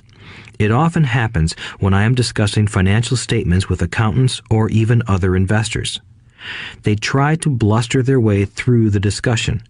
It is clear to me that they don't know what they're talking about. They're not lying, but they are not telling the truth. There are many people in the world of money, finances, and investments who have absolutely no idea what they're talking about. Most people in the money industry are just spouting off sales pitches like used car salesmen. When you know you are ignorant in a subject, start educating yourself by finding an expert in the field or a book on the subject. Chapter 8. Getting Started. There is gold everywhere. Most people are not trained to see it.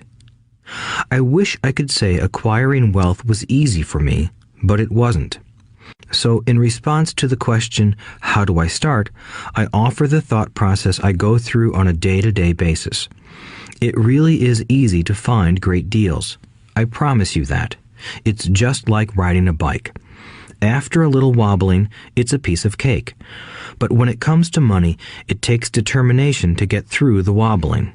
That's a personal thing. To find million-dollar deals of a lifetime requires us to call on our financial genius. I believe that each of us has a financial genius within us. The problem is that our financial genius lies asleep, waiting to be called upon. It lies asleep because our culture has educated us into believing that the love of money is the root of all evil. It has encouraged us to learn a profession so we can work for money, but failed to teach us how to have money work for us. It taught us not to worry about our financial future because our company or the government would take care of us when our working days are over. However, it is our children, educated in the same school system, who will end up paying for this absence of financial education. The message is still to work hard, earn money, and spend it.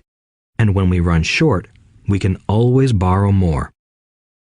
Unfortunately, 90% of the Western world subscribes to the above dogma, simply because it's easier to find a job and work for money. If you are not one of the masses, I offer you the following 10 steps to awaken your financial genius. I simply offer you the steps I have personally followed. If you want to follow some of them, great. If you don't, make up your own. Your financial genius is smart enough to develop its own list. While in Peru, I asked a gold miner of 45 years how he was so confident about finding a gold mine. He replied, "There is gold everywhere. Most people are not trained to see it." And I would say that is true. In real estate, I can go out and in a day come up with 4 or 5 great potential deals, while the average person will go out and find nothing, even looking in the same neighborhood.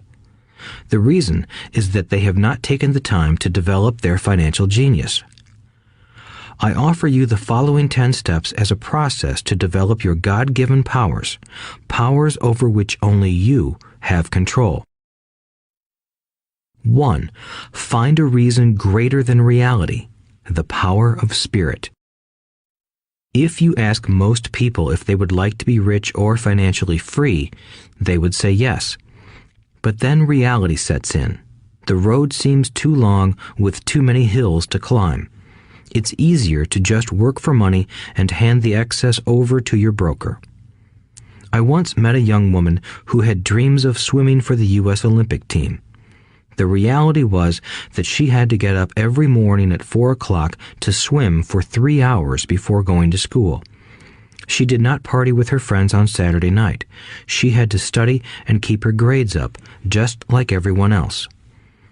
When I asked her what fueled her superhuman ambition and sacrifice, she simply said, "I do it for myself and the people I love. It's love that gets me over the hurdles and sacrifices." A reason or a purpose is a combination of wants and don't wants. When people ask me what my reason for wanting to be rich is, I tell them that it is a combination of deep emotional wants and don't wants. I will list a few. First, the don't wants, for they create the wants. I don't want to work all my life. I don't want what my parents aspired for, which was job security and a house in the suburbs. I don't like being an employee. I hated that my dad always missed my football games because he was so busy working on his career. I hated it when my dad worked hard all his life and the government took most of what he worked for at his death. He could not even pass on what he worked so hard for when he died. The rich don't do that. They work hard and pass it on to their children. Now, the wants. I want to be free to travel the world and live in the lifestyle I love. I want to be young when I do this. I want to simply be free. I want control over my time and my life. I want money to work for me. Those are my deep-seated emotional reasons. What are yours? If they are not strong enough, then the reality of the road ahead may be greater than your reasons. I have lost money and been set back many times, but it was the deep emotional reasons that kept me standing up and going forward. I wanted to be free by age 40, but it took me until I was 47, with many learning experiences along the way.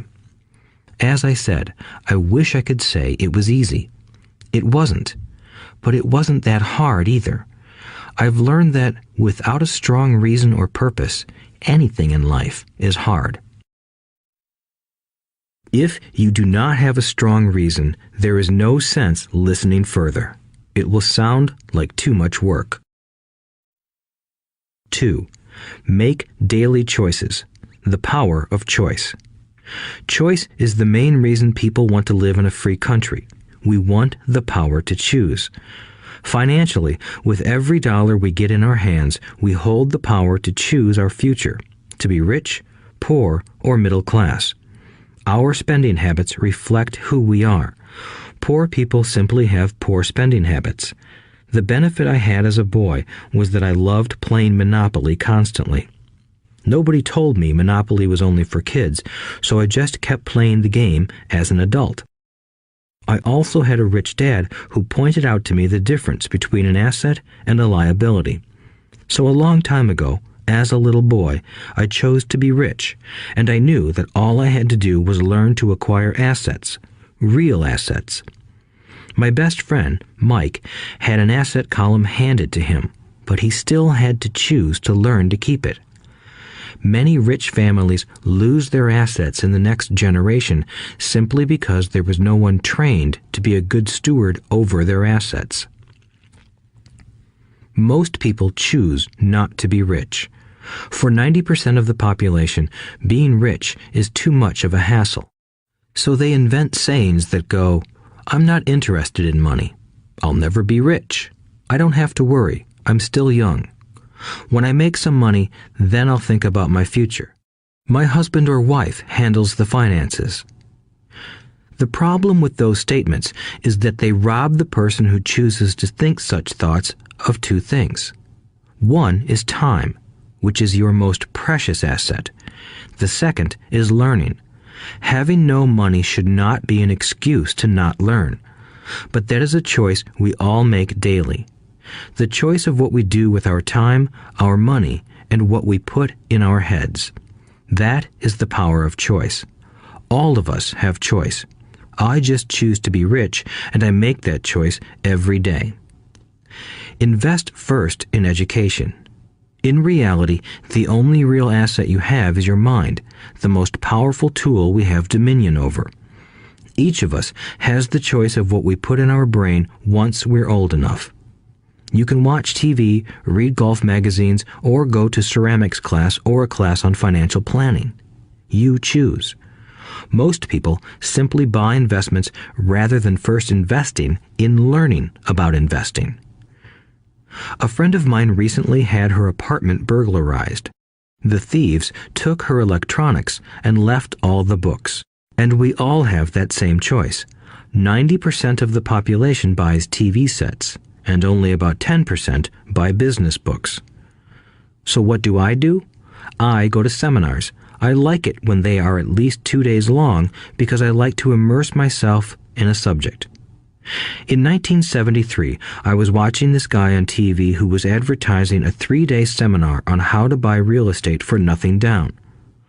I spent $385, and that course has made me at least $2 million, if not more. But more importantly, it bought me life. I don't have to work for the rest of my life because of that one course. I go to at least 2 such courses every year. I love CDs and audiobooks. The reason? I can easily review what I just heard. I was listening to an investor say something I completely disagreed with. Instead of becoming arrogant and critical, I simply listened to that 5-minute stretch at least 20 times, maybe more. But suddenly, by keeping my mind open, I understood why he said what he said. It was like magic. I felt like I had a window into the mind of one of the greatest investors of our time. I gained tremendous insight into the vast resources of his education and experience. The net result? I still have the old way I used to think, and I now have a new way of looking at the same problem or situation. I have 2 ways to analyze a problem or trend, and that is priceless. Today, I often say, how would Donald Trump do this, or Warren Buffett, or George Soros? The only way I can access their vast mental power is to be humble enough to read or listen to what they have to say. Arrogant or critical people are often people with low self-esteem who are afraid of taking risks. That's because if you learn something new, you are then required to make mistakes in order to fully understand what you have learned. If you have listened this far, arrogance is not one of your problems. Arrogant people rarely read or listen to experts. Why should they? They are the center of the universe. There are so many intelligent people who argue or defend when a new idea clashes with the way they think. In this case, their so-called intelligence combined with arrogance equals ignorance. Each of us knows people who are highly educated or believe they are smart, but their balance sheet paints a different picture. A truly intelligent person welcomes new ideas, for new ideas can add to the synergy of other accumulated ideas. Listening is more important than talking. If that were not true, God would not have given us 2 ears and only 1 mouth. Too many people think with their mouth instead of listening in order to absorb new ideas and possibilities. They argue instead of asking questions. I take a long view on my wealth. I do not subscribe to the get-rich-quick mentality most lottery players or casino gamblers have. I may go in and out of stocks, but I am long on education. If you want to fly an airplane, I advise taking lessons first. I am always shocked at people who buy stocks or real estate but never invest in their greatest asset, their mind. Just because you bought a house or two does not make you an expert at real estate. 3. Choose friends carefully. The power of association. First of all, I do not choose my friends by their financial statements. I have friends who have actually taken a vow of poverty, as well as friends who earn millions every year. The point is that I learn from all of them. Now, I will admit that there are people I have actually sought out because they had money. But I was not after their money. I was seeking their knowledge. In some cases, these people who had money have become dear friends. I've noticed that my friends with money talk about money. They don't do it to brag. They're interested in the subject. So I learn from them, and they learn from me. My friends who are in dire financial straits do not like talking about money, business, or investing. They often think it rude or unintellectual. So I also learn from my friends who struggle financially. I find out what not to do. I have several friends who have generated over $1 billion in their short lifetimes. The 3 of them report the same phenomenon. Their friends who have no money have never come to them to ask them how they did it, but they do come asking for one of 2 things, or both, a loan or a job. Warning: don't listen to poor or frightened people. I have such friends, and while I love them dearly, they are the Chicken Littles of life. To them, when it comes to money, especially investments, it's always the sky is falling, the sky is falling. They can always tell you why something won't work. The problem is that people listen to them. But people who blindly accept doom and gloom information are also Chicken Littles. As that old saying goes, birds of a feather flock together. If you watch business channels on TV, they often have a panel of so-called experts. One expert will say the market is going to crash, and the other will say it's going to boom. If you're smart, you listen to both. Keep your mind open because both have valid points. Unfortunately, most poor people listen to Chicken Little. I have had many close friends try to talk me out of a deal or an investment. Not long ago, a friend told me he was excited because he found a 6% certificate of deposit. I told him I earned 16% from the state government. The next day, he sent me an article about why my investment was dangerous. I have received 16% for years now, and he still receives 6%. I would say that one of the hardest things about wealth building is to be true to yourself and to be willing to not go along with the crowd. This is because, in the market, it is usually the crowd that shows up late that is slaughtered. If a great deal is on the front page, it's too late in most instances. Look for a new deal. As we used to say as surfers, there is always another wave. People who hurry and catch a wave late usually are the ones who wipe out. Smart investors don't time the markets. If they miss a wave, they search for the next one and get themselves in position. This is hard for most investors because buying what is not popular is frightening. Timid investors are like sheep going along with the crowd. Or their greed gets them in when wise investors have already taken their profits and moved on.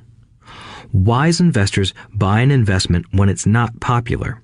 They know their profits are made when they buy, not when they sell. They wait patiently. As I said, they do not time the market.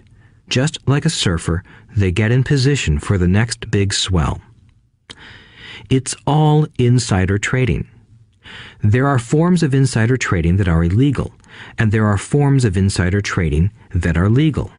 But either way, it's insider trading. The only distinction is, how far away from the inside are you? The reason you want to have rich friends is because that is where the money is made. It's made on information. You want to hear about the next boom, get in and get out before the next bust. I'm not saying do it illegally, but the sooner you know, the better your chances are for profits with minimal risk. That is what friends are for, and that is financial intelligence. 4. Master a formula and then learn a new one. The power of learning quickly. In order to make bread, every baker follows a recipe, even if it's only held in their head. The same is true for making money. Most of us have heard the saying, "You are what you eat." I have a different slant. I say, "You become what you study." In other words, be careful what you learn, because your mind is so powerful that you become what you put in your head. For example, if you study cooking, you then tend to cook. If you don't want to be a cook anymore, then you need to study something else. When it comes to money, the masses generally have one basic formula they learned in school, and it's this: work for money. The predominant formula I see in the world is that every day millions of people get up, go to work, earn money, pay bills, balance checkbooks, buy some mutual funds, and go back to work. That is the basic formula, or recipe. If you're tired of what you're doing, or you're not making enough, it's simply a case of changing the formula via which you make money. Years ago, when I was 26, I took a weekend class called How to Buy Real Estate Foreclosures. I learned a formula. The next trick was to have the discipline to actually put into action what I had learned. That is where most people stop. For 3 years, while working for Xerox, I spent my spare time learning to master the art of buying foreclosures. I've made several $1 million using that formula. So, after I mastered that formula, I went in search of other formulas. For many of the classes, I did not directly use the information I learned, but I always learned something new. I have attended classes designed for derivative traders, commodity option traders, and chaologists. I was way out of my league, being in a room full of people with doctorates in nuclear physics and space science. Yet, I learned a lot that made my stock and real estate investing more meaningful and lucrative. Most junior colleges and community colleges have classes on financial planning and buying traditional investments. They are good places to start, but I always search for a faster formula. That is why, on a fairly regular basis, I make more in a day than many people will make in their lifetime. Another side note, in today's fast-changing world, it's not so much what you know anymore that counts, because often what you know is old. It is how fast you learn. That skill is priceless. It's priceless in finding faster formulas, recipes, if you will, for making dough. Working hard for money is an old formula born in the day of cavemen. 5. Pay yourself first. The power of self-discipline. If you cannot get control of yourself, do not try to get rich. It makes no sense to invest, make money, and blow it. It is the lack of self-discipline that causes most lottery winners to go broke soon after winning millions. It is the lack of self-discipline that causes people who get a raise to immediately go out and buy a new car or take a cruise. It is difficult to say which of the 10 steps is the most important, but of all the steps, this step is probably the most difficult to master if it is not already a part of your makeup. I would venture to say that personal self-discipline is the number one delineating factor between the rich, the poor, and the middle class.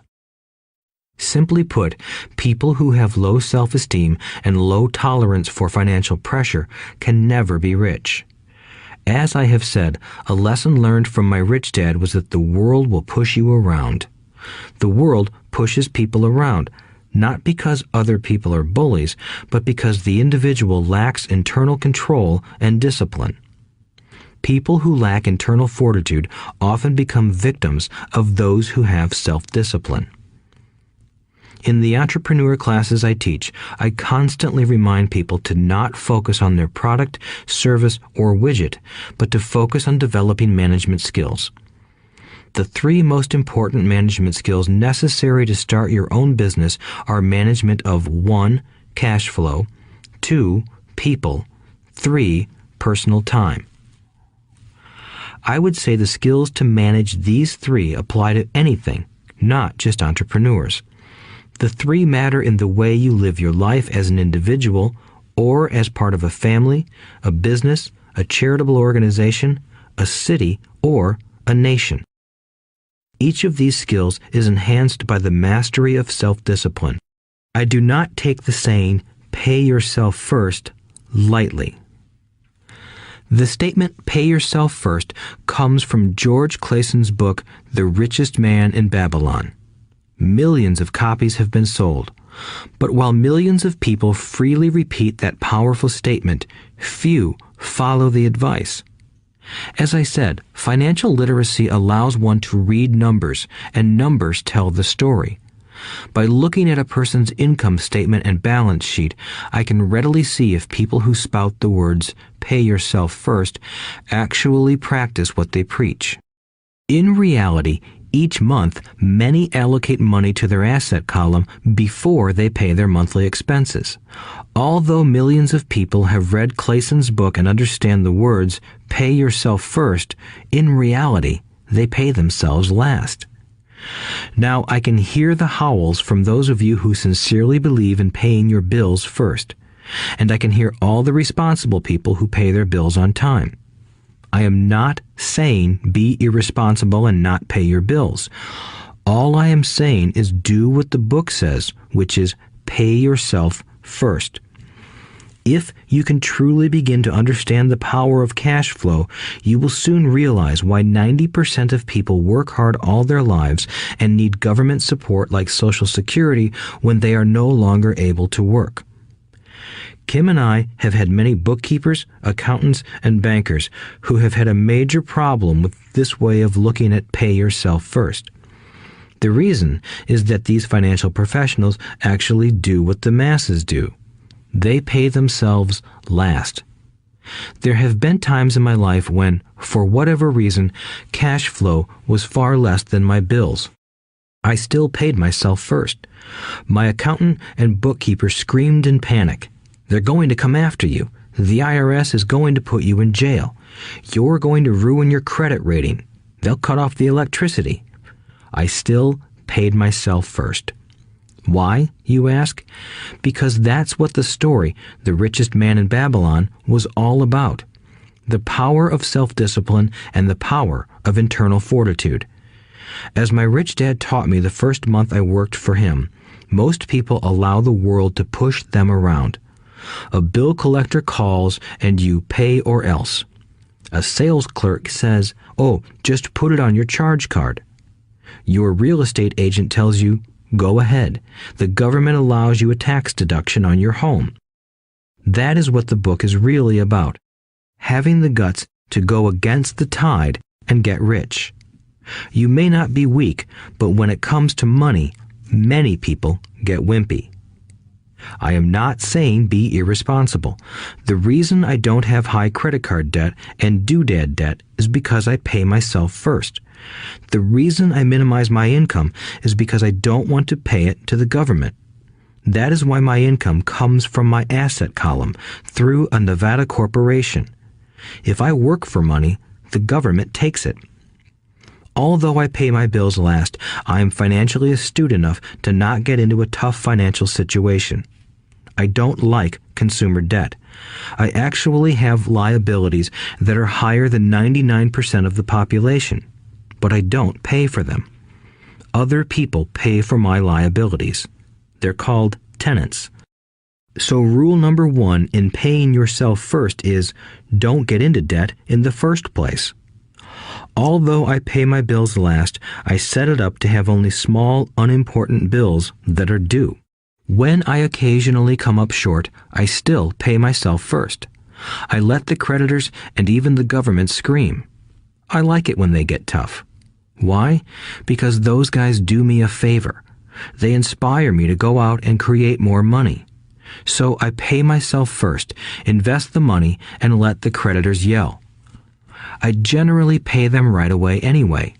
Kim and I have excellent credit. We just don't cave into pressure and spend our savings or liquidate stocks to pay for consumer debt. that is not too financially intelligent. To successfully pay yourself first, keep the following in mind. 1. Don't get into large debt positions that you have to pay for. Keep your expenses low. Build up assets first. Then buy the big house or nice car. Being stuck in the rat race is not intelligent. 2. When you come up short, let the pressure build and don't dip into your savings or investments. Use the pressure to inspire your financial genius to come up with new ways of making more money and then pay your bills. You will have increased your ability to make more money as well as your financial intelligence. So many times I have gotten into financial hot water and used my brain to create more income while staunchly defending the assets in my asset column. My bookkeeper has screamed and dived for cover, but I was like a good soldier defending the fort. Fort assets. Poor people have poor habits. A common bad habit is innocently called dipping into savings. The rich know that savings are only used to create more money, not to pay bills. I know that sounds tough, but as I said, if you're not tough inside, the world will always push you around anyway. If you do not like financial pressure, then find a formula that works for you. A good one is to cut expenses, put your money in the bank, pay more than your fair share of income tax, buy safe mutual funds, and take the vow of the average. But this violates the pay yourself first rule. This rule does not encourage self-sacrifice or financial abstinence. It doesn't mean pay yourself first and starve. Life was meant to be enjoyed. If you call on your financial genius, you can have all the goodies of life, get rich, and pay bills. And that is financial intelligence. 6. Pay your brokers well. The power of good advice.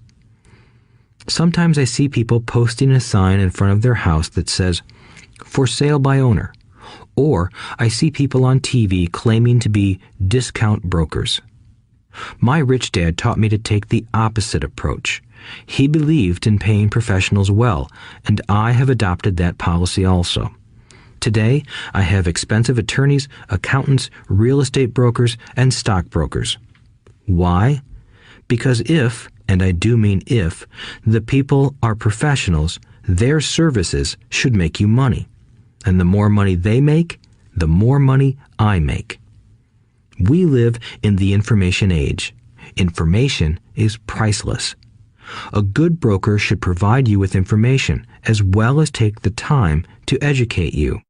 I have several brokers who do that for me. Some taught me when I had little or no money, and I am still with them today.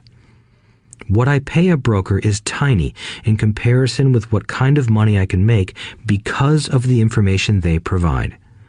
I love it when my real estate broker or stockbroker makes a lot of money because that usually means I made a lot of money. A good broker saves me time in addition to making me money. Like when I bought the vacant land for $9,000 and sold it immediately for over $25,000 so I could buy my Porsche quicker. A broker is my eyes and ears in the market. They're there every day, so I do not have to be. I'd rather play golf. People who sell their house on their own must not value their time much. Why would I want to save a few bucks when I could use that time to make more money or spend it with those I love? What I find funny is that so many poor and middle-class people insist on tipping restaurant help 15 to 20%, even for bad service, but complain about paying a broker 3 to 7%.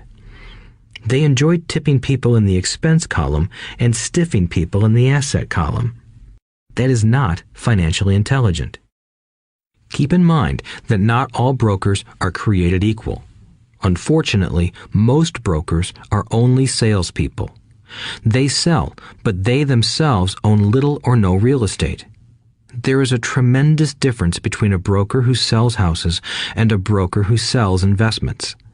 The same is true for stock, bond, mutual fund, and insurance, brokers who call themselves financial planners.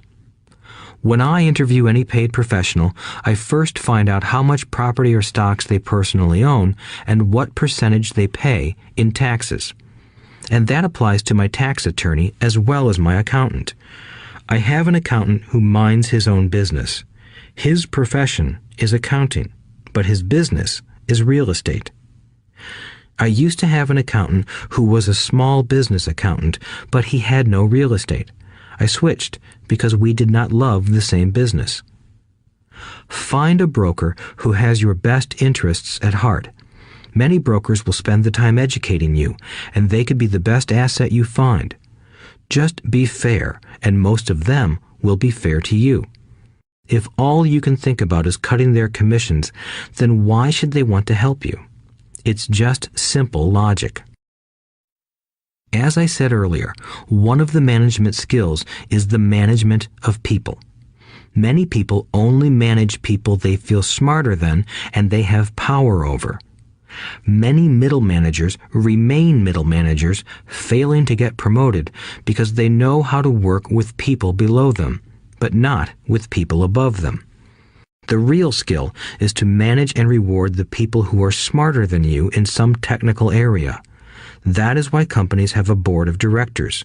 You should have one too. That is financial intelligence. 7. Be an Indian giver. The power of getting something for nothing. When the first European settlers came to America, they were taken aback by a cultural practice some American Indians had. For example, if a settler was cold, the Indian would give the person a blanket. Mistaking it for a gift, the settler was often offended when the Indian asked for it back. The Indians also got upset when they realized that settlers did not want to give it back. That is where the term Indian giver came from, a simple cultural misunderstanding. In the world of the asset column, being an Indian giver is vital to wealth. The sophisticated investor's first question is, how fast do I get my money back? They also want to know what they get for free, also called a piece of the action. That is why the ROI, or return on investment, is so important. For example, I found a small condominium that was in foreclosure a few blocks from where I lived. The bank wanted $60,000 and I submitted a bid for $50,000, which they took simply because, along with my bid, was a cashier's check for $50,000. They realized I was serious. Most investors would say, "Aren't you tying up a lot of cash? Would it not be better to get a loan on it?" The answer is, not in this case. My investment company uses this condominium as a vacation rental in the winter months when the snowbirds come to Arizona. It rents for $2,500 a month for 4 months out of the year. For rental during the off-season, it rents for only $1,000 a month. I had my money back in about 3 years. Now I own this asset, which pumps money out for me, month in and month out. The same is done with stocks. Frequently, my broker calls and recommends I move a sizable amount of money into the stock of a company that he feels is just about to make a move that will add value to the stock, like announcing a new product. I will move my money in for a week to a month while the stock moves up. Then I pull my initial dollar amount out and stop worrying about the fluctuations of the market because my initial money is back and ready to work on another asset. So my money goes in, and then it comes out, and I own an asset that was technically free. True, I have lost money on many occasions, but I only play with money I can afford to lose. I would say, on an average 10 investments, I hit home runs on 2 or 3, while 5 or 6 do nothing, and I lose on 2 or 3.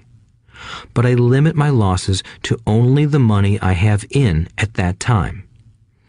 People who hate risk put their money in the bank. In the long run, safe savings are better than no savings. But it takes a long time to get your money back, and, in most instances, you don't get anything for free with it. On every one of my investments, there must be an upside, something for free, like a condominium, a mini storage, a piece of free land, a house, stock shares, or an office building. and there must be limited risk or a low-risk idea. There are books devoted entirely to this subject, so I will not talk about it here. Ray Kroc of McDonald's fame sold hamburger franchises, not because he loved hamburgers, but because he wanted the real estate under the franchise for free. So wise investors must look at more than ROI.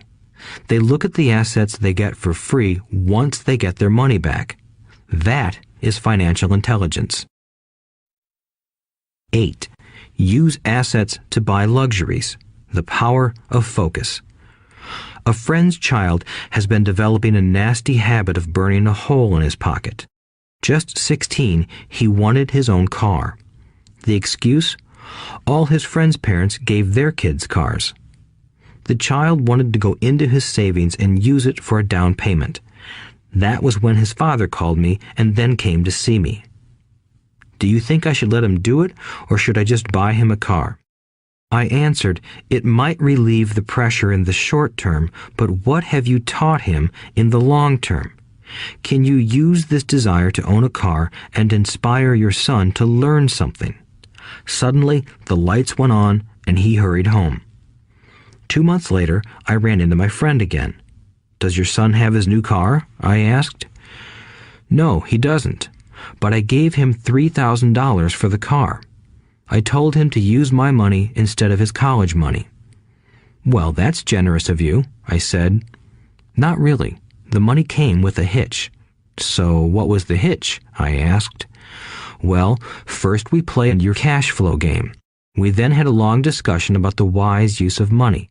After that, I gave him a subscription to the Wall Street Journal and a few books on the stock market. Then what? I asked. What was the catch? I told him that $3,000 was his, but he could not directly buy a car with it. He could use it to find a stockbroker and buy and sell stocks. Once he had made $6,000 with the $3,000, the money would be his for the car, and the $3,000 would go into his college fund. And what are the results? I asked. Well, he got lucky early in his trading, but lost everything a few days later. Then he really got interested. Today, I would say he is down $2,000, but his interest is up. He has read all the books I bought him, and he's gone to the library to get more. He reads the Wall Street Journal voraciously, watching for indicators. He's only got $1,000 left, but his interest and learning are sky high. He knows that if he loses that money, he walks for 2 more years. But he does not seem to care. He even seems uninterested in getting a car because he's found a game that is more fun. What happens if he loses all the money? I asked. We'll cross that bridge when we get to it. I'd rather have him lose everything now than wait till he's our age to risk losing everything. And besides, that is the best $3,000 I've ever spent on his education. What he is learning will serve him for life, and he seems to have gained a new respect for the power of money. As I said earlier, if a person cannot master the power of self-discipline, it is best not to try to get rich. I say this because although the process of developing cash flow from an asset column is easy in theory, what's hard is the mental fortitude to direct money to the correct use. Due to external temptations, it is much easier in today's consumer world to simply blow money out the expense column. With weak mental fortitude, that money flows into the paths of least resistance. That is the cause of poverty and financial struggle. The following example illustrates the financial intelligence needed to direct money to make more money. If we give 100 people $10,000 at the start of the year, I believe that at the end of the year, 80 would have nothing left. In fact, many would have created greater debt by making a down payment on a new car, refrigerator, electronics, or a holiday. 16 would have increased that $10,000 by 5 to 10%. 4 would have increased it to $20,000 or into the millions. We go to school to learn a profession so we can work for money. It is my opinion that it's just as important to learn how to have money work for you. I love my luxuries as much as anyone else. The difference is I don't buy them on credit. It's the keep up with the Joneses trap. When I wanted to buy a Porsche, the easy road would have been to call my banker and get a loan. Instead of choosing to focus in the liability column, I chose to focus in the asset column. As a habit, I use my desire to consume to inspire and motivate my financial genius to invest. Too often today, we focus on borrowing money to get the things we want instead of focusing on creating money. One is easier in the short term, but harder in the long term. It's a bad habit that we as individuals and as a nation have gotten into. Remember, the easy road often becomes hard, and the hard road often becomes easy. The earlier you can train yourself and those you love to be masters of money, the better. Money is a powerful force. Unfortunately, people use the power of money against themselves. If your financial intelligence is low, money will run all over you. It will be smarter than you. If money is smarter than you, you will work for it all your life. To be the master of money, you need to be smarter than it. Then money will do as it is told. It will obey you. Instead of being a slave to it, you will be the master of it. That is financial intelligence. 9. Choose heroes. The power of myth. When I was a kid, I greatly admired Willie Mays, Hank Aaron, and Yogi Berra. They were my heroes, and I wanted to be just like them. I treasured their baseball cards. I knew their stats, the RBIs, the ERAs, their batting averages, how much they got paid, and how they came up from the minor leagues. As a 9-year-old kid, when I stepped up to bat or played first base or catcher, I wasn't me. I pretended I was a famous baseball player. It's one of the most powerful ways we learn, and we often lose that as adults. We lose our heroes. Today, I watch young kids playing basketball near my home. On the court, they're not little Johnny. They're pretending to be their favorite basketball hero. Copying or emulating heroes is true power learning. I have new heroes as I grow older. I have golf heroes, and I copy their swings and do my best to read everything I can about them. I also have heroes such as Donald Trump, Warren Buffett, Peter Lynch, George Soros, and Jim Rogers. I know their stats just like I knew the ERAs and RBIs of my childhood baseball heroes. I follow what Warren Buffett invests in, and I read anything I can about his point of view on the market and how he chooses stocks. And I read about Donald Trump, trying to find out how he negotiates and puts deals together. Just as I was not me when I was up to bat, when I'm in the market or I'm negotiating a deal, I am subconsciously acting with the bravado of Trump. Or, when analyzing a trend, I look at it as though Warren Buffett were doing it. By having heroes, we tap into a tremendous source of raw genius. But heroes do more than simply inspire us. Heroes make things look easy. Making it look easy convinces us to want to be just like them. If they can do it, so can I. When it comes to investing, too many people make it sound hard. Instead, find heroes who make it look easy. 10. Teach and you shall receive. The power of giving. Both of my dads were teachers. My rich dad taught me a lesson I have carried all my life, the necessity of being charitable or giving. My educated dad gave a lot of his time and knowledge, but almost never gave away money. He usually said that he would give when he had some extra money, but of course, there was rarely any extra. My rich dad gave money as well as education. He believed firmly in tithing. If you want something, you first need to give, he would always say. When he was short of money, he gave money to his church or to his favorite charity. If I could leave one single idea with you, it is that idea. Whenever you feel short or in need of something, give what you want first, and it will come back in buckets. That is true for money, a smile, love, or friendship. I know it is often the last thing a person may want to do, but it has always worked for me. I trust that the principle of reciprocity is true, and I give what I want. I want money, so I give money, and it comes back in multiples. I want sales, so I help someone else sell something, and sales come to me. I want contacts, and I help someone else get contacts. Like magic, contacts come to me. I heard a saying years ago that went, "God does not need to receive, but humans need to give." My rich dad would often say, poor people are more greedy than rich people.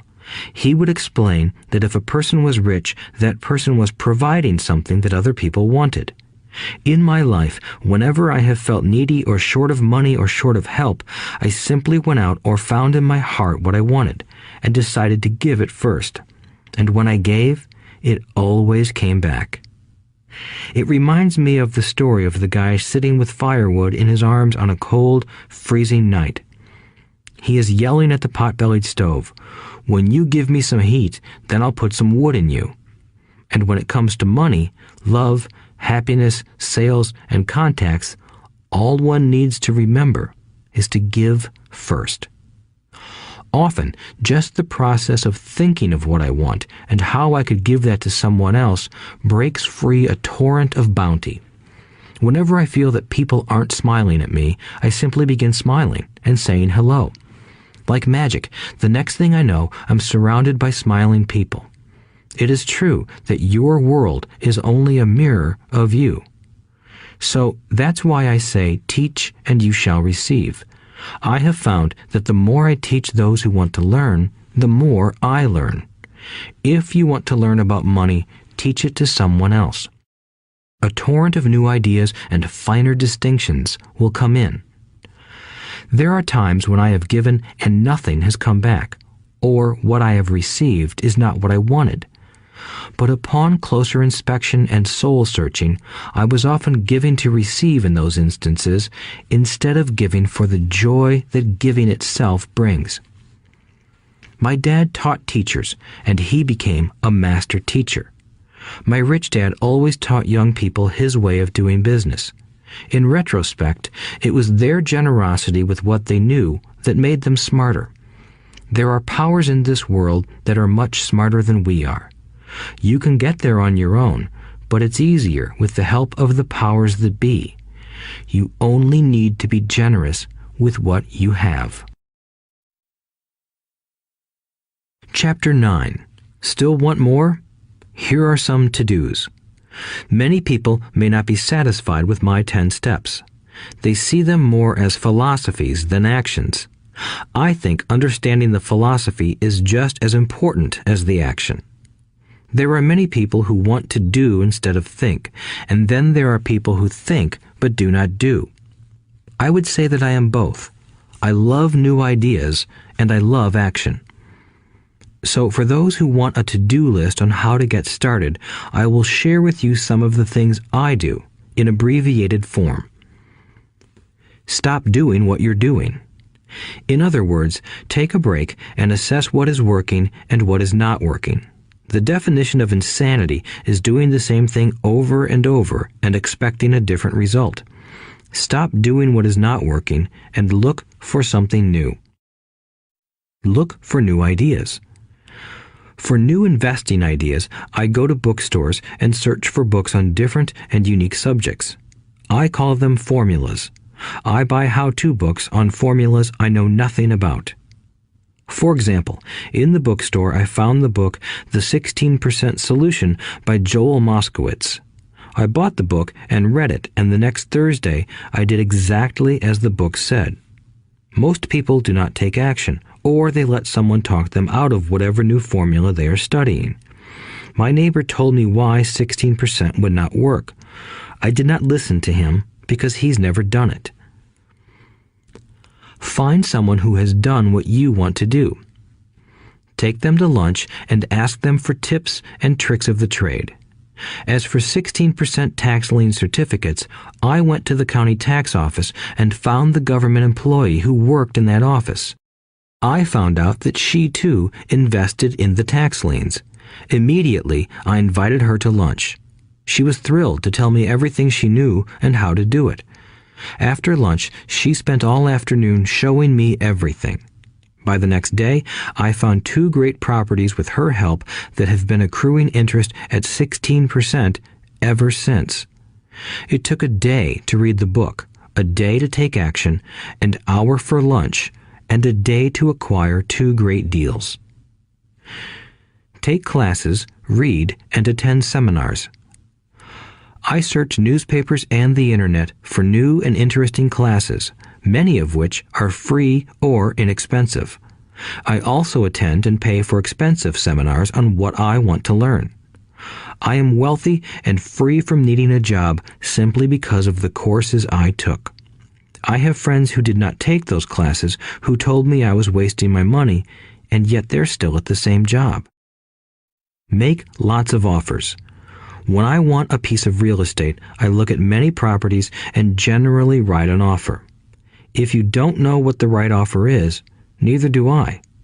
That is the job of the real estate agent. They make the offers. I do as little work as possible. A friend wanted me to show her how to buy apartment houses. So one Saturday, she, her agent, and I went and looked at 6 apartment houses. 4 were dogs, but 2 were good. I said to write offers on all 6, offering half of what the owners asked for. She and the agent nearly had heart attacks. They thought it was rude and would offend the sellers, but I really don't think the agent wanted to work that hard. So they did nothing and went on looking for a better deal. No offers were ever made, and that person is still looking for the right deal at the right price. Well, you don't know what the right price is until you have a second party who wants to deal. Most sellers ask too much. It is rare that a seller asks a price that is less than something is worth. Moral of the story: make offers. People who are not investors have no idea what it feels like to try to sell something. I have had a piece of real estate that I wanted to sell for months. I would have welcomed any offer. They could have offered me 10 pigs and I would have been happy. Not at the offer, but just because someone was interested. I would have countered, maybe for a pig farm in exchange. But that's how the game works. The game of buying and selling is fun. Keep that in mind. It's fun and only a game. Make offers. Someone might say yes. I always make offers with escape clauses. In real estate, I make an offer with language that details subject to contingencies, such as the approval of a business partner. Never specify who the business partner is. Most people don't know that my partner is my cat. If they accept the offer and I don't want the deal, I call home and speak to my cat. I make this ridiculous statement to illustrate how absurdly easy and simple the game is. So many people make things too difficult and take it too seriously.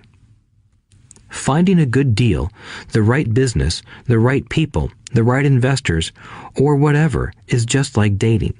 You must go to the market and talk to a lot of people, make a lot of offers, counter-offers, negotiate, reject, and accept. I know single people who sit at home and wait for the phone to ring, but it's better to go to the market, even if it's only the supermarket. Search, offer, reject, negotiate, and accept are all parts of the process of almost everything in life. Jog, walk, or drive a certain area once a month for 10 minutes. I have found some of my best real estate investments doing this. I will jog a certain neighborhood for a year and look for change. For there to be profit in a deal, there must be 2 elements, a bargain and change. There are lots of bargains, but it's change that turns a bargain into a profitable opportunity. So when I jog a neighborhood I might like to invest in. It is the repetition that causes me to notice slight differences. I notice real estate signs that are up for a long time. That means the seller might be more agreeable to deal. I watch for moving trucks going in or out. I stop and talk to the drivers. I talk to the postal carriers. It's amazing how much information they acquire about an area. I find a bad area, especially an area that the news has scared everyone away from. I drive it for sometimes a year, waiting for signs of something changing for the better. I talk to retailers, especially new ones, and find out why they're moving in. It takes only a few minutes a month, and I do it while doing something else, like exercising or going to and from the store.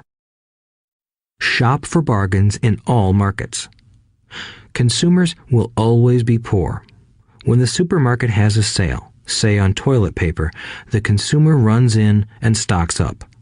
But when the housing or stock market has a sale, most often called a crash or correction, the same consumer often runs away from it. When the supermarket raises its prices, the consumer shops somewhere else. But when housing or the stock market raises their prices, the same consumer often rushes in and starts buying. Always remember, profits are made in the buying, not in the selling. Look in the right places. A neighbor bought a condominium for $100,000. I bought the identical condo next door for $50,000. He told me he's waiting for the price to go up. I told him that profit is made when you buy, not when you sell. He shopped with a real estate broker who owns no property of her own. I shopped at the foreclosure auction. I paid $500 for a class on how to do this. My neighbor thought that the $500 for a real estate investment class was too expensive. He said he could not afford the money or the time. So he waits for the prices to go up. Look for people who want to buy first, then look for someone who wants to sell. A friend was looking for a certain piece of land. He had the money, but did not have the time. I found a large piece of land, larger than what my friend wanted to buy, tied it up with an option, called my friend, and he said he wanted a piece of it. So I sold the piece to him and then bought the land. I kept the remaining land as mine for free. Moral of the story: buy the pie and cut it in pieces. Most people look for what they can afford, so they look too small. They buy only a piece of the pie, so they end up paying more for less. Small thinkers don't get the big breaks. If you want to get richer, think big. Think big. Retailers love giving volume discounts simply because most business people love big spenders.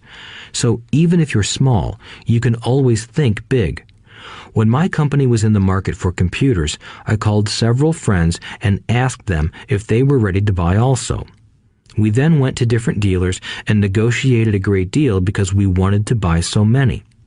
I have done the same with stocks. Small people remain small because they think small, act alone, or don't act at all.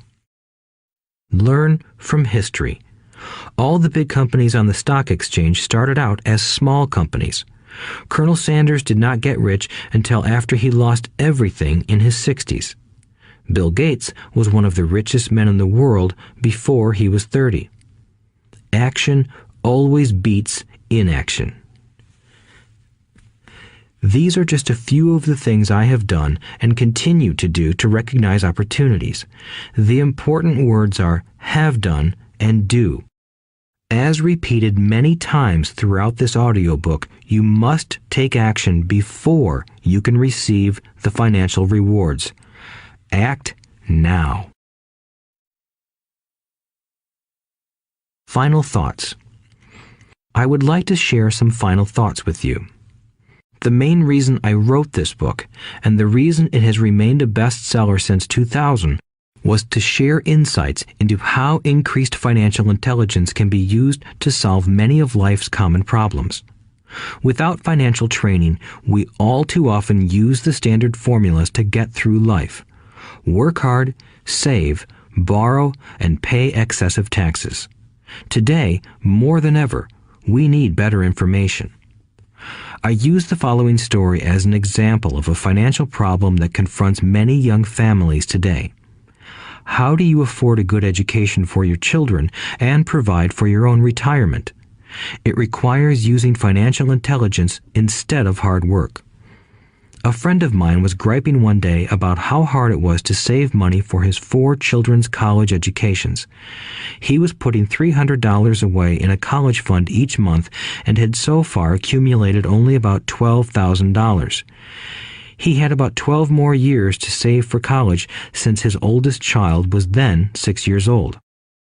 At the time, the real estate market in Phoenix was terrible. People were giving houses away. I suggested to my friend that he buy a house with some of the money in his college fund. The idea intrigued him, and we began to discuss the possibility. His primary concern was that he did not have credit with the bank to buy another house since he was so overextended. I assured him that there were other ways to finance a property rather than through the bank. We looked for a house for 2 weeks, a house that would fit all our criteria. There were plenty to choose from, so shopping was fun. Finally, we found a 3-bedroom, 2-bath home in a prime neighborhood. The owner had been downsized and needed to sell that day because he and his family were moving to California where another job waited. The owner wanted $102,000, but we offered only $79,000. He took it immediately and agreed to carry back the loan with a 10% down payment. All my friend had to come up with was $7,900. As soon as the owner moved, my friend put the house up for rent. After all expenses were paid, including the mortgage, he put $125 in his pocket each month. His plan was to keep the house for 12 years and let the mortgage get paid down faster by applying the extra $125 to the principal each month. We figured that in 12 years, a large portion of the mortgage would be paid off and he could possibly be clearing $800 a month by the time his first child went to college. He could also sell the house if it had appreciated in value.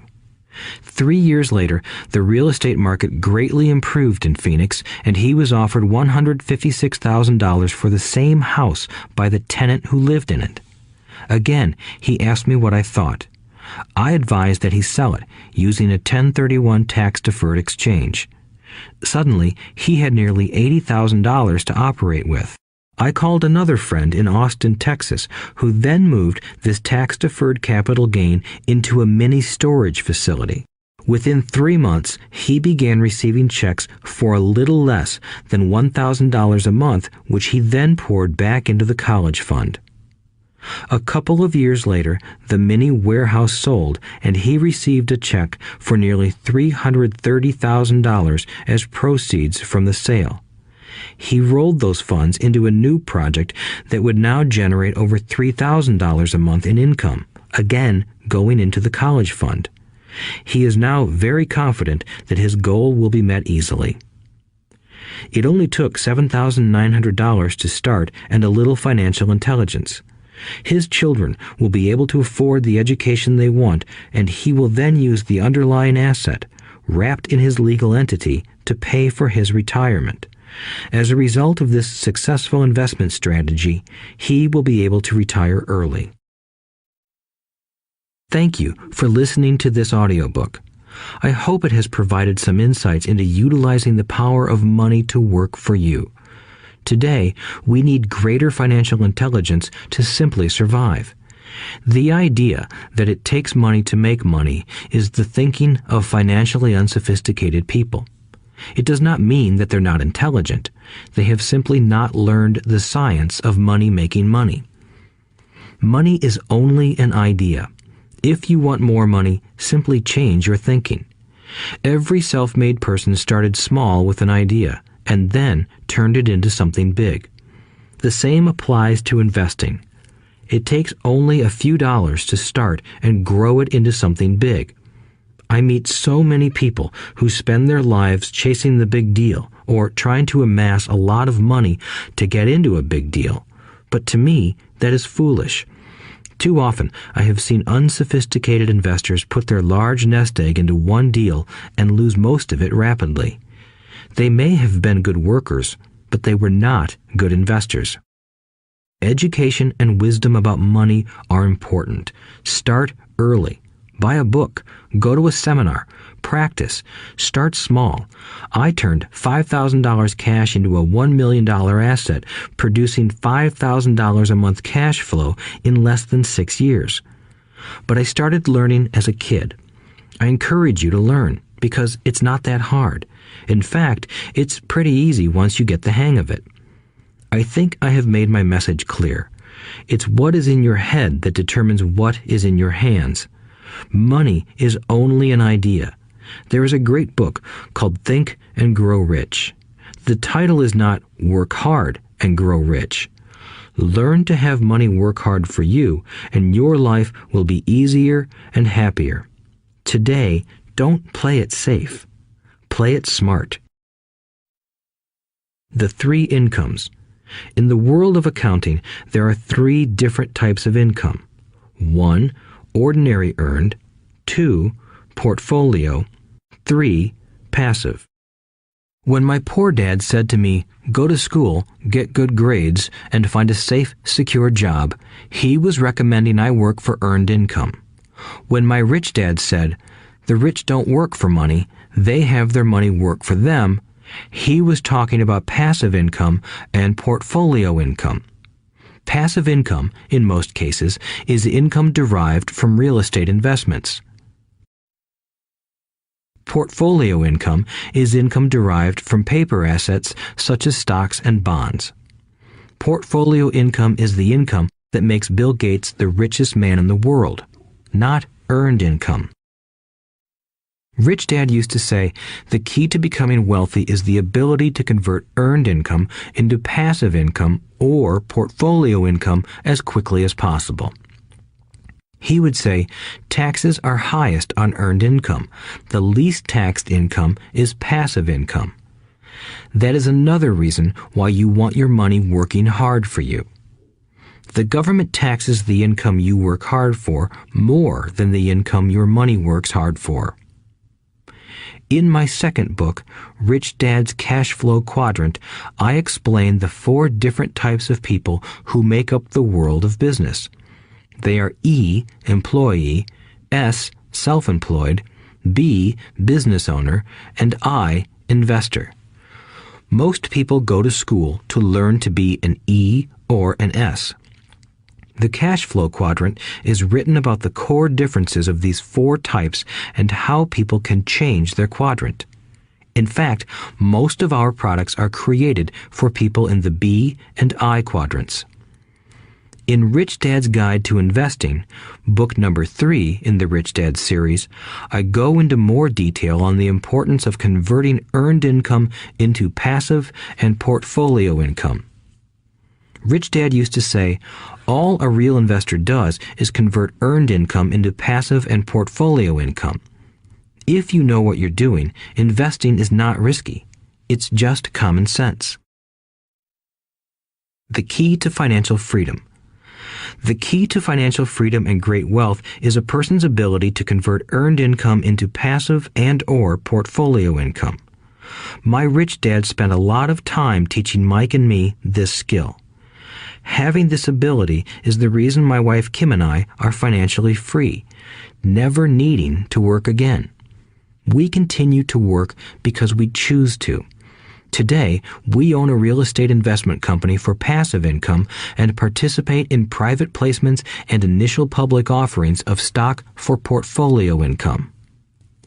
We also went back to work to build a financial education company so that we can continue to create and publish books and games. All of our educational products are created to teach the same skills my rich dad taught me, the skills of converting earned income into passive and portfolio income. The games we create are important because they teach what books cannot teach. For example, you would never learn to ride a bicycle by only reading a book. Our cash flow games for adults and cash flow for kids game are designed to teach players the basic investment skills of converting earned income into passive and portfolio income. They also teach the principles of accounting and financial literacy. These games are the only educational products in the world that teach people all of these skills simultaneously. Cash Flow 202 is the advanced version of Cash Flow 101 and requires the game board from 101 as well as a full understanding of 101 before it can be played. Cash Flow 101 and Cash Flow for Kids teach the principles of fundamental investing. Cash Flow 202 teaches the principles of technical investing. Technical investing involves advanced trading techniques such as short selling, call options, put options, and straddles. A person who understands these advanced techniques is able to make money when the market goes up, as well as when the market comes down. As my rich dad would say, a real investor makes money in an up market and a down market. That is why they make so much money. One of the reasons they make more money is simply because they have more self-confidence. Rich Dad would say they have more self-confidence because they are less afraid of losing. In other words, the average investor does not make as much money because they are so afraid of losing money. The average investor does not know how to protect themselves from losses, and that is what Cash Flow 202 teaches. Average investors think investing is risky because they have not been formally trained to be professional investors. As Warren Buffett, America's richest investor, says, risk comes from not knowing what you're doing. My board games teach the simple basics of fundamental investing and technical investing while people are having fun. I occasionally hear someone say, your educational games are expensive, which poses the question of ROI, the return on investment, or the value returned for the price paid. I nod my head and reply, yes, they may be expensive, especially when compared to entertainment board games. But my games are not as expensive as a college education, working hard all your life for earned income, paying excessive taxes, and then living in terror of losing all of your money in the investment markets. When someone walks away mumbling about the price, I can hear my rich dad saying, if you want to be rich, you must know what kind of income to work hard for, how to keep it, and how to protect it from loss. That is the key to great wealth. Rich Dad would also say, if you do not understand the differences in those three incomes and do not learn the skills on how to acquire and protect those incomes, you will probably spend your life earning less than you could and working harder than you should. My poor dad thought a good education, a good job, and years of hard work were all you needed to be successful. My rich dad also thought a good education was important.